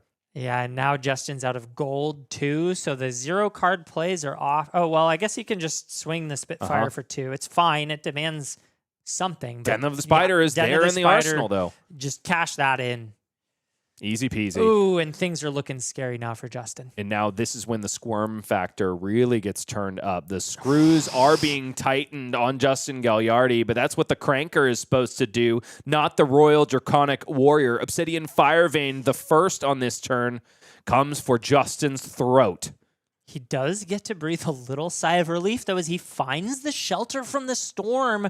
Crucial piece of tech to cover up what could be the death blow. Endear Devotion plus Scar Tissue. It likely won't be enough with Shelter from the Storm. Am I wrong? Ooh. My math is not mathing. He does it. For the Drakai, though, is the follow-up. Does Justin have enough? It's 2 cards. He stays alive, but he is circling the drain without a doubt. Draconic card has been played for Griffin Arnold. 1 plays 1 still, and 3 fealty tokens remain on the board. Spitfire, again, 3. Griffin, do you have the retort? I see a 3-block already. Can Justin keep drawing up D-Reacts turn after turn? Sunken Treasure, Cogworks Zeppelin, Cogworks Workshop, Cogworks Zeppelin, Savor Bloodshed. Now, in addition to Obsidian Firevein, up to 5. There's a Draconic reaction and a generic reaction in Blade Flurry in the hand. I don't see a way out of this. Do you, Michael? No. I mean, let's see. He blocks 9 on this, and then he just gives it go again and kills with 4. Well, actually, he only has 3 fealties. He can only... Well, I guess he could pop it on the second chain. No. This is going to be fine because he goes Draco Fire first. That'll get up to 6, plus an additional 2 on Blade Flurry. Then the preceding Obsidian Firevein is for 5. Right. Okay. And it is 9 blocks here. Griffin Arnold can just hold back the Blade Flurry too, mind you, because it's not going to be gaining any extra value. Gold token placed into the coffers of Puff and Hightail, but it is not going to be enough. Up to 9 goes this Obsidian Firevein. The second one will certainly be enough. A total of 5 on this measly dagger with a base power of 1, and that is it. Fang Drakai of Blades proceeds into the top 8. Griffin Arnold can't even believe it. He gives a slap of a hand to his friend sitting next door and breathes a sigh of relief. The Cogs did not bury the Drakai today. What a nail biter of a game that was. There were so many little tiny moments of value shift on both sides of the table. I'm looking at both plays that Puffin made that ended up a little bit inefficient, as well as some of the plays that the Fang player made. And just at the end of the game, coming down 1-1 in a grind fest. And both of these decks are good at that stage in the game. That game showcased exactly why so many people in the game of Flesh and Blood are drawn to the mid-range archetype. You make so many decisions over the course of the game, and they bear a lot of weight. Ultimately, a mid-range fest is what puts agency in the player's hands, ultimately. There are a lot of ways that game can play out, but it is 100% in your hands as the pilot. Absolutely. There were reactions on both sides, defensive and offensive. There was equipment blocks. There were on-hits. Every facet of Flesh and Blood was played this game, and man, it was close. We also would like to provide you some agency, people at home, to guess what our Usurp the Shadow Throne spoiler is going to be. MinMax will be revealing it live on YouTube on September 5th. All that we've been provided by MinMax owner Peter is this fuzzy image that I just can't quite figure out what this could be. You know, after seeing that Fang game, I'm starting to wonder if perhaps the color in the background might indicate some kind of draconic card. Interesting. Flames coming from the back of whatever this could be. Could it be that Fang finally gets a two-handed weapon? That could be it. That would be so spicy. Or should I say lava hot? It is a little bit big to be a dagger, so maybe there's a Decimator Great Axe situation that Fang will be able to utilize that is especially draconic flavored for him. The Decimator Draconic Great Axe. Okay, interesting. Or sword, I guess. This looks more like a sword to me. So far, this is my favorite guess since Viscerai's Kane, although that might still be the front runner for me, It was a good one. It was a good one. And probably the most accurate. Over-under on that being the lead guess. Well, probably pretty high. We will leave you all to guess at home who could that Pokemon be. For our part, we have nothing but really awesome guesses. Yeah. And we do hope that you will be watching on September 5th, not just for our Usurp the Shadow Throne spoiler, but also a sneak peek at what you can expect from Gem Pack 6. That will be happening on September 5th as well. A live opening of Gem Pack 6, laying bare for everybody at home before anybody else has taken a peek what you can expect at your local Armory events post Usurp the Shadow Throne. Super looking forward to this one. As with all the Gem Packs, many, many spicy cards to come. Indeed so. Spice is very nice. when you're at the MinMax Battlegrounds event in Chicagoland, or casting it like yourself and me, Michael. Oh boy, a top 8 cut has to be made. And honestly, the implications of that last match loom large. I don't think we're going to see a Puffin Hightail, but that's my lot cast. It's not necessarily a losing out situation for Mr. Justin. Time will tell. We'll be back with our top 8 after this.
What started as 61 has now been reduced to a measly 8. But before we reveal our top 8 bracket, I've got to introduce the man next to me once again. Bryce Platt's here with Mr. Michael Murray, my consigliere in commentary. We've been bringing you classic constructed action all day long here at the MinMax Battleground event in Chicagoland. And, well, Michael, why don't we revert back to the beginning of our story, shall we? We started off, as I mentioned, with 61 players, and this was the hero distribution. Lots of Kasai of the Golden Sand, but spoiler, she has been quite downtrodden in the Swiss rounds. Yeah, I've been a little unimpressed with her presence recently in the game of Flesh and Blood, not just here, but across the globe. It seems like people have spoken her praises, and yet she fails to convert time and time again, despite being one of the biggest benefactors of Mastery Pack Warrior. In addition, Arcane Marionette pretty down in this top 8 cut. Ultimately, one copy will leak through. Put a pin in that. We'll talk about it later, but it may be a face that you recognize if you've been watching coverage all day. Also, Puffin Hightail and Betsy Skin in the game, the next highest represented. But have they been able to put up the numbers? We saw Justin, unfortunately, befalling to Fang Drakai of Blades. Only 3 copies in the room, and yet the Draconic Warrior has been doing incredibly well. Yeah, another surprise given the fact that he was not one of the benefactors of Mastery Pack Warrior, showing that maybe today he is the best warrior in the room. In the room, of course, we also had a lot of one-ofs that I think a lot of people were rooting for. Jarl Vitridi, Tough Nut, Bumbling Hulkster took an untimely loss to our Fang player in the feature match area. And, of course, the most tragic game of the day, Devin McAtee on Max the Hype Nitro, getting his Tekla Foundry heart blown up in 2 turns by the one of Jarl in the entire event. Very unlucky pairing. Actually, now that I think about it, can't think of much worse of a matchup when you rely so heavily on your armor.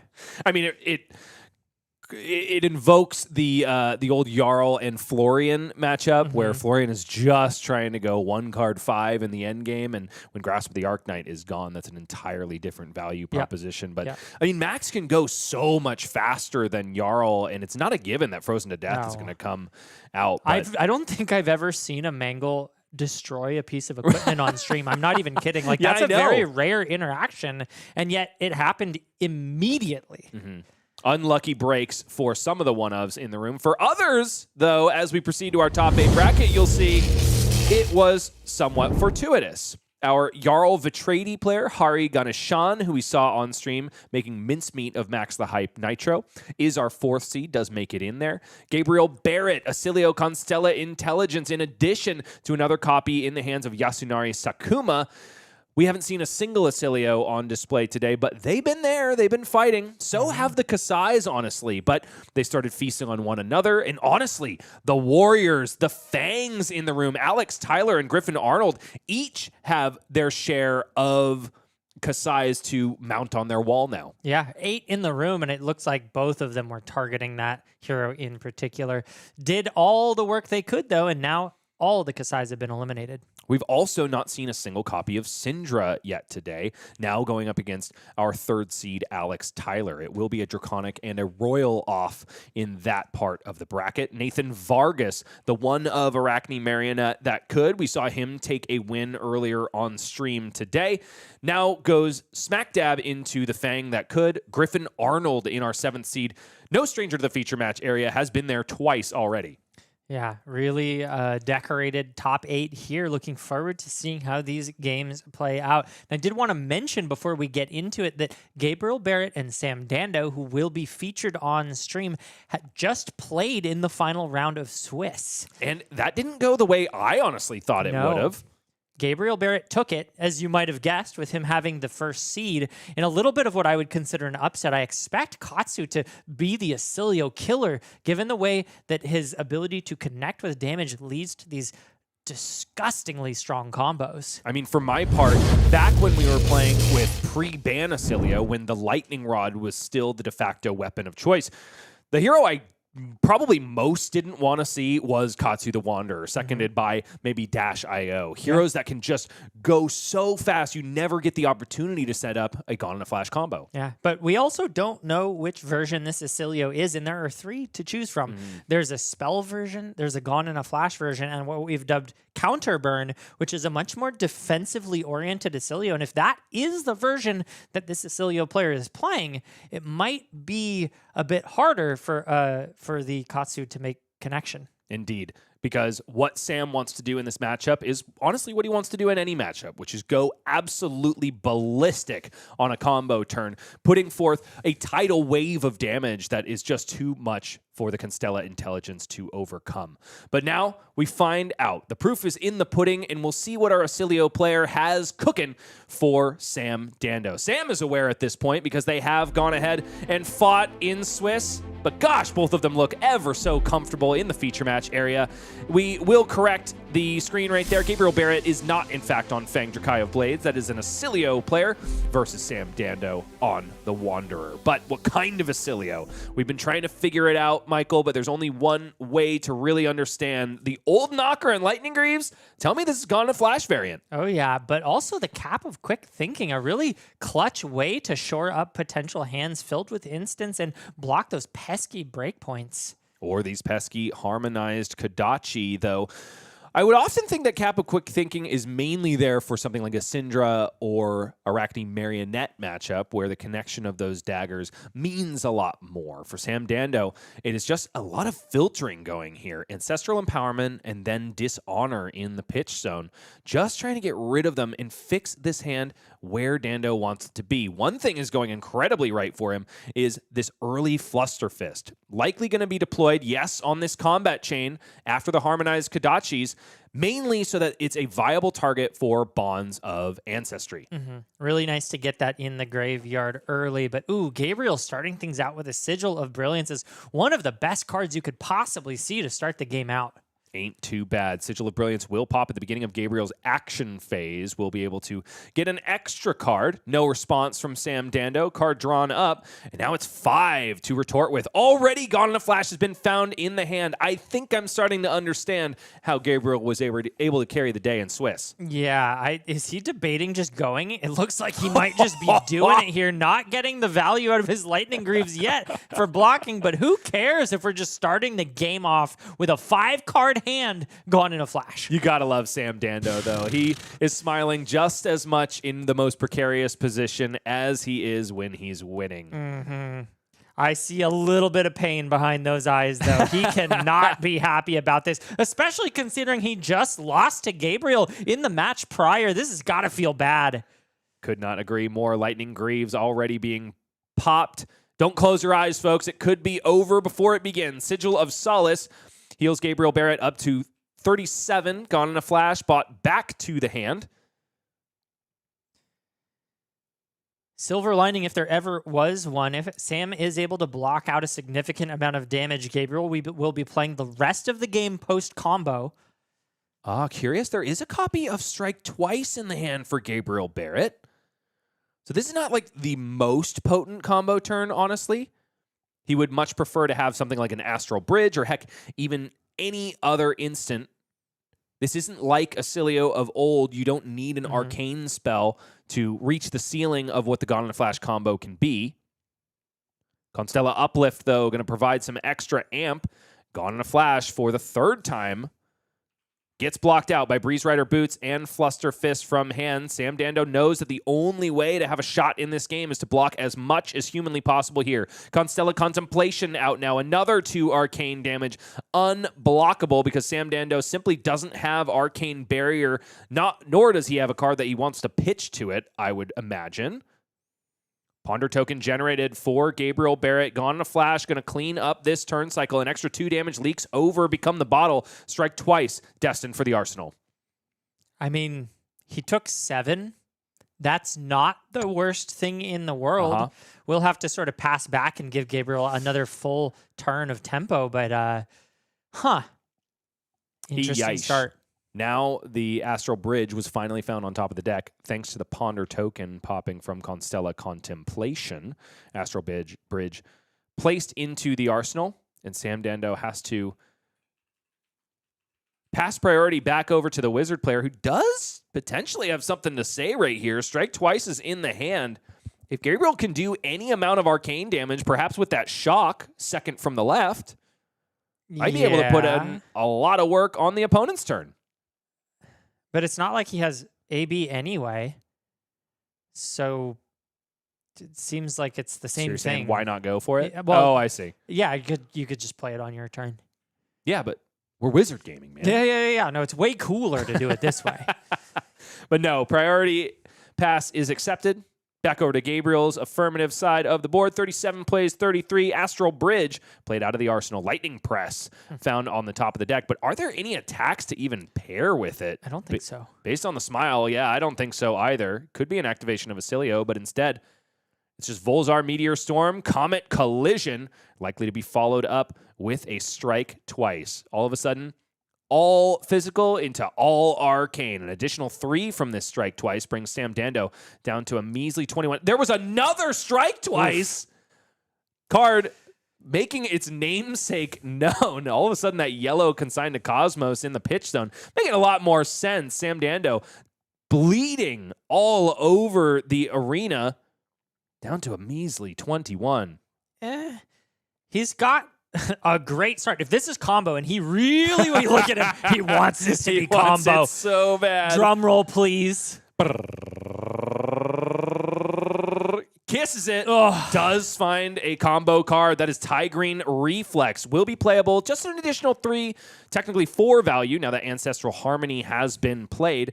Double Strike, though, is the beginning of this turn. It'll give 2 opportunities for the Katsu trigger. But with that cap of Quick Thinking, entirely possible that this is the card that Gabriel Barrett brought the headpiece in for. Yeah, super strong to keep Katsu off of that tutor early. The sooner that the Katsu can tutor, the more options he has. So it is very important if you're going to block to do so early.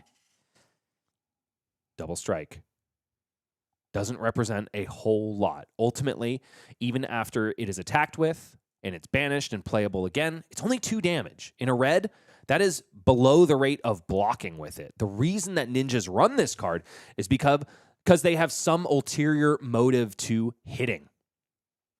Cap of Quick Thinking discards away an Astral Bridge, which means Gabriel Barrett gets to refresh. Also, discarding away a Consigned to Cosmos Shock to deal with the second Double Strike. Cap of Quick Thinking looking very good in this spot. Whelming Gust Wave to follow. Ew is right, Michael Murray. Fate Foreseen gets in the way. Breaking Scale. Cap of Quick Thinking can cover this if he has an instant. But also, doesn't Breaking Scales just go up to 4 at this point? Because Searching Strike didn't come before. Wait, yeah. Oh, no, it's a combo card, so it's got the +1 from the... You're right. But yeah, just the Cap of Quick Thinking just covers that. Easy peasy.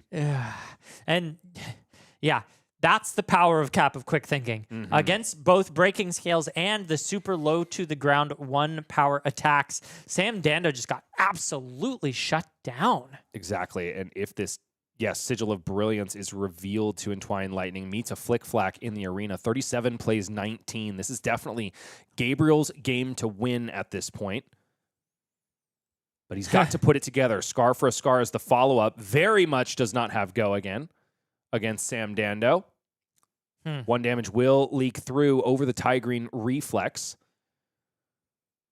Now 3-card hand for the clapback. Kadachi for 1.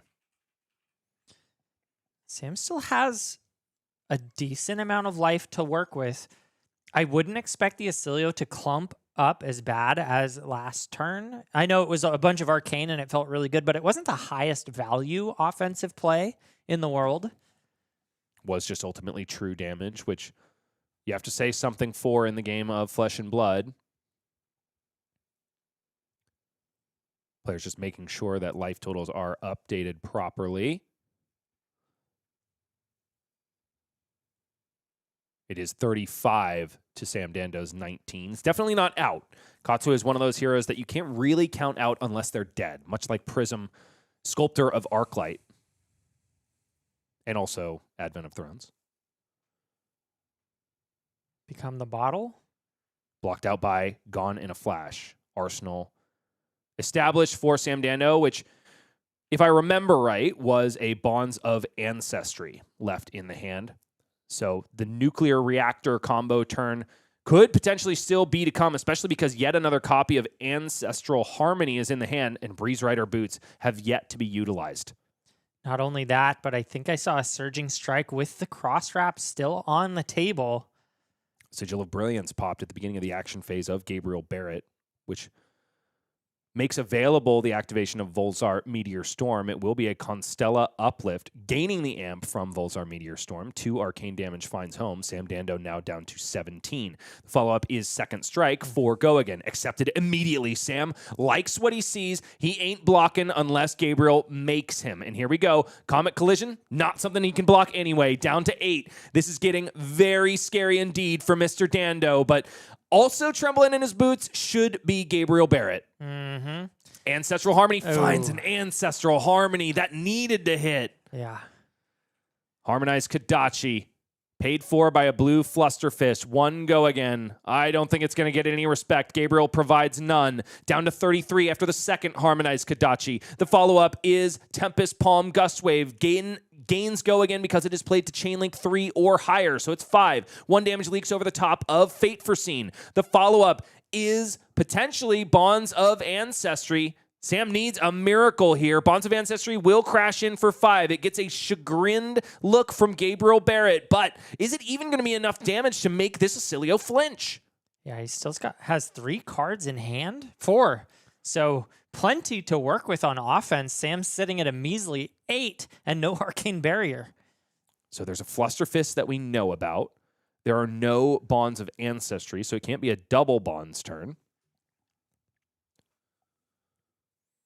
Sam has connected, by the way, this turn cycle. Oh, wait. No, I'm sorry. Fate Foreseen blocked out Tempest Palm entirely. It was for 5. 3 plus 1 plus... It gets the +2 from Surging Strike. Not from being played to Chainlink 3 or higher. So Sam will still have the opportunity to discard the card in hand. I think it's a 2 cost. I think it's the last... I think it's the Surging Strike. Is it? I think so, yeah. So goes and grabs the Flusterfist with that Bonds. I wonder why he wouldn't play it with Heart and Crosstrap if that was the case, though. Maybe waiting for later in the chain. Maybe just saving it for Arsenal. Saving a card for Arsenal at 8 life is... Seems risky. Yeah, but I mean, you got to do something. You kind of have to pray that Gabriel just doesn't have it at this point, I think. Mask of the Pouncing Lynx is, of course, still there. We've seen that Sam Dando does run Salt the Wound. So with 2 Harmonized Kodachi hits, Salt the Wound starts looking pretty dang good. Yeah, even that just doesn't feel like enough. Echo Flash discarded to the Acilio Constella Intelligence Hero ability. Card drawn. I think another instant. I know I saw at least 3 non-blocking cards in that hand for Gabriel Barrett. Is that a Mind Warp? No. I think it is. Oh my gosh, it is. I haven't seen that card in ages. Honestly, looking fantastic against Akatsu with no Arcane Barrier. Sure. I mean, look, I can see why Gabriel has made such an easy job of this Katsu now looking like twice in a row. The disruption pieces as well as the defensive pieces have looked phenomenal. But Gabriel is head in hands now, trying to do what so many Katsu opponents have done in the past. Figure out how much damage is going to come from this turn. And it is a very difficult thing to figure out. It is. 33 is not the number I have in mind, though. No, that's very true. It's at least 5 on this Bonds of Ancestry. At least an additional 5 from the Flusterfist fetched from the deck from Bonds of Ancestry.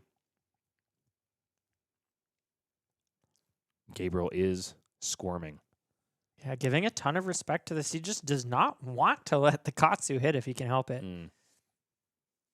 But I don't think he has any control over that, ultimately. He could give 2 cards. I'm fairly certain only 1 card in that hand blocked. Never mind then. I think. We'll find out certainly soon enough. And you see what Gabriel's doing. He's doing the math on this combat chain, trying to figure out, okay, I know that there is 10 more damage coming, but what can be fetched out from Mask of the Pouncing Lynx? And meanwhile, on the other side of the board, Dando just goes into a Zen state. He says, I don't care what you're going to consider because only I know how big this turn is going to get. Man, speaking of Zen state, wouldn't it have been nice if you had one of those earlier in the game? I can think of 2 turn cycles this game where I would have loved to have a Zen state. Does that block Arcane or just physical? Remember Revel in Runeblood into the activation of 12 Petal Kasaya? Oh, man. Who misses Zen?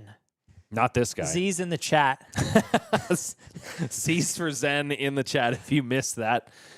I kind of do, man. It's Why? been a while. Because it's, you know what, though? I think with Usurp, the Shadow Throne, I think we're going to get a taste of the Mist. Yeah. In terms of power level, I'm very excited for Usurp. It is going to be some pretty intense power level. Yeah. I want it to be strong. Chris Gehring was given 2 objectives for the set. Viscerai's got to come back, and he's got to kick ass. Yeah.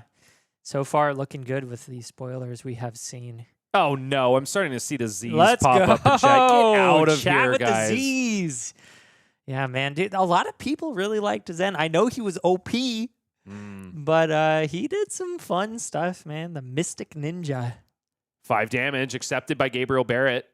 Finally, Katsu can be triggered. Yes, it is a discard of one of the gust waves. One of the gust waves. I got you. You are crushing it indeed. It is one of the gust waves. The most important part of this gust wave is, of course, that it has a 0 cost, making it discardable to the Katsu hero ability.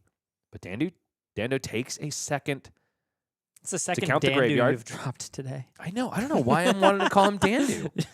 Give him an extra O. Why not? Sam Didgery Dandu. There we go. He's not Australian by chance, is he? No way. Unlucky. But that was my didgeridoo impression. Ooh, Mask of the Pouncing Lynx coming out, looking even want to at engage the with it? gust wave. All right, that's fine. Maybe. I mean, how's that? You feeling better about yourself? I am. Breeze Spider Boots are going to be cashed in alongside Mask of the Pouncing Lynx. So it will, in fact, be a double bonds line. Huge for Sam Dando. Are you thinking 33 yet, Michael? Maybe 12? Maybe 12? What are you talking about, bro? I don't know. I see at least 13 damage just in the Banish Zone, including the Descendant Gust Wave. How much of that can he play? Oh, All the of it. ones on his hero. I was like looking over there. I was like, I don't think those are live, man. Yeah, he's got the bond still. He's got the Fluster Fist still. The Fluster Fist, he can't turn that on, can he? The Fluster Fist? Yeah, the combo. No, not unless he had like a Retrace the Past. Yeah. That would be sick, though. That'd be so sick right now, bro. Yeah, +1 for each attack that is hit. It's basically a better version of Salt the Wound if it can be turned on. Very difficult to do when you're not running that precursor open the center. Gabriel Barrett in the tank now, having to reevaluate the math on this combo turn. Sam Dando doesn't look particularly interested. I think he would be perked up a little bit more if he was able to hit a combo card off of the Ancestral Harmony that, if you'll remember, I know it was a long time ago, started this turnoff. Yeah, there it is, sitting all the way over to the left. Man, yeah, if that hit. But that's not the world we live in. Gust Wave of the Second Wind banished away from the graveyard in favor of yet another Gust Wave of the Second Wind. This one only comes in the red variety and will already have go again because of the popping of the Breeze Rider boots. This is definitely as nuclear as Dando can go, but you're right, Michael. It's not going to force any blocks from Gabriel Barrett. Yeah. He did his due diligence, did all the math, is still doing the math, just making sure that this last card can't do 20 damage. No, just an additional 10 ultimately. 5 go again. We are getting word from MinMax official that it is Sam Dan Dewdrop Dan Didgeridoo. That makes sense, I think, because he's got this flowing hair like a waterfall. And Dewdrop is also water. All right, sure, I'm with you. Sam wants to be like water because he is like water, if you ask Michael Murray. Not even 20 minutes elapsed, but both of these heroes have been in the tank and accepted so much damage. Only down to 10 is Gabriel Barrett after this 1, 2, 3, 4, 5, 6, 7, 8 wide chain link from the original Ninja. Is it a little bit too little too late? With 4 cards in hand, Gabriel Barrett can absolutely make short work of the 6 life that Sam Dewdrop Dando has. Electrostatic Discharge played out. Ravenous Rabble to follow. A small saving grace reveals a yellow on the top of the deck, but it is one that represents arcane damage if Gabriel wants to discard into it. Right now, 6 go again on this Ravenous Rabble. And the Mind Warp to follow is also really annoying if that's the card he chooses. Of course, could try to just get Sam down to 1 and kill him straight up with that Comet Collision. 2 cards devoted to the combat chain. Chain closed now. Constella Contemplation played out. No activation of Volzar because we know what comes next. Mind Warp making Acilia opponents squirm since the beginning of its advent in the hero. 3 arcane damage accepted immediately by Sam Dando. He has no other choice. He'll shuffle those remaining 2 cards into the deck and draw 1. And oh, by the way, Gabriel refreshes the arsenal. Youch. Refreshes the arsenal, has the Volzar available, and we know the arsenal is an arcane instant. This smells like the end of the game to me. It sure does. It smells like sizzling Dando. I think those curls are going to be standing on end because he's about to get short-circuited. Activation of Acilio. Lightning Press discarded. Volzar Meteor Storm activated. That is it. Constella Uplift. And it gets the fist bump from Sam Dando, who is looking fried indeed. Wow, that Cap of Quick Thinking was insane value when he used it. He forced the IP of a card from Sam Dando ultimately on that turn, and I feel like maybe it doesn't necessarily spell the difference, but it did strand a Tigrine Reflex in the Banish Zone where it was unplayable. So, man, I don't know. It's hard not to think back to that turn cycle and think, what if? Yeah, and you got to think, too, that this is a combo deck, right? Acilio kind of needs to line up the whole hand of instants alongside that Gone in a Flash. That's a very specific texture that he's looking for. He found it turn 1. Okay, well, we turn our eyes to the updated top 8 bracket. We do, of course, know one of the results. Acilio ascends where Katsu the Wanderer falls. On the other side of the bracket, Nathan Vargas finally takes down the seemingly unstoppable Griffin Arnold, which honestly doesn't surprise me a whole lot. In my own testing, Arachne Marionette has been the one assassin that Fangs simply can't handle. And if Alex Tyler is to win this game, it could be that the meta continues to shake up exactly the way that we have it all drawn up, as there is an Acilio at the top and a Marionette at the bottom, despite the plethora of amazing heroes that did manage to make it through into the top 8 and showed up today. Everything's shaken up the way that we tend to know it to shake up. Now, one thing we do know about Alex Tyler is that he has been able to thwart an Arachne Marionette. That was his first win of the day. Pretty huge. But his only loss up to this point, if he's able to take down Syndra, that is, was to Nathan Vargas in Swiss round 5. So it might just be that Nate is the pilot that can get it done. The battle of the rematches could be the story of this top 8. We do know, by the way, that our 5th seed Yasunari Sakuma is on an arcane variant of Acilio. I don't think we have any counter burn in the mix. It's just straight arcane and straight Gone in a Flash combo. Now, Hadi Ganeshan, if he's able to get through Arcane Acilio, I think he's going to be way happier to run into the Gone in a Flash variant in the hands of Gabriel Barrett. Oh, absolutely. I think probably the spell version of Acilio is favored into Jarl. I don't know the matchup that well, but it's tough to deal with when the spells are tall and all you're working with is Arcane Barrier 3, if that's what he brought. I mean, you don't get to do your Rootbound Carapace thing. You oftentimes have to send pretty meaningless earth attack actions just to get material in your graveyard. It can very well be an uphill battle. Absolutely. And now we will take a word from our sponsor. Warriors have been the soup du jour, shall we say, and they're available at MinMaxGames. A lot of places have been selling out, especially in the US, but we still got boxes for your cracking pleasure. And also, this product provides a little bit of extra value. I am a type of person who doesn't get enough of a rush from just opening packs and seeing what I got. I would much rather play with them as well. Get a little bit of extra value, a little more bang for my buck. And you can do that with Crack Shuffle Play. Just take 3 packs out, remove the equipment, or set it to the side, remove the tokens, shuffle up, and play against your friends. Or you can even do a 4-person draft experience, which is incredibly exciting for me I love drafting in general, even when it's in a casual setting like Mastery Pack Warrior. So go to the MinMax website, get your hands on some sealed product of Mastery Pack Warrior. We've got that covered. And also the future of Flesh and Blood, Usurp the Shadow Throne, is coming to Wraith, whether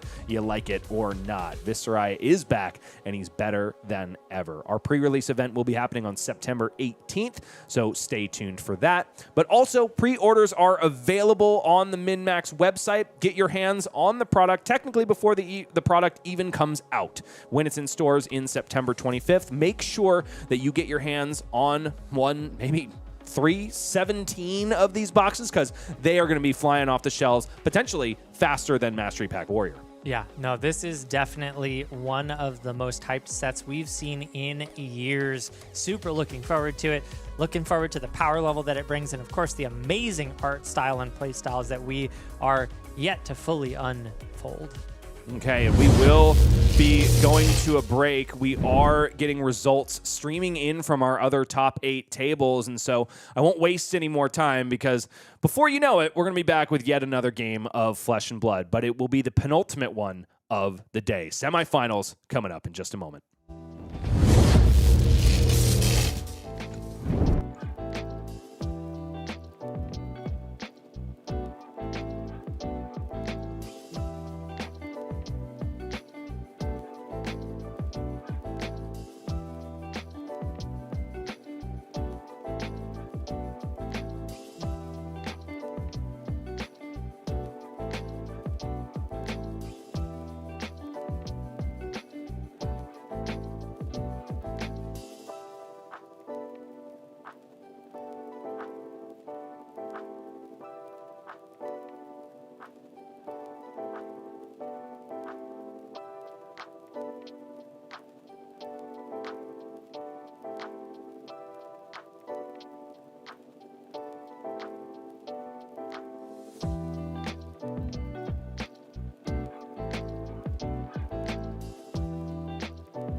The quarterfinals have elapsed. Well-earned bio breaks have been given to all of our top 8 competitors, which means that the sands have just gotten a little bit goldener. But unfortunately, there's no Kasai to be seen in this top 8 bracket. What we do have is a couple of answers from our quarterfinals. Hari Ganeshan, against my expectations at least, has taken down the Arcane slanted Yasunari Sakuma on Acilio Constella Intelligence, and Steven Tortora has felled Alex Tyler. All of a sudden, not a single warrior remains in the running for winner of the MinMax Battlegrounds. Michael, what do you think about these semifinals we have? We got red against blue, looking at the top versus the bottom. Very true. Course, 4 different heroes means it's very hard to predict exactly what we'll see in the finals. We'll have to wait and see how these games pan out. And also, because of the defeat of our expectations with Hari taking down Yasunari, I feel like this is anyone's game at this point. Indeed. So we will be turning our eyes to 1st seed versus 4th seed. Gabriel Barrett, who we just saw on stream, versus Hari Ganeshan, who committed a serious war crime against Max the Hype Nitro earlier on in the day. But nevertheless, this could be a very different story. Acilio has the tools to combat Jarl Vitradi, and likewise on the other side of the table, Ice, as it turns out, can really put a damper on a Gone in a Flash combo turn when well-timed. Yeah, it's almost guaranteed to cost a card if you're able to put it up against what would otherwise be a cost card into zero cost card. So the shield is going to almost assuredly provide a lot of value. The question will be whether or not the Acilio can line something up that blows over the top of that, or whether the Jarl can continue to keep that ice train going and really reduce the efficiency of the Acilio, because I know that Acilio has what it takes to punch over the top if you give him the space. Now, the offensive play pattern against Devin McAtee earlier in the day was all based on the boon of the top of the deck for our Jarl player, but will he be able to draw it up quite in the same way against Gabriel Barrett? That's what we get to find out right here and now. First seed versus fourth seed. Gabriel Barrett did elect to go first in this match, and we did see against Sam Dando earlier plenty of arcane sources. So will Hari bring the right amount of arcane barrier? Right now, it's just looking like one.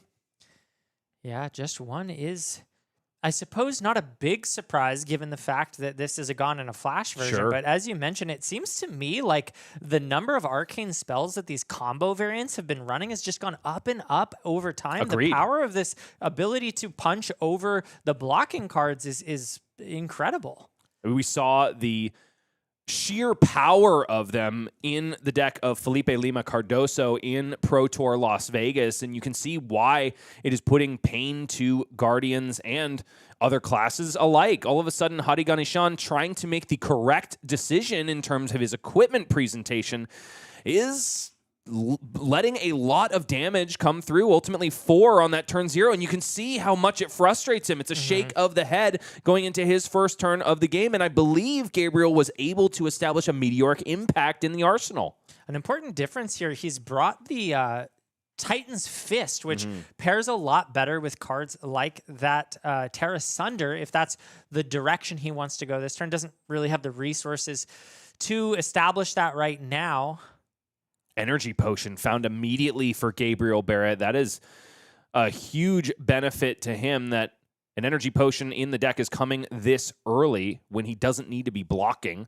Comet Collision in the pitch zone to pay for Winter's Bite, and now the follow-up is Tear Asunder. Fate Foreseen out of the hand is an easy block. Doesn't really do anything else. You might as well throw it in front of a hammer for 4. Yeah, and already we're seeing Gabriel with just such a large density of arcane spells. It looks to me like he's really got his game plan figured out already. Does seem that Hari does have some love from the fans back at home. We're seeing CK2 good for you 8-4. Really loving that this man is in the feature match area and he has been performing admirably all day. That Energy Potion is going to be a little bit to overcome, though. All of a sudden, Stalagmite Bastion of Eisenloft loses a lot of stonks, but Ice Quake is something that could very well make Acilio tremble and quake. Epot does seem to be a pretty good answer to those potential frostbites. But forcing them out, forcing like an Energy Potion or that Tunic counter early is something that Hari definitely wants to do. Absolutely. Because ideally what you're doing with that Stalagmite is bringing the ceiling on the Gone in a Flash combo turn sometimes down by 4-6 points. Yeah, no, it will hamper that for sure. I wonder, though, if Gabriel just plays the Arcane angle, if he's able to just kill Hari slowly. Entirely possible. We've seen plenty of Comet Collisions, one of which is already down at the bottom of the deck. We know that there's at least 2 Strike Twices in the 80 for Gabriel Barrett. Also, that Meteoric Impact, if I spied it properly, is there to help provide really, well, damage that is just unblockable ultimately. Yeah. Another thing to note is Hari is currently shields down, and this will happen throughout the game, which gives Gabriel opportunities to chip in for additional damage that may not otherwise connect in the form of single arcane pings. Vandal Spring Tunic up to 3 energy counters now. Gabriel Barrett down to 29 to Hadi Ganeshan's 36. Entwine Lightning with a pitch of Sigil of Lightning, mind you, in order to pay through that Frostbite. Didn't quite catch the card fused with. Gabriel did flash it to Hari, though. Sigil of Lightning is not a card I've seen in Acilio lists as of late, but looks like it's in here likely because it's a blue. And I know that it was swapped out in a lot of cases for that red so that Braces of Belief and cards like Ravenous Rabble would gain equity, but it looks like Gabriel's got the game plan to go up against Ice Heroes with the blue in the sideboard. Lightning Press gets this Entwined Lightning on, not over for 1, but 4 instead over Glacial Footsteps. Hadi Ganeshan does have his first copy of Oaken Old, but no fuse cards to pair with it. Depending on the arsenal, I could see a little swap out. You do have to play affirmatively as the Jarl in this situation, I think. Absolutely. Important to do the disruption because you're not going to survive damage. You can't just sit and dirtle against a Acilio that has this much Arcane packed into their 60. Discard of Echo Flash. No activation of Volzar Meteor Storm because that has been saved for, yes, the Meteoric Impact placed in the arsenal on turn 0 for Gabriel Barrett. Whopping 6 Arcane now for Mr. Ganeshan's consideration, but unfortunately it's just Null Rune Boots in the Arcane Barrier suite. So all 6 damage finds face down to 26, and this game may be over sooner than it started. Yeah, this is... You can just see Hari, the face of regret, wishing maybe that he brought in additional Arcane Barrier. Seems like, if I'm reading the disappointment on his face correctly, it feels like he had the tools and maybe just didn't bring them in the spot that he maybe now feels like he should have. No, the body language is a complete 180 from what we saw when Teklo Foundry Heart was dismantled in 2 turns against Devin McAtee. That is for dang sure. Colors of Aria, just 7 vanilla damage against what Gabriel Barrett is bringing, which is one of the most prolific combo heroes in the game. Maybe he got a facelift.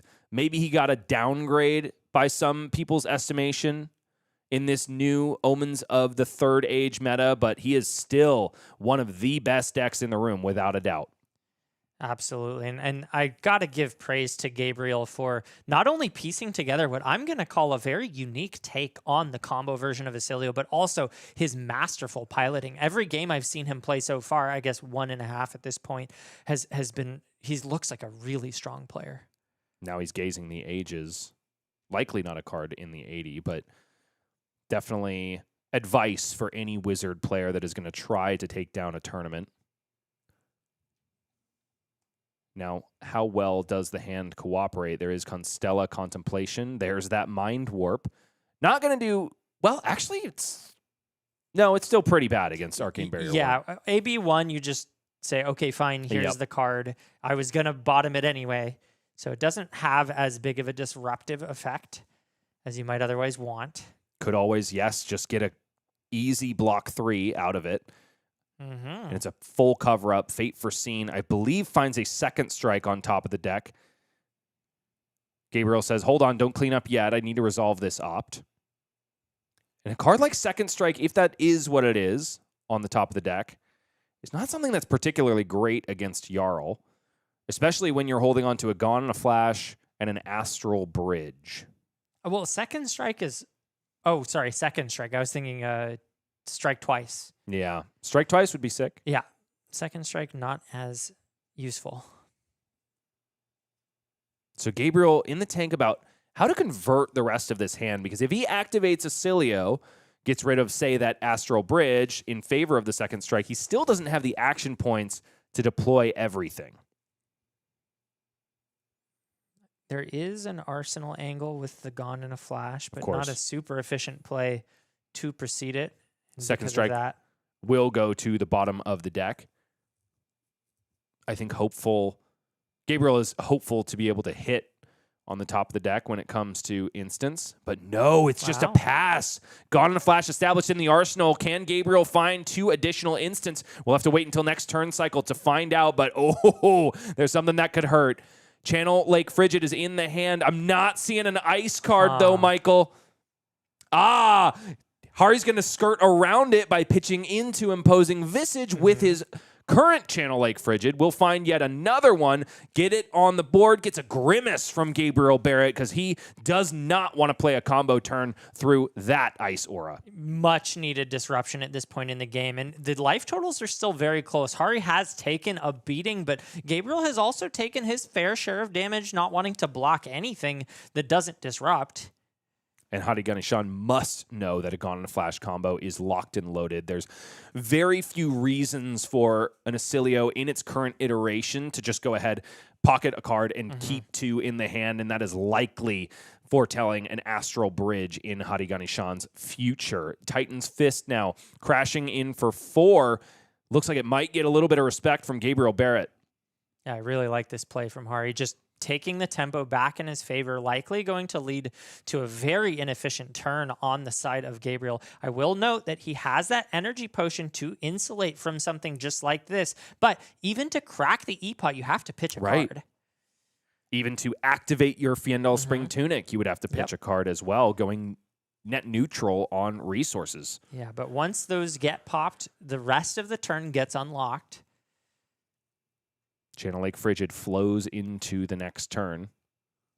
If we do see the utilization of the E-Pot here, though, Hari still has the Olin Ice Cap plus Stalagmite combo to tax even higher. Tough spot for Gabriel. Gabriel just passes right back. Says, I dare you to do it again, Hadi.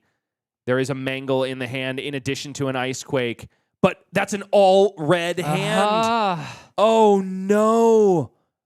And then there's the faded combo of Elemental Strike. In addition, this Titan's Fist will get a little bit of extra juice from Ice Quake, but unfortunately, those powerful reds in the pitch zone are not being sent face where they belong.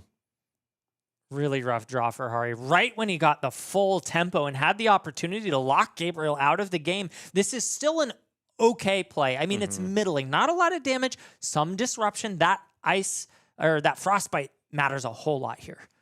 But it is much less threatening than a Channel Lake Frigid, which will go bye-bye at the end of this turn cycle. Absolutely. Just one ice card short for that. Would have loved to keep it around. Or play in Oaken Old or pretty much anything besides this. This is not really the 5-card hand of your dreams. And look at this. Gabriel says, send the bill. Give me 6 of that damage. One of it shrugged off by Lightning Greaves, but that has got to mean that Lightning Greaves is going to get played now. Absolutely, and he's got the Tunic plus E-Pot. Still has to pitch a card to start the turn out no matter what, but is so well insulated after that. And based on the Arcane Barrier presentation of his opponent, he just doesn't need an ultra-potent Gone in a Flash combo. There are situations and builds of this Gone in a Flash Acilio list that require you to get, an Astral Bridge off while hitting an instant on this super wide Gone in a Flash combo. But players have found out, thanks to, I think, Felipe Lima Cardoso's performance at Pro Tour Las Vegas, is you just put in a little bit of extra tall Arcane, and all of a sudden you can completely thwart these defensive slanted decks. Yeah.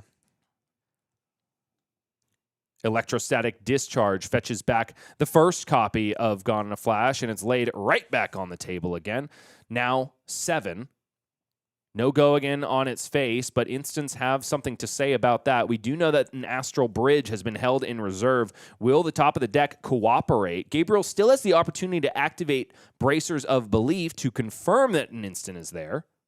Yeah, I'm not sure how useful that is, because if it's not an instant, you probably don't Acilio to go grab it, so it doesn't change a whole lot. Might just go ahead and gamble and save those gloves for a rainy day when you really need to see the top. In response to the block of Olin Ice Cap and Stalagmite Bastion of Eisenloft, Energy Potion is cracked, thereby ultimately nullifying the 2 Frostbites. Unless Hadi can do something about it, but no, there's no response. Hadi just getting absolutely no quarter in this game. Gabriel has the answers right when he needs them. Astral Bridge will cost 2, but wouldn't you know it, Energy Potion left behind exactly that number of resources. Gone in a Flash bot back to the hand once again. I do understand the temptation to go reach for those pieces, but with the E-Pot on the board, You got to get rid of it at some point, right? Yeah, but if there's ever a chance to pair it up, that's why. Ah, here we go. A blizzard played out. Yes, it will provide a frostbite to Gabriel Barrett, who is now essentially defenses down on the resources. Okay, well, that's what I wanted him to do, is pair it with a third frostbite. But he had it, and I didn't see it in the hand. Parrot is exactly what he's doing. It's not Polykranka anymore. Look at Gabriel is stuck all of a sudden. Oh, there it is. Hariganeshan finding the moment to deploy the frost. And he does it with a life lead. Woohoo!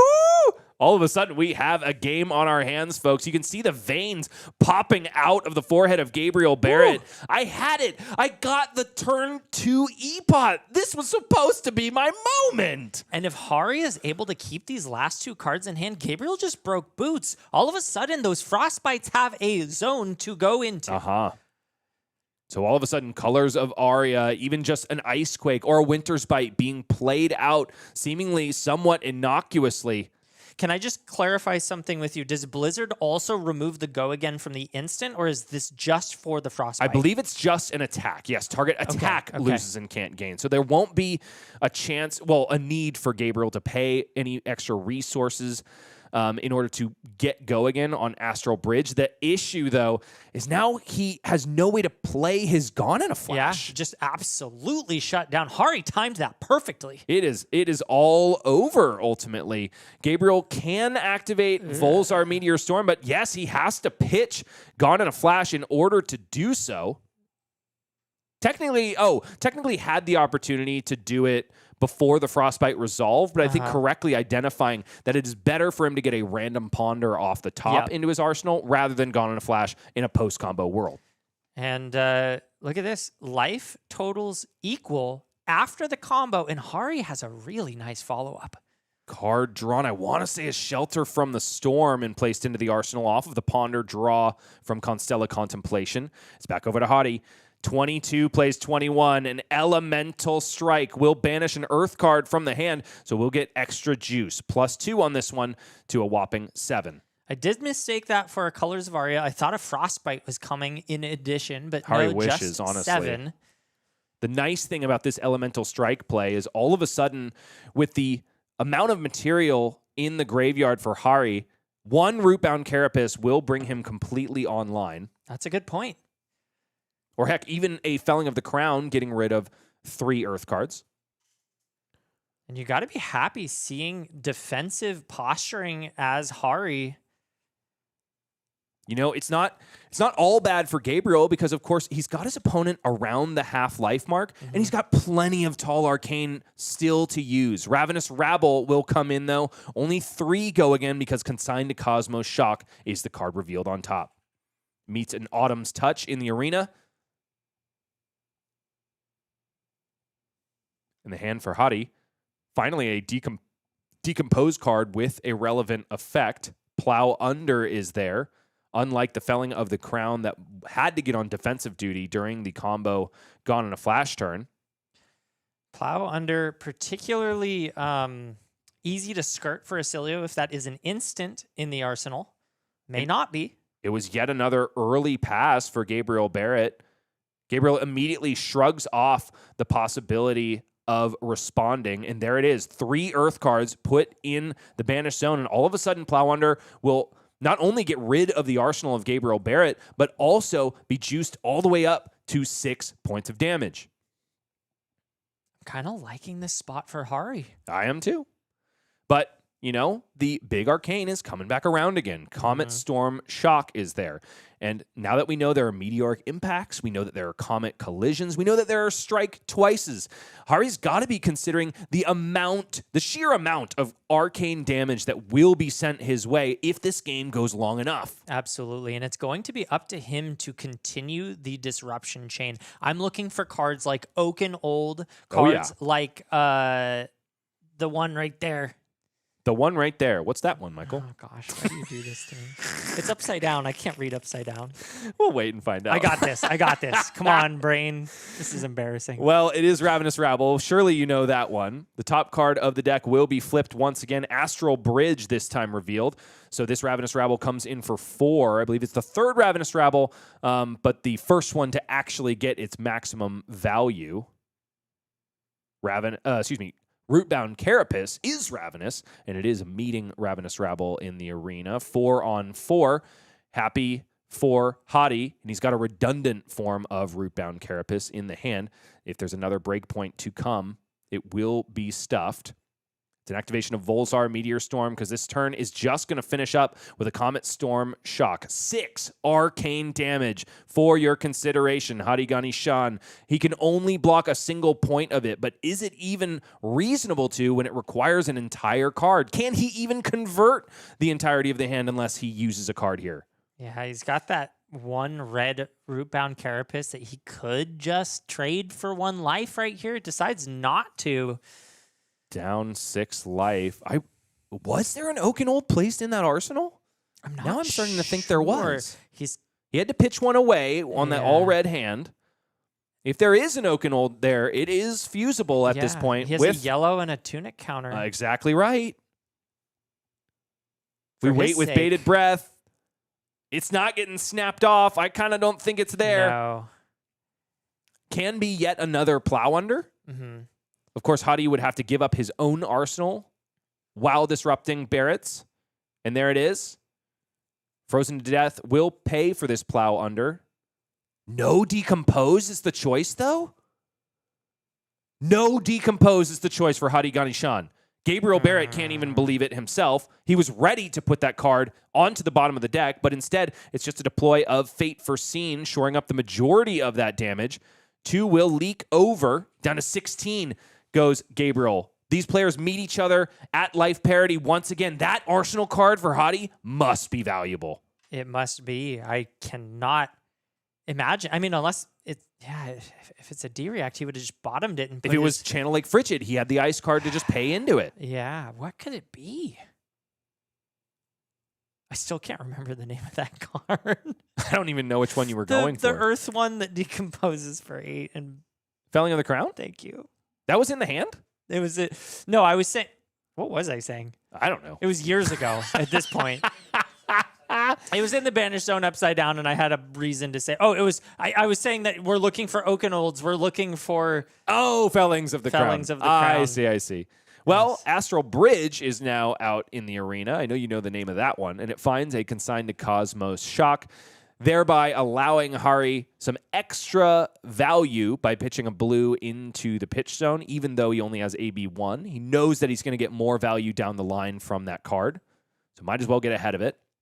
In the hand for our Jarl player, besides, is a Rootbound Carapace, Command and Conquer, and Plow under. Still 2 cards remaining for Gabriel Barrett, one of which is a Second Strike. One of these cards that gets so awkward when your opponent can block efficiently. Yeah. Does have a little bit more Arcane to pump out, but Hari will get the extra value from that blue pitched. Volzar, Meteor Storm activated, and now Consigned to Cosmos Shock will leak through, whether Hadi ABs or not. Will in this case. 1 damage leaks through, down to 15. Now Second Strike can come in for its full value. Yes, 4 go again. Hari probably perfectly happy to cash in this Rootbound Carapace now. Without a doubt. Did not decompose his plow under on the previous turn cycle. I don't think it was because he didn't have enough Earth cards. No, I don't think so. Let's find out. There's 1, there's 2, there's an action. Plenty. Are there more Earth cards? Let's see if we can find out here. I saw a lot of ice. I actually think he might not have had enough Earth cards. I see 2 more at the bottom there. You did? Okay. Yeah. There was a Autumn's Touch and Life, Everbloom Life. Okay, gotcha. Oh, was it his Banish? Oh, excuse me, never mind. Maybe I was looking at his Banish. Curious. It's either that or it's a card that is so valuable in the arsenal that we can't even fathom what it is. Constella Uplift played out. 1 arcane damage dealt. Volzar untapped. Youch. There it is. The bill comes at the end. 5 arcane damage from Comet Collision. And the push and pull of this game is very tangible. Looked like Gabriel was coming out of the gates swinging. Hadi Ganeshan shoves a Blizzard straight into the spokes of Gabriel Barrett's combo turn, which gets a lot of stress from our Acilio player, and then all of a sudden he is right back in it. Command and Conquer going to try to do some dirty work, but it is much less potent when it is not disrupting an arsenal. Yeah, and I got to give Gabriel a ton of credit for his ability to pilot the post combo game. Almost looks more efficient after the boots are That's gone. what I'm saying. And I think that's why he was so willing to snap it off early, even when it wasn't, the nuts combo turn that Acilio's dream of. One, because there's only one arcane barrier on his opponent's side of the board. Two, the way these decks are constructed now, it's turnover turn value, honestly. Yeah, no, Acilio is one of the best mid-range decks in the game, I think. Can go fast, can play a little bit slow with 6 defense reactions in the 80. Mm-hmm.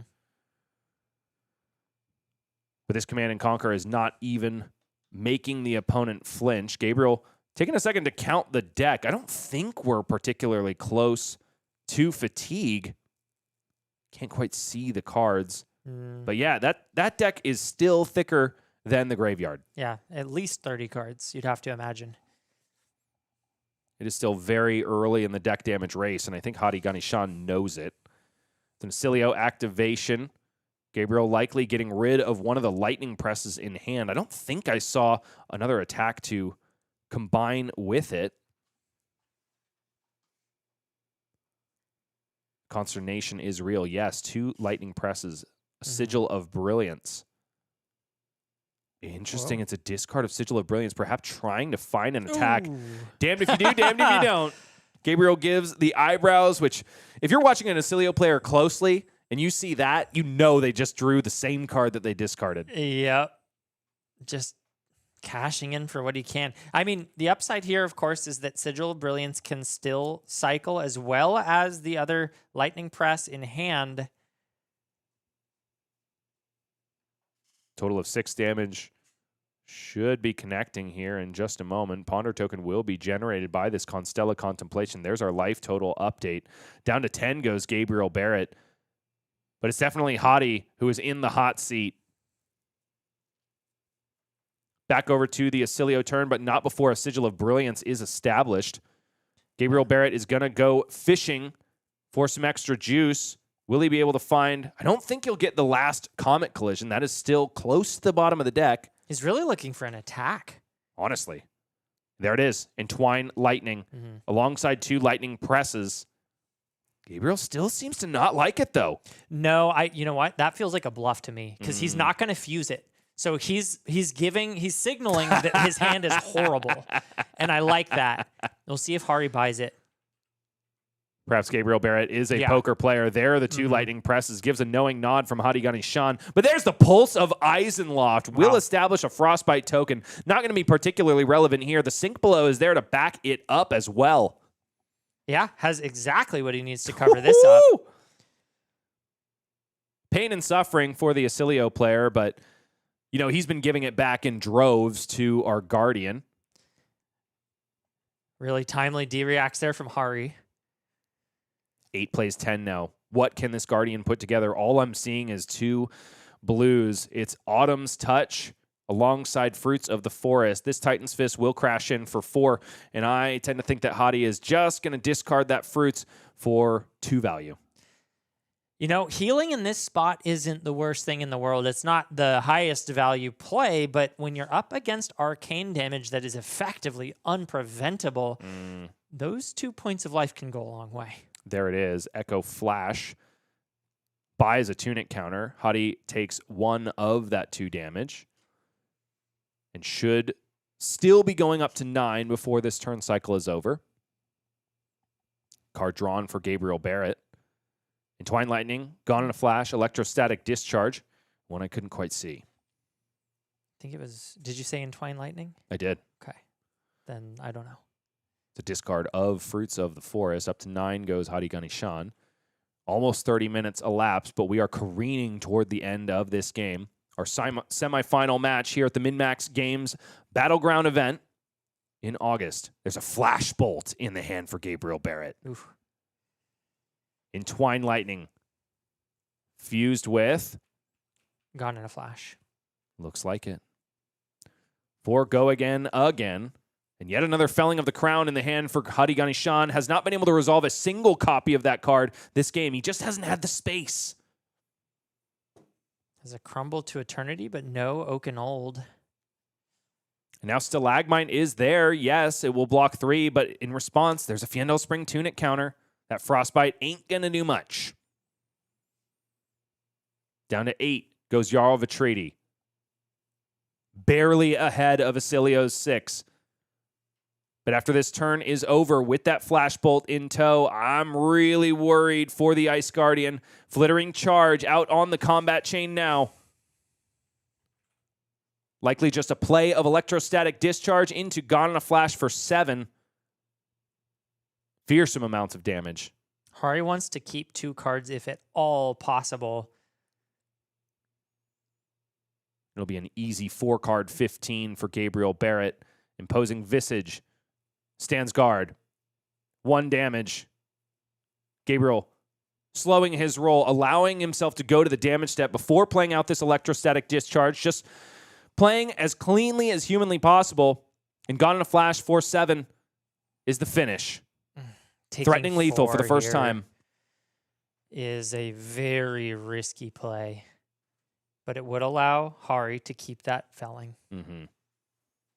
Hadi could also just block with 2 cards, establish the felling in the arsenal. Mm-hmm. Total of 4 blocks. Fiendel Spring Tunic joins Mangle in the fray. 3 damage finds home. Hadi should be down to 4 if math is mathing.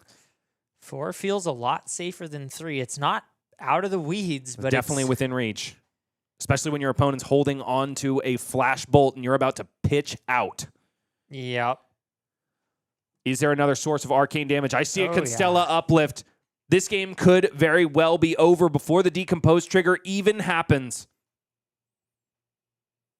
You're at 4, says Gabriel Barrett. I think I can handle that. Yeah.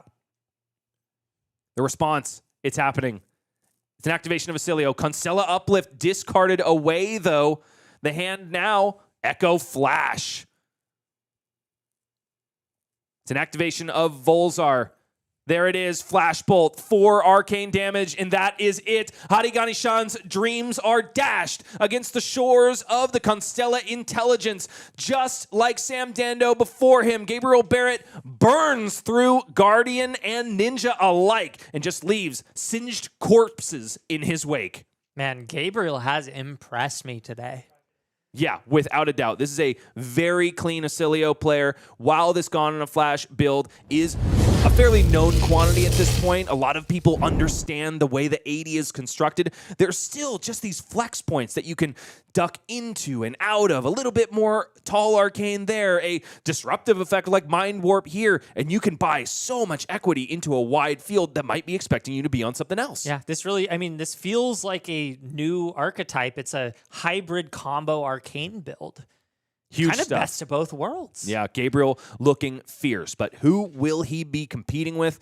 We go to the top 8 bracket to find out how our other semifinal played out. Reminder, Marionette versus Syndra. It's Syndra that carries the day. Steven Tortora takes down Nathan Vargas, who has seemed undaunted all day long. And now the battle of blue versus red comes down to this. First seed, Gabriel Barrett, fighting off that first seed curse versus 6th seed, Steven Tortora, who's going to be flinging some daggers and perhaps running headlong into a cap of quick thinking. I was just thinking, we saw how effective Gabriel's deck was against the Katsu. That cap of quick thinking looks so powerful. I'm really excited to see how it plays out against a Syndra who doesn't need to connect quite as badly as Katsu does. He's got the hero power that lets you tutor for any card, of course. Syndra, more just on the damage side of things, but either way, the cap of quick thinking is just free value as you cycle through your hands. So I can see it being effective here too. Gabriel definitely doesn't need to worry about running himself out of deck. This game, this final one, is going to be over in the flash of a pan. But of course, we have to go to a quick break. And before that, even a word from our sponsor, which is, of course, MinMaxGames. It's the MinMax Battlegrounds, so you better expect that they are slinging some cardboard, some of which isn't even on the scene yet. Usurp the Shadow Throne is coming to the world of Wraith. And we've got a pre-release event on September November 18th. But more importantly, pre-orders for sealed product are ready for you on the MinMaxGames website. We always provide a little bit of extra juice if you order enough from us, so go ahead and check out what we've got on offer. In stores is Usurp the Shadow Throne on September 25th, 2026. It's right around the corner, so make sure you secure yourself some purple boxes before the rest of the scene gets their mitts on them. Speaking of which, Mastery Pack Warrior is also in stock at MinMax Games. We've been hearing tales of it being sold out across the land, but not the case at MinMax. Chicagoland is the land of plenty because you've got a friend in the card gaming business. It has been in stores since August 7th, and it is a fantastic product to enjoy on its own or to get your hands on some really wealthy chase cards. I'm looking at the Marvel treatments of weapons old and new, our Dawnblade, our Golden Grail, the Zenith Blade, heck, even Durendal, if that strikes your fancy. For your money, Michael, which sword are you trying to get your hands on? Ooh, which sword? It's gotta be the Dawnblade for me. It's just got a soft spot in my heart. Yep, Dorinthia Dawnblade is one of the earliest decks I ever played in Blitz alongside Kano, and I've always loved the hero despite not having touched her in quite some time. And the backside just sparkles brilliantly. Yeah. Oh, it's indeed. I love the backside of that Dawnblade. Everybody knows what it says, so you're going to be able to show that day in and day out. You know what it does. Indeed, just give me the art. Give this man the art. And because Michael said give this man I said give this man the art, we will go to a quick break, and then we'll be back with one more game of Flesh and Blood here at MinMax.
Plenty of zaps have been had, but does Gabriel have one more locked and loaded in the chamber? He's going to be going up against an opponent that we haven't seen yet on stream today. That is Steven Tortura on Syndra, Drakai of Retribution, who has, in her own right, burned right through this top 8 like a hot knife through butter, and now finds themselves with one more opponent. That is, of course, Gabriel Barrett on this Gone in a Flash variant of Acilio Constella Intelligence, which seems to still have surprises left for us, Michael. Absolutely. We did see the way that he put Sam Dando down was with an early Gone in a Flash combo, and I do still think that that will be important because we know that Syndra won't be pulling any punches or coming out the gate slowly. No, the Dewdrop was definitely put down like a horse with a broken leg. Quick and swift when it comes to Mr. Gabriel, but will Syndra fall victim in the same way? Before we tell the last chapter of our story, we'll review back to the table of contents. That is, of course, the metagame breakdown from the beginning of the day. What started out as 61 is now just 2. There's no more one-ofs in the room lurking around trying to make a name for themselves. No, it is meta mainstays at this finals. Acilio Constella Intelligence, one of the 7 copies, is there in the hands of Gabriel Barrett, and also one of the 3 copies of Syndra that we started off the day with in the hands of Steven Tortora. And don't forget, these players are playing for not only a PTI, but a little bit of cash and LL points for their respective heroes. In addition, a random drop gold cold foil. Wait a minute. I said golden gold cold foil. Yeah. That was a little redundant. It's very gold. Gold is on the mind, even though neither of our finalists do utilize it. It is a popular token in this meta, that's to be sure. Who could blame me? Honestly, I thought we were going to see a little bit of login today, but unfortunately the lumbar is not cooperating for Betsy Skin in the game. There's only one thing left to do, Michael, and that is crown a Battleground champion who, in addition to all that juicy prizing we talked about, will go home with a commemorative resource token straight from the heart of LSS, and also a playmat in addition. Cool. One of those metal pitch 1, pitch 2. Those are cool. I still don't have any. I don't think I've actually laid my eyes on the commemorative Battleground one, so I'm really hoping that maybe our players will flash it before we cut to our credits. But Here we go, down into the fray once again. The Deathmatch Arena is reaching a fever pitch as the most seasoned competitors in the room will do battle for your viewing pleasure one last time. And we'll get there a little bit early. Players are still shuffling up, but introducing for the first time today, Steven Tortora, our 6th seed on Syndra, Drakai of Retribution, sitting across from the man in the left corner, Gabriel Barrett, who, if you don't know by now, you ain't been watching this top 8 coverage. This man is a phenom at piloting Acilio Constella intelligence, but can he go faster than the Draconic Ninja? Yeah, this is a matchup I'm very much looking forward to. I expect it to go very quickly, but we have seen Gabriel has put a ton of thought into his deck, and it seems like so far he has just had all the answers for all of the different types of decks that are thrown at him. And it doesn't even seem like he's having to change up the 60 all that much in order to make these answers.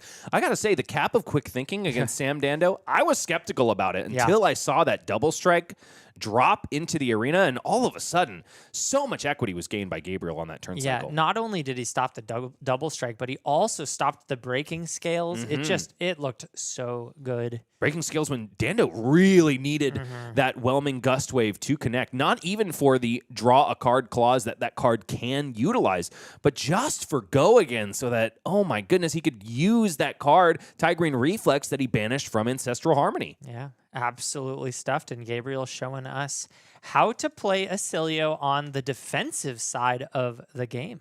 And now we should also review the history for both of these players. On the right side of your screen, Steven has lost only one game on his way to this finals, and that was to Arjun Garg on Arachne Marionette. In his wake, he leaves an Acilio, Patrick Terpstra, two Fangs, mind you, our fellow top 8 competitor, Alex Tyler, who Steven beat in quarterfinals as well. Another Syndra, a Kasai, a Gravy Bones, as you would expect, and yet another Arachne Marionette. Steven is on an absolute tear. Yeah, he's got the full art Marvel Syndra, Pool Party Syndra.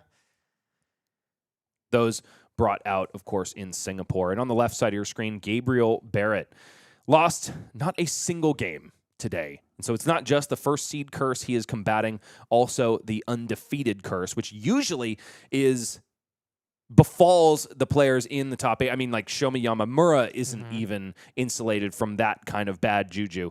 On his way here, Gabriel has beaten a fellow Acilio, a Marlin, 3 Marionettes, and 2 Katsus, which happened to be this very same Katsu. Yep, San Dando fell twice. And Gabriel shows that ninjas don't really scare him, despite them presumably targeting this deck in particular. Claw Vinceric presented for Steven Tortora. Going to provide just a little bit of arcane damage prevention throughout the course of the game. It is a little bit divisive when it comes to Syndra pilots around the world. Some just prefer to have that extra dagger slot filled with something with go again. In the case of Steven, he is very happy to be popping it for arcane prevention, and who could blame him based on the amount of arcane damage in the deck of Gabriel Barrett. Yeah, I really like this dagger choice, given what we have seen so far from Gabriel, the leaning towards a hybrid version of combo / arcane.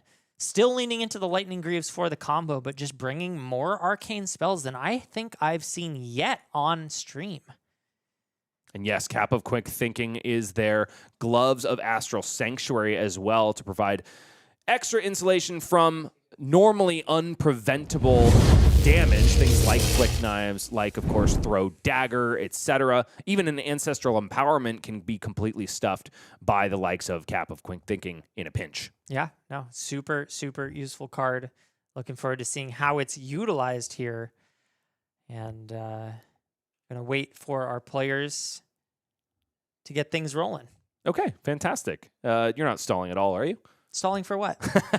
Stalling for time, perhaps. Yes, we're back to our ugly mugs real quick because we needed to do a quick refresh in troubleshooting on our life total iPad. We're going to get that underway real quick, and then we'll be back with your final round here at the MinMax Battlegrounds event. And it's okay to take a little bit of extra time, a pregnant pause, because this one is going to be over pretty darn quick if these players have anything to say about it. Both of these decks want to get the other person dead as soon as humanly possible. I think in the case of Syndra, sometimes a more mid-range style game plan can be beneficial. You just generate turn-over turn value with that Flick Knives. Every single turn of the game that it is kept up, you can chalk another point of value on it. It's almost like an offensive Valiant Dynamo, right? Yeah. But in this case, when an Agana Flash combo is hanging like the Sword of Damocles over your head the entirety of the game, you kind of got to close the door before you start counting your value. Yeah, you don't need to do that. In fact, probably don't want to do that as long as there is no Agana Flash sitting there ready to be used. You're feeling okay, but we have already seen how effective of a pilot Gabriel is on Acilio, even post-combo. So I don't really expect things to be too clunky while we sit and wait for that combo. And on top of that, I mentioned earlier, I think Acilio also plays very well on the mid-range game plan. So it could be a little bit of jostling for position early on. We'll have to wait and see how the cards fall for both of these players. I'm glad you mentioned Acilio, because even though he's lost something incredibly powerful, Volzar Lightning Rod, it has forced the change of the deck in a way that makes it almost more consistent, honestly. It's just 0 for 4, 0 for 4, 0 for 4, as much as humanly possible. And yes, we're mixing in some 2 damage Arcane instants here and there, but also Echo Flashes, which essentially provide free Arcane damage when you're not worried about decking yourself out. So it's certainly a deck that can compete just turn by turn with Syndra if given the space, and as long as the hands line up properly. What Acilio can't really do as well as Syndra is block. Yeah. No, those instants have big fat zeros at the bottom, but like we said, that's what the cap of quick thinking is for. Indeed so. A complete cycle of the hand if it is flush with instants and a timely moment in the game, or heck, even just one turn where you don't have to worry about Mask of Momentum. You can put a ceiling, or at least lower it, for your Syndra opponent so that you have the space to deploy your Gone on a Flash combo when it rears its head. Bryce, we took a bet a while ago, Kasai versus Betsy, and you won that bet, but I would like to pose another wager as we've got the time to do it. Okay. Who do you think wins this game? Are you just going to take the other side? I will. Holy cow. Okay. Wow, there's a lot of pressure here, but you will not make a donkey out of me. I'm going with our first seed. I think Gabriel can get it done. I think that's a good choice. It's a tough call, though. I really think this is a 50-50 split, and you're flipping that coin anyway. Good luck. Yeah, exactly. I mean, if it's even, it's even. So it didn't matter which side I took. And I genuinely am sitting here feeling like it's 50-50. Gabriel has been proven thus far, but maybe that's only because he's been on camera. 100%. We have yet to see what Steven can do. And he's made it here to the finals, and he's on a deck that I think is very well positioned to take down an Acilio. But we've already seen how good the Acilio is into Ninja. I think we've got a close potential game on our hands. He has certainly been doing work, Steven, that is. Yeah. And so he hasn't been laureled on stream yet, but he very much deserves to. So we'll see if this final match can be a banger for both sides of the table. I am certainly hoping, even though I would love to win this wager against you, Michael, that we have a game for the ages. So far, do you have a match in contention for best match of the day in your mind? Oh, I mean, for me, it's got to be the Fang versus Puffin match that we saw in round 5. It came down to the wire, 1 life to 1 life, and both players postured for it. Felt like 3 or 4 turns hanging on by a thread. It did eventually fall to the Fang, who made it into the top 8, but loved that game. Yeah, it's hard for me to argue there. That might have been the favorite game for me today. There has been a little bit of variance going this way and that. I mean, I'm looking at the Max Nitro game. That most tragic award goes to that one. 100%. For sure. Most egregious. Worst war crime, I think, for sure. It was brutal. Most liable to be put down by the Geneva Conference. How about that? Although Sam Dando got put down pretty hard, That's true. Main of his did not fare well in the horse's race, if you will. Very tragic indeed. But we got to see what Gabriel is bringing to the table. And I think for that reason, at the very least, we were surprised to see such a powerhouse come on this side of Vasilio. I think Sam in the quarterfinals wins the Karma Award because he did some seriously disgusting things in the first round of Swiss. All right. We've got everything sorted out now. Technical issues be damned. This finals is underway. 40 plays 36. Steven Tortora will be on the play, as was the right of Gabriel Barrett to choose. He wants to go second, which makes a lot of sense here. It is an aggro race when you cut to the core of it. Yeah. Does still have cards like Flick Knives to eke a little bit of value, and in this case, also an Ancestral Empowerment to potentially ping for damage. So I am expecting some to leak through here. Steven kicks it off with that Kunai. Kunai of Retribution, paid for by an Art of the Dragon scale.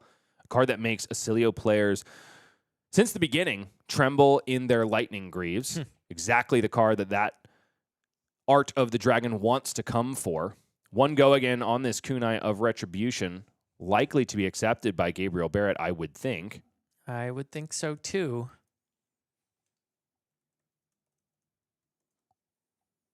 One damage is the ask on this first turn of the game. 1 minute elapsed. Gabriel really considering, might want to devote cards early on. I would be really worried about it if Steven had pitched a blue. But in this case, maybe there's just not enough to follow up with. Steven, of course, trying to establish an arsenal on this turn. It's a discard of Constella Contemplation for our Acilio player. Card drawn up, I believe, was this Snatch, which is now out on the combat chain, blocking 2 on the Kunai of Retribution. Snatch is another card that I haven't seen that often in the Acilio lists. Yeah, here and there, but definitely not one that you can always expect. Display Loyalty, the follow-up. Fealty token generated for Mr. Tortura. And Gabriel now thanking his lucky stars that he's got a hand that converts. Comet Collision not being used for arcane damage duty, instead blocking out this second chain link. An activation of Flick Knives will buy the first point of damage from Mr. Barrett. Down to 35 now. First blood has been spilled. Mask of Momentum also online. Less relevant on the first turn of the game, but still available. Would need 2 more chain links to connect, of course, because that Kunai of Retribution was sullied. Comet Collision now meets pain in the backside. And yes, Steven says that is enough. You've shown me enough blocking cards for me to know I'm not going to cheat, if you will, some damage out on this first turn of the game. So it's just an arsenal pass. Gabriel Barrett, 35, plays 40, now on the affirmative for the first time in the game. This was his choice, but will he find the hand that can nab tempo right back? I see a Ravenous Rabble, a fantastic start. Can he reveal the red, though? It is a red Flashbolt. A curious include against a Syndra opponent. I was just thinking that. I thought of one of the cards to side out that I was expecting was that Flashbolt, but no, Gabriel's still bringing it in. A 2-cost 3 damage card, really inefficient, and it doesn't even block. That being said, of course, it is an instant that can be filtered away from Acilio or used with the cap of Quick Thinking, so Gabriel probably including it just for that instant density. And I do wonder if this is the slight drawback, or maybe this is us seeing the optimization of the deck come into full focus. I wonder if the 80 doesn't allow Gabriel to filter out all of these tall arcane effects that you would really love against slow or mid-rangey decks or matchups, and cannot completely optimize for aggro. Either that, or it has just as many benefits as you listed, Michael, perhaps even more. Yeah, very well could be a combination of both. Gabriel just deciding that it's good enough to bring into everything. 4 damage finds home. 4 damage follows. Ravenous Rabble in twinsies, coming for Steven Tortura's life total, which is now at 36. In the hand. Oh, excuse me. Wow. Hello. And we know that Bryce hit the wrong button. So now I am going to need some producer help to get us back down to the match. Embarrassing for somebody as seasoned as me. Justin, can you help us get back down to the feature match area? Thank you so much. I do apologize for that, Stream folks. Deck away from you, buddy. That's probably for the best. Inflame the Firebrand gets in the way of the second Ravenous Rabble. Only 1 extra damage. These players at life parity, but that's only until the Comet Storm Shock from Gabriel Barrett comes out into the arena. 5 arcane damage, and not a bad start for Acilio. Yeah, really nice to have that Claw of Vincerakai to absorb just a little bit of that. And this is the equivalent of Valiant Dynamo, but for arcane damage, because we're going to see that recurred a lot, I have to imagine. And a curious choice from Steven Tortura. No pop of the Claw of Vincerakai. What does that tell us about the hand? The button that I was attempting to hit earlier. Likely he'd rather flick it and buy it back. Interesting indeed. It will be a Draco Fire established, normally very well paired with Kunai of Retribution, but it's just not there. Demonstrate Devotion wants to be played, but it will not have go again because there's only 1 Draconic Chain Link here. Fascinating. No fealty token as well. Just a 2-card 6. What am I missing is what I want to ask. Maybe there's an Ancestral Empowerment in the arsenal, but then what's the plan for that final card? Flashbolt discarded away immediately by Gabriel Barrett. Not sure which of these cards was drawn up, but a significant portion of them do seem to block, 2 of which are going to join the fray. Demonstrate Devotion blocked out in its entirety. Flick Knives activated for Claw of Vincerakai.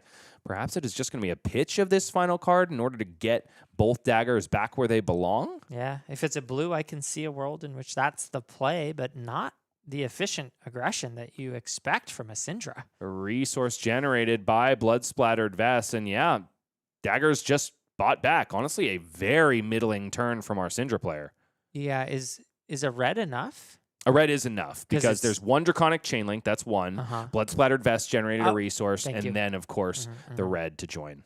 Wow, okay. Inefficient from Steven. Not the way he wants to start things out. Certainly not. But luckily, that stumble came at a point where the life totals were still high. And now this Scar for a Scar won't have go again. Of course, Gabriel only has 1 card left in the hand. So, again, very fortuitous that the stumble came when it did. Steven now down to 26 to Gabriel Barrett's 34. Very ahead in this race, but that can change at the drop of a hat when Syndra is involved. I do see a throw dagger. I see a snatch, 2 snatches, mind you, and then a hot on their heels. Fantastically paired with the blue, so this Kunai of Retribution can get things started.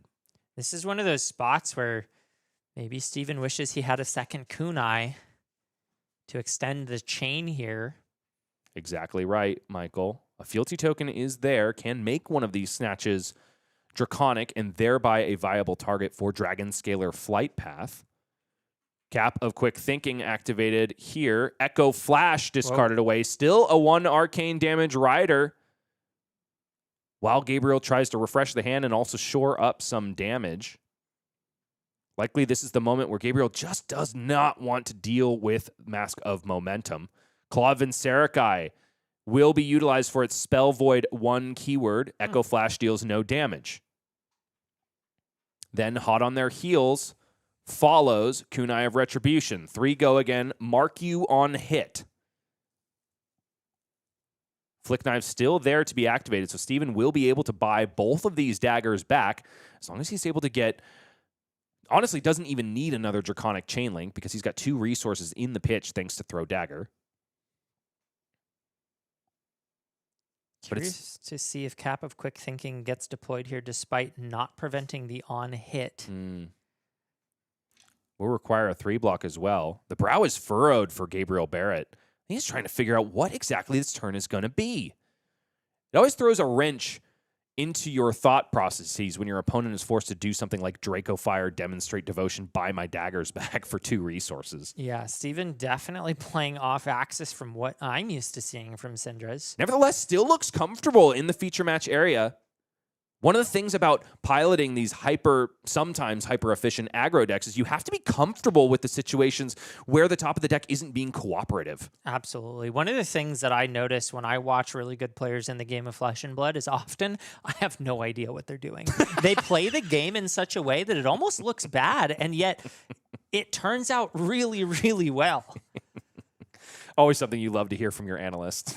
I mean, look, sometimes what you're seeing is somebody making the best out of a bad situation. But I think those are the plays that can be very confusing because you see them played out. For example, Steven choosing not to utilize the Spell Void on his Claw of Vincerikai in order to play his turn out at all. And it looked confusing at first. And then, of course, we saw why. It was a clunker. You know, it doesn't look confusing. It was indeed an Ancestral Empowerment in the arsenal, which I called out when Demonstrate Devotion was being played, but it is much better served here on this Hot on Their Heels. All of a sudden, this damage is leaking over by 2. Critically, Gabriel Barrett thought he was going to be able to deploy this second strike on defense, discard away an instant just to completely shore up the on-hit and also reset the Mask of Momentum. But as it stands, Steven Tortora is going to be able to buy this chain link and potentially an additional one when it comes to the Flick Knives down the line. It's a discard of Constella Uplift for the effect of Cap of Quick Thinking. 1 damage does find home. Gabriel Barrett is now marked. That's a marked token I haven't seen before. Looks like maybe is that Steven in the art? Honestly, it's looking like the guy from Room. It is Tommy Wiseau. I was calling it. What? Oh, hi, Mark. Of course. What a great reference. We do have the, oh gosh. Don't laugh, folks. I'll get there. Bryce isn't helping me in the slightest. Nah, I'm just going to sit here and wait. Yep. Are you serious? That one? Dude, I'm telling you right now, my brain is not working. No way. It just does this sometimes. I'll give you a hint. Kush. No. What? This plays headlong. Thanks. Meets Fate Foreseen, essentially the Blaze Headlong of defense. Be an activation of Flick Knives, and wouldn't you know it, Gabriel just keeps drawing instants. Honestly, exactly what he wants on an activation of Cap of Quick Thinking. So finally, Mask of Momentum completely reset. This is the 3rd Draconic Chain Link, and with 2 snatches available and the boots, this turn's still going. So Steven has not activated a fealty for this snatch. So point. All of a sudden, Dragon Scalar Flight Path cannot be... Ooh! He's pointing to it. Did he want to? Is he? He says, "Go ahead." I mean, I think I'm reading that body language. Maybe. Yeah. What are we doing? Which may not be terrible because, of course, I think Steven might only want to provide go again here if he thinks this snatch is hitting. Maybe. And I don't think so because he has a second one. I know. I think he really... Might just be a stumble. Yeah. Especially because at this point, without it being made draconic, Gabriel knows for certain that it can't be given go again. And so this extra card drawn is completely moot. Yeah.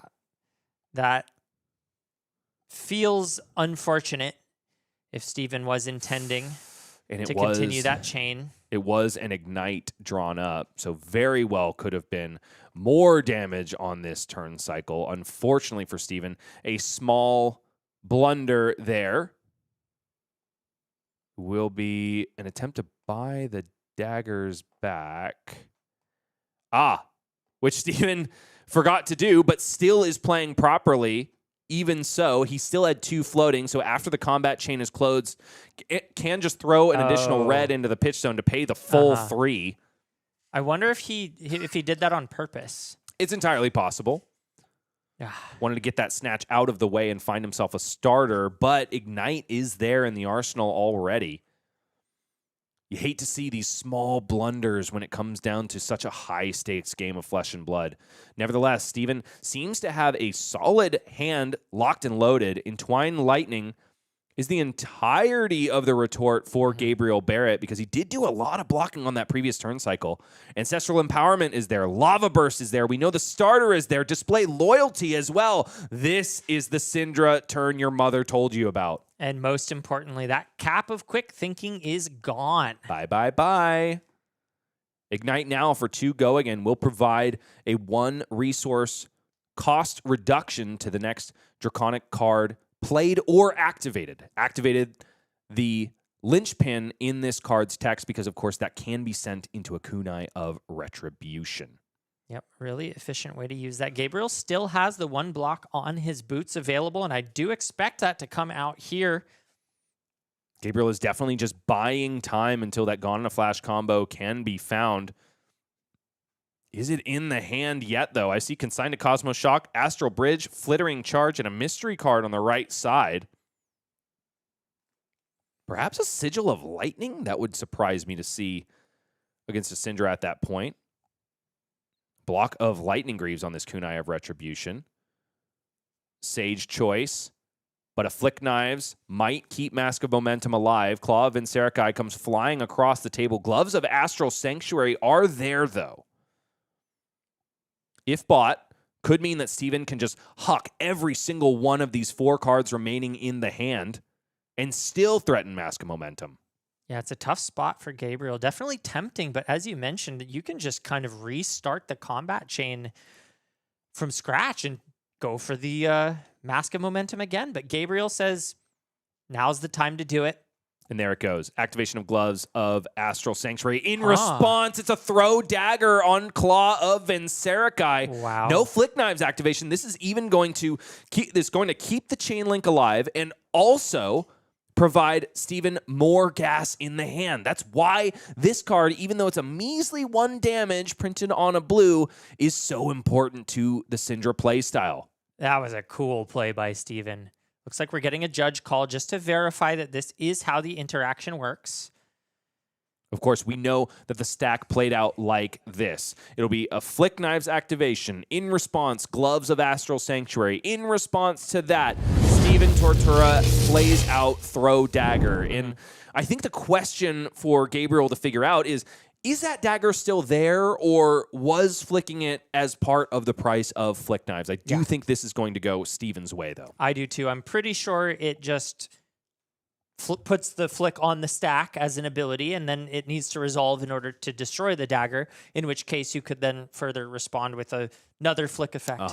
Specifically because the wording of Flick Knives, let me pull it up for me so I don't misquote, is, of course, target dagger you control that isn't on the active chain link deals 1 damage to target hero. If damage is dealt this way, the dagger has hit. Destroy the dagger.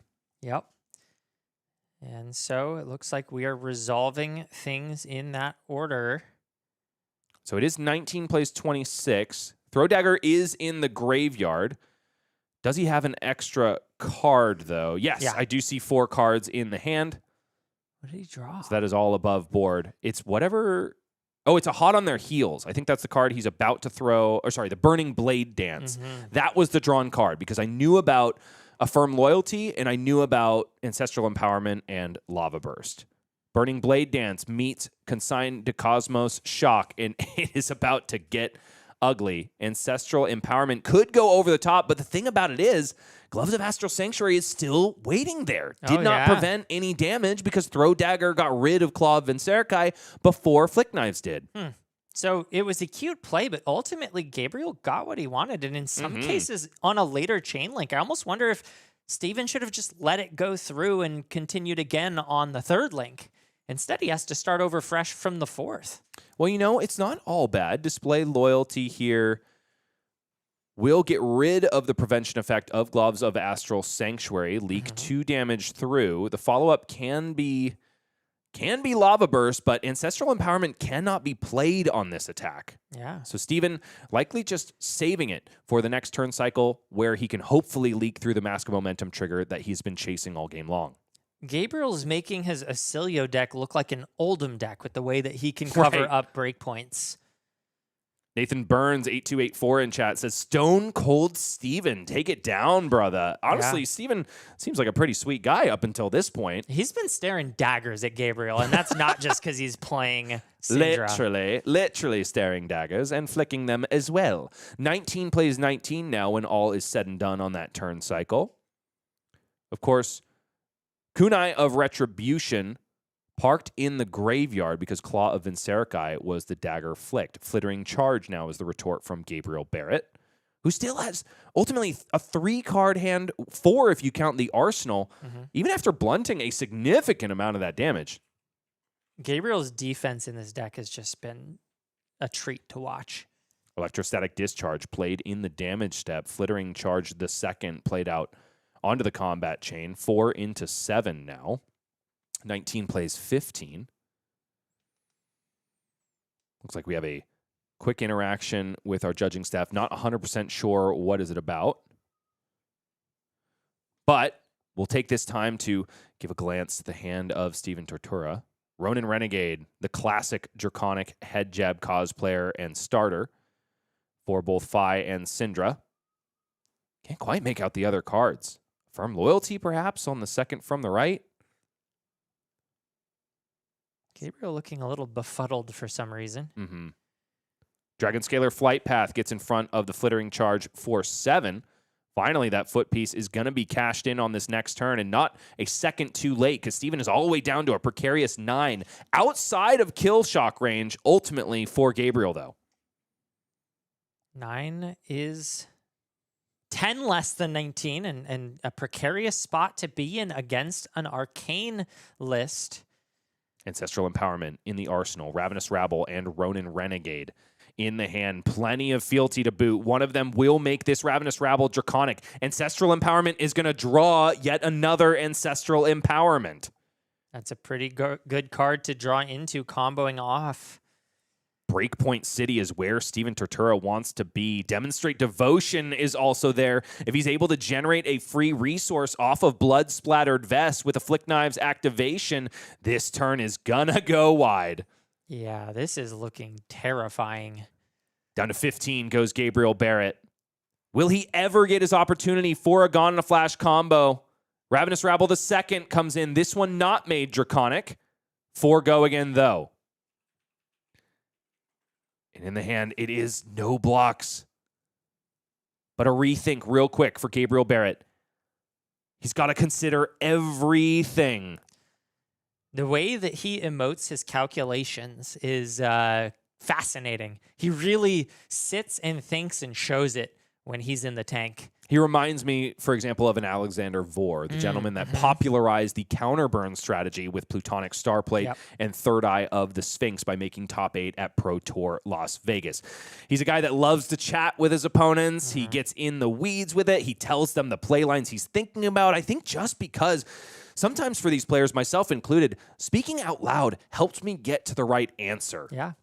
If you're going to do it anyway, what difference does it make if your opponent knows before you play the card? It's coming down.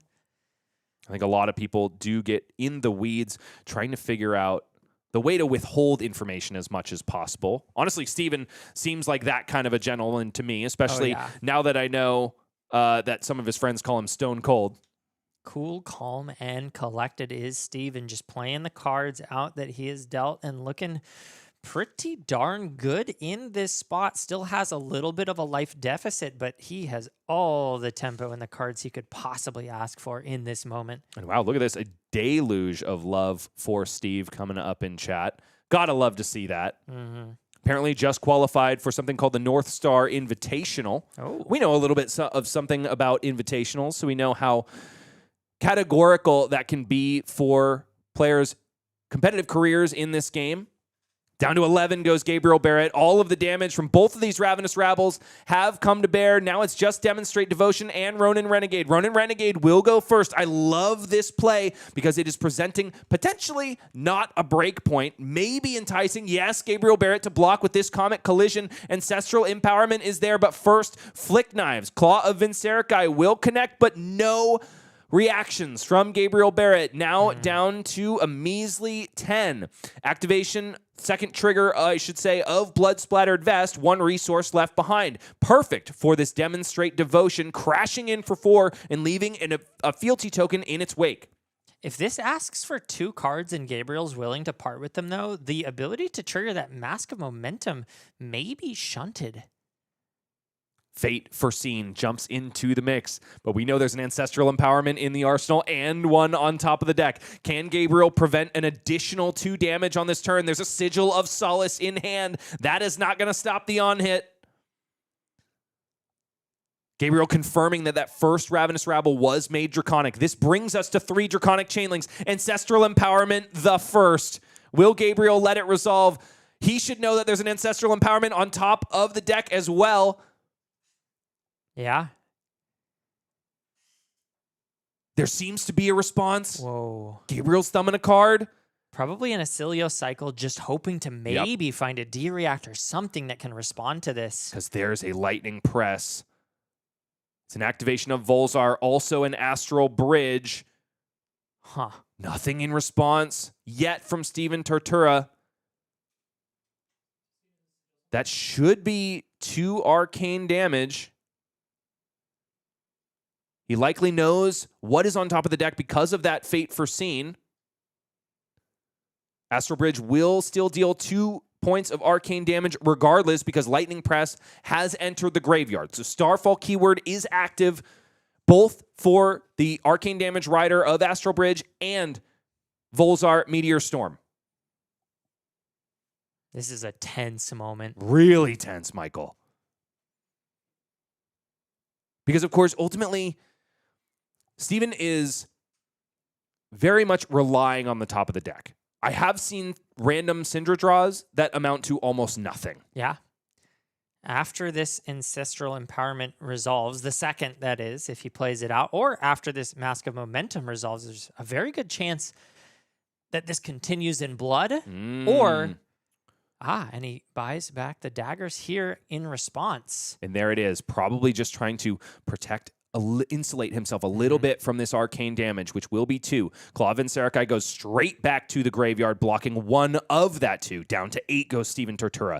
But Sigil of Solace has been flipped off the top of the deck for Astral Bridge. There was a world, of course, where enough damage leaked through to force Gabriel into a blocking position just to stay alive. But with 2 Sigils of Solace locked and loaded, that's probably not going to be the case for this turn cycle unless Steven draws something like double Lava Burst from these Ancestral Empowerments. Yeah, despite, as you mentioned, not being able to prevent the on-hit and Steven guaranteed to get another card, Gabriel's got a lot of life to work with, and thanks to that Sigil of Solace. Looks like Gabriel also responded to the Astral Bridge with an Acilio, No, he went Acilio activation, responded to the Acilio activation with that Astral Bridge. So he does have an extra card in hand, which is now strike twice. Probably just an additional block 3. Now, Steven, I'm a little worried. Yes, drew a throw dagger, did not deploy that Ancestral Empowerment in the second. I was worried about this. Really not the card that he wanted to see here. Got to understand your fail states, especially with these hyper-aggressive heroes. Yes, the majority of the deck will cooperate with what you're trying to do on the rest of this turn cycle, but Ancestral Empowerment, it's not a given that it will target other cards in your deck. Throw dagger, not even an attack. Meanwhile, Gabriel, head in hands just a moment ago, seems to be not super comfortable with his position. I don't blame him, but when he sees what's going to happen the rest of this turn, I think he's going to be pretty happy. I have to agree with you there. The best Steven can do at this point is swing with Kunai of Retribution. He doesn't want to do that, though, because he's already bought back daggers. It's just Arsenal pass. And what could he have drawn off the top with an extra Ancestral Empowerment? I'm dying to find out. Oh, I couldn't quite make it out. I don't know which of those cards it was. I want to say it was the Hot on Their Heels. I think any of them would have been Any of them would have been better. Gabriel doesn't have a ton to work with in terms of offense this turn. 2 cards in hand. One is an instant that won't affect anything, and one's an instant that'll just heal him up. So pressure is not available. Oh, this game is... It's such a dramatic finish because you can't just factor in the extra Ancestral Empowerment draw. You would also have to factor in the throw dagger draw that would have been viable on an additional chain link. We've seen what I would argue to be 2 small missteps from Steven thus far in the game. But that being said, it's still quite even. And I think that just speaks to how Syndra plays into Acilio. She just is unrelenting in her ability to string together aggression. And despite Gabriel doing absolutely everything in his power to stop the on-hits, to play defensively, he had the cap of quick thinking and the gloves to prevent things. At this point in the game, he's out of resources on board, and he still hasn't found the Gone in a Flash combo. His life is dwindling. He did activate Acilio. Constellar Intelligence ditching away a Sigil of Solace. Something that feels so bad every time you do it. Not a second strike, a strike twice. Strike twice was already there. It's the electrostatic discharge that has joined it now.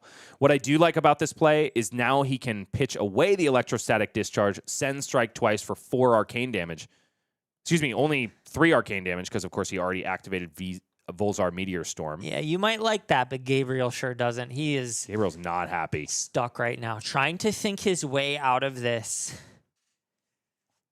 I mean, dealing 3 arcane damage, I would say that 5 is within striking distance. Certainly not perfect. A lot has to go right in order for that to work out, like maybe drawing a second strike twice. He's got flash bolts in the deck. At least one. Echo Flash still available. It will be an activation of the old knocker. This is why Gabriel has been trembling in his britches. Now he gets to hold back an electrostatic discharge. Not a given that it's actually going to be useful. I think that's why he was so trepidatious about this play. Yeah, destined for the arsenal, but not guaranteed to find a target. If Gabriel's forced into blocking with all the cards in his hand, heck, even if he has a few instants that he can't block with, none of those are going to pair well with this instant. There's no arcane barrier for Steven Tortura. The only way to cover up arcane damage is the Claw of Vincerkai, which lies in wait in the graveyard right now. Steven doesn't want to commit a full blue in order to get it back just to stop 1 damage. Instead, he holds on to his throw dagger. And now in the hand, 2 Art of the Dragon Blood, a snatch, and plenty of fealty tokens to utilize. Oof.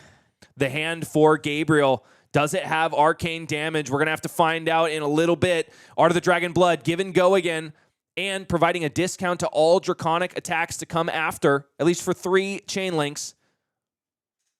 4 go again. For Gabriel's consideration, the lion's share of half of his life will be gone, but not before a discard of Lightning Press in favor of a Gone in a Flash. Now 2 copies in the hand. Meets the chagrin of their pilot. Says, where were you 3 turn cycles ago? Yeah. It's hard to be the combo Acilio player when you don't get to combo. And that's the kind of thing that these very aggressive decks threaten to do, is put you on the back foot long enough that you can't keep the cards when you finally do find that combo. And there it is. Oh, looks like we needed a life total update. Gabriel actually up to 12. We're going to let the players sort this out. We might have been working from inaccurate information.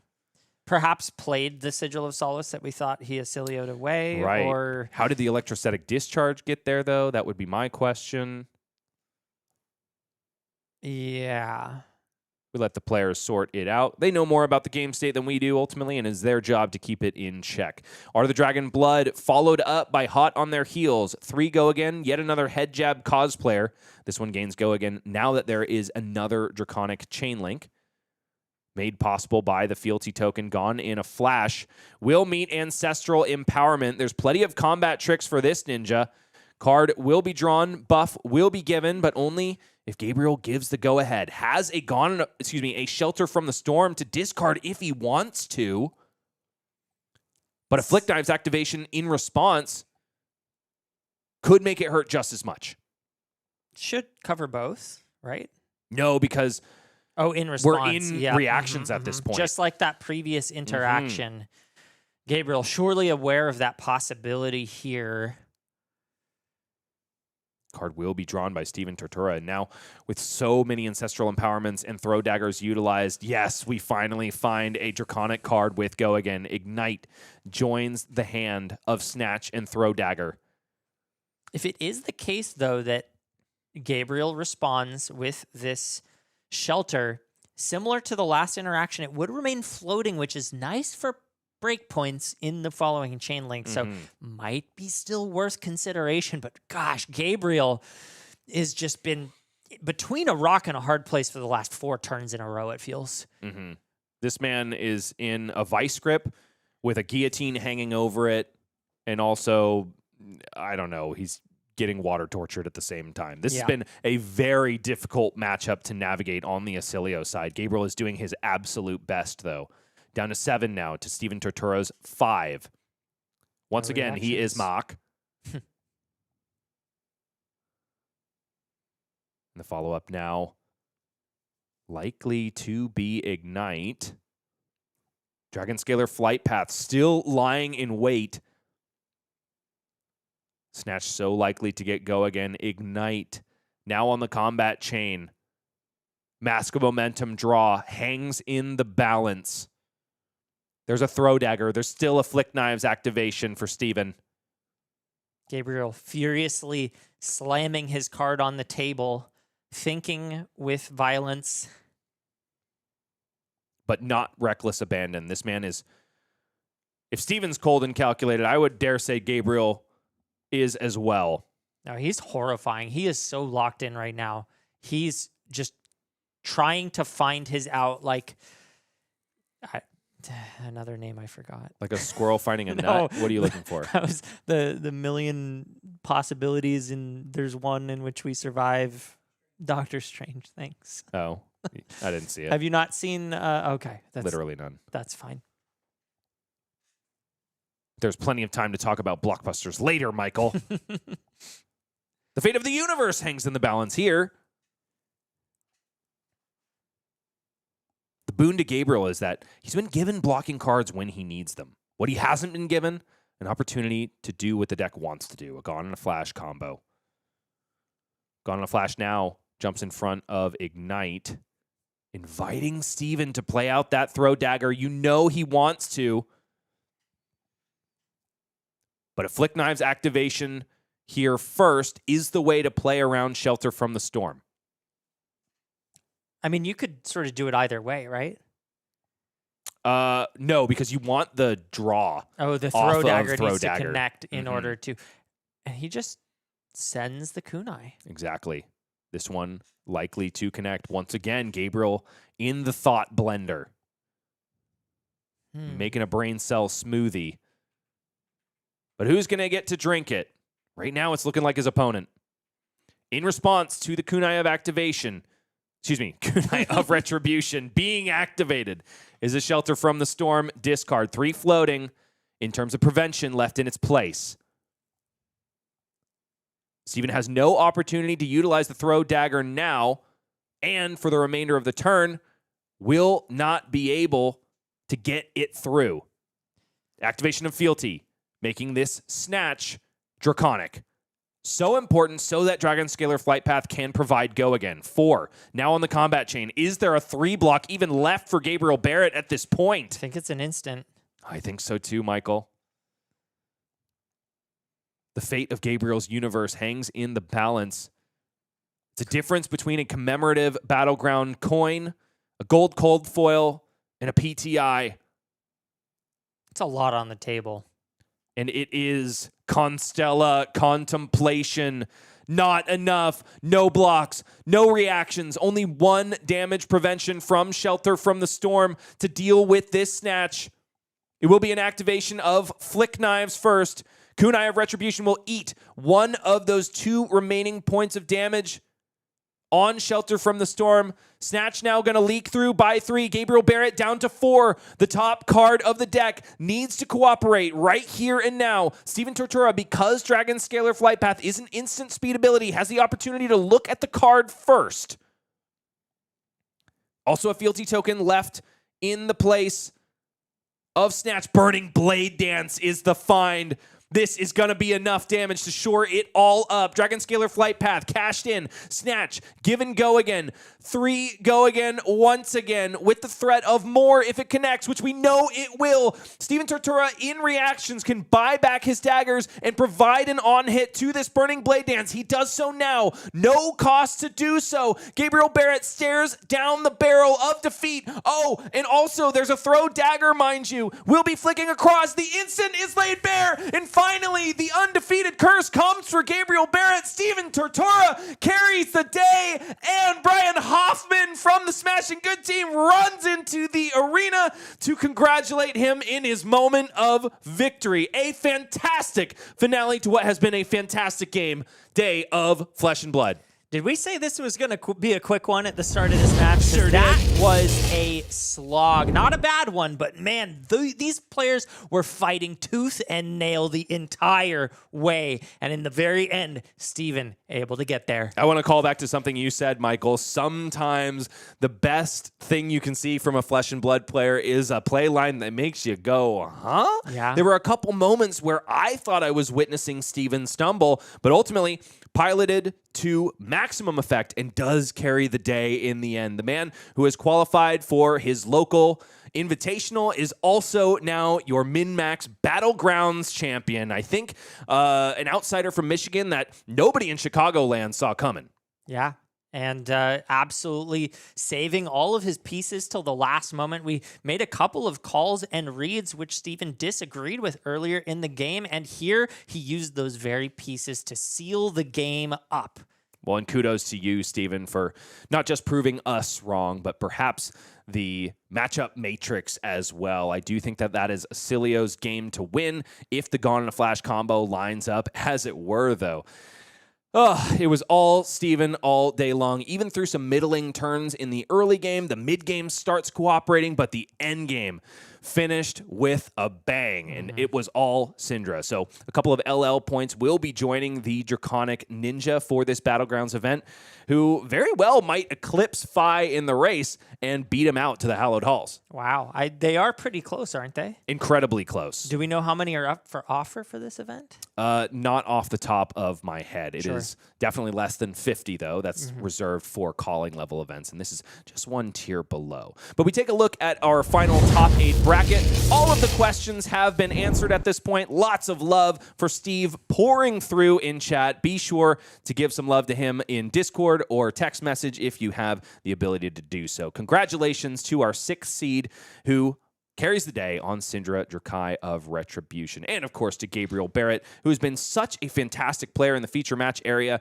stone cold and also focused, like a wizard should be, until the very end, which, you know, you can't fault him for succumbing to Syndra. She's been doing it for a very long time at this point. Absolutely. Maybe it doesn't matter, but I just realized that even the 8th bracket is red and blue divided. Yeah. Kind of cool how that lined up. Yeah, 100%. There's a little bit of extra flavor for all if you're persuaded by color or hero. Blue versus red. Red does come out on top, which is kind of the way I feel if we're talking in Pokemon terms. Charmander over Squirtle every day of the week. You're wrong. I knew you were going to be a water guy. I'm a Blastoise guy. Yeah, I knew it. Yeah. I knew it. Get some flavor in your life. Go Venusaur for once. Oh, Venusaur is cool too. Charmander's everybody picks him. Come on. I want to start talking about something else. So let's go ahead and chat about what's coming on September 5th. It is our Usurp the Shadow Throne spoiler. And a little bit of something extra, Michael. MinMax will be revealing that Usurp the Shadow Throne spoiler, which all we have to go on is this blurry image, which we certainly can interpret. Yeah. So sound off in chat if you think you know what this card is, what it does. We can use your help. I will say, though, that we went back in the tapes and there was an event casted by you and, oh, shoot, I'm forgetting her name. Can you remind me? Oh, Mercy Bickle. Mercy Bickle, thank you so much. Where the thought of a light chain was brought up on stream, and you know, we've been going back and forth about that background color. Perhaps it's draconic. In this case, it has more of a yellow-white characteristic. Okay. I'm wondering if maybe this is a light chain weapon being spoiled right here. You're right. Before your very eyes. They've totally been blowing smoke about Chain being dead. Yeah. He is just going to be Resurrected? reborn. 100%. Okay, now I'm 100% expecting Light Chain. I don't know if I'm excited about it, but I do want to talk about one other thing, Michael, which is, of course, September 5th is not just the date of our Usurp the Shadow Throne spoiler. It is also, of course, Gem Pack 6. We're going to be cracking those open live on stream right here at the MinMax YouTube channel and revealing the contents therein for all to see. It's going to be your first look at Gem Pack 6, and we are so thankful to LSS for providing us this fantastic opportunity. One more time, we're plugging on September 5th. Usurp the Shadow Throne spoiler. We got a first look here, but it's a blurry image covered in Vaseline that nobody can possibly interpret. Number 2, Gem Pack 6 will be cracked for your viewing pleasure. And ultimately, that's all we got here at the MinMax Battlegrounds. It's the August edition. You know we've been here before with Silver Age. Now we're back with Classic Constructed. And if history is to repeat itself, we'll be back before long. And I hope you'll join me again, Mr. Michael Murray. I sure hope so too as well. All right. Well, we say good night. We bid you adieu. And we wish you more games of Flesh and Blood in your near future. Wait a minute. Isn't that just Duskblade?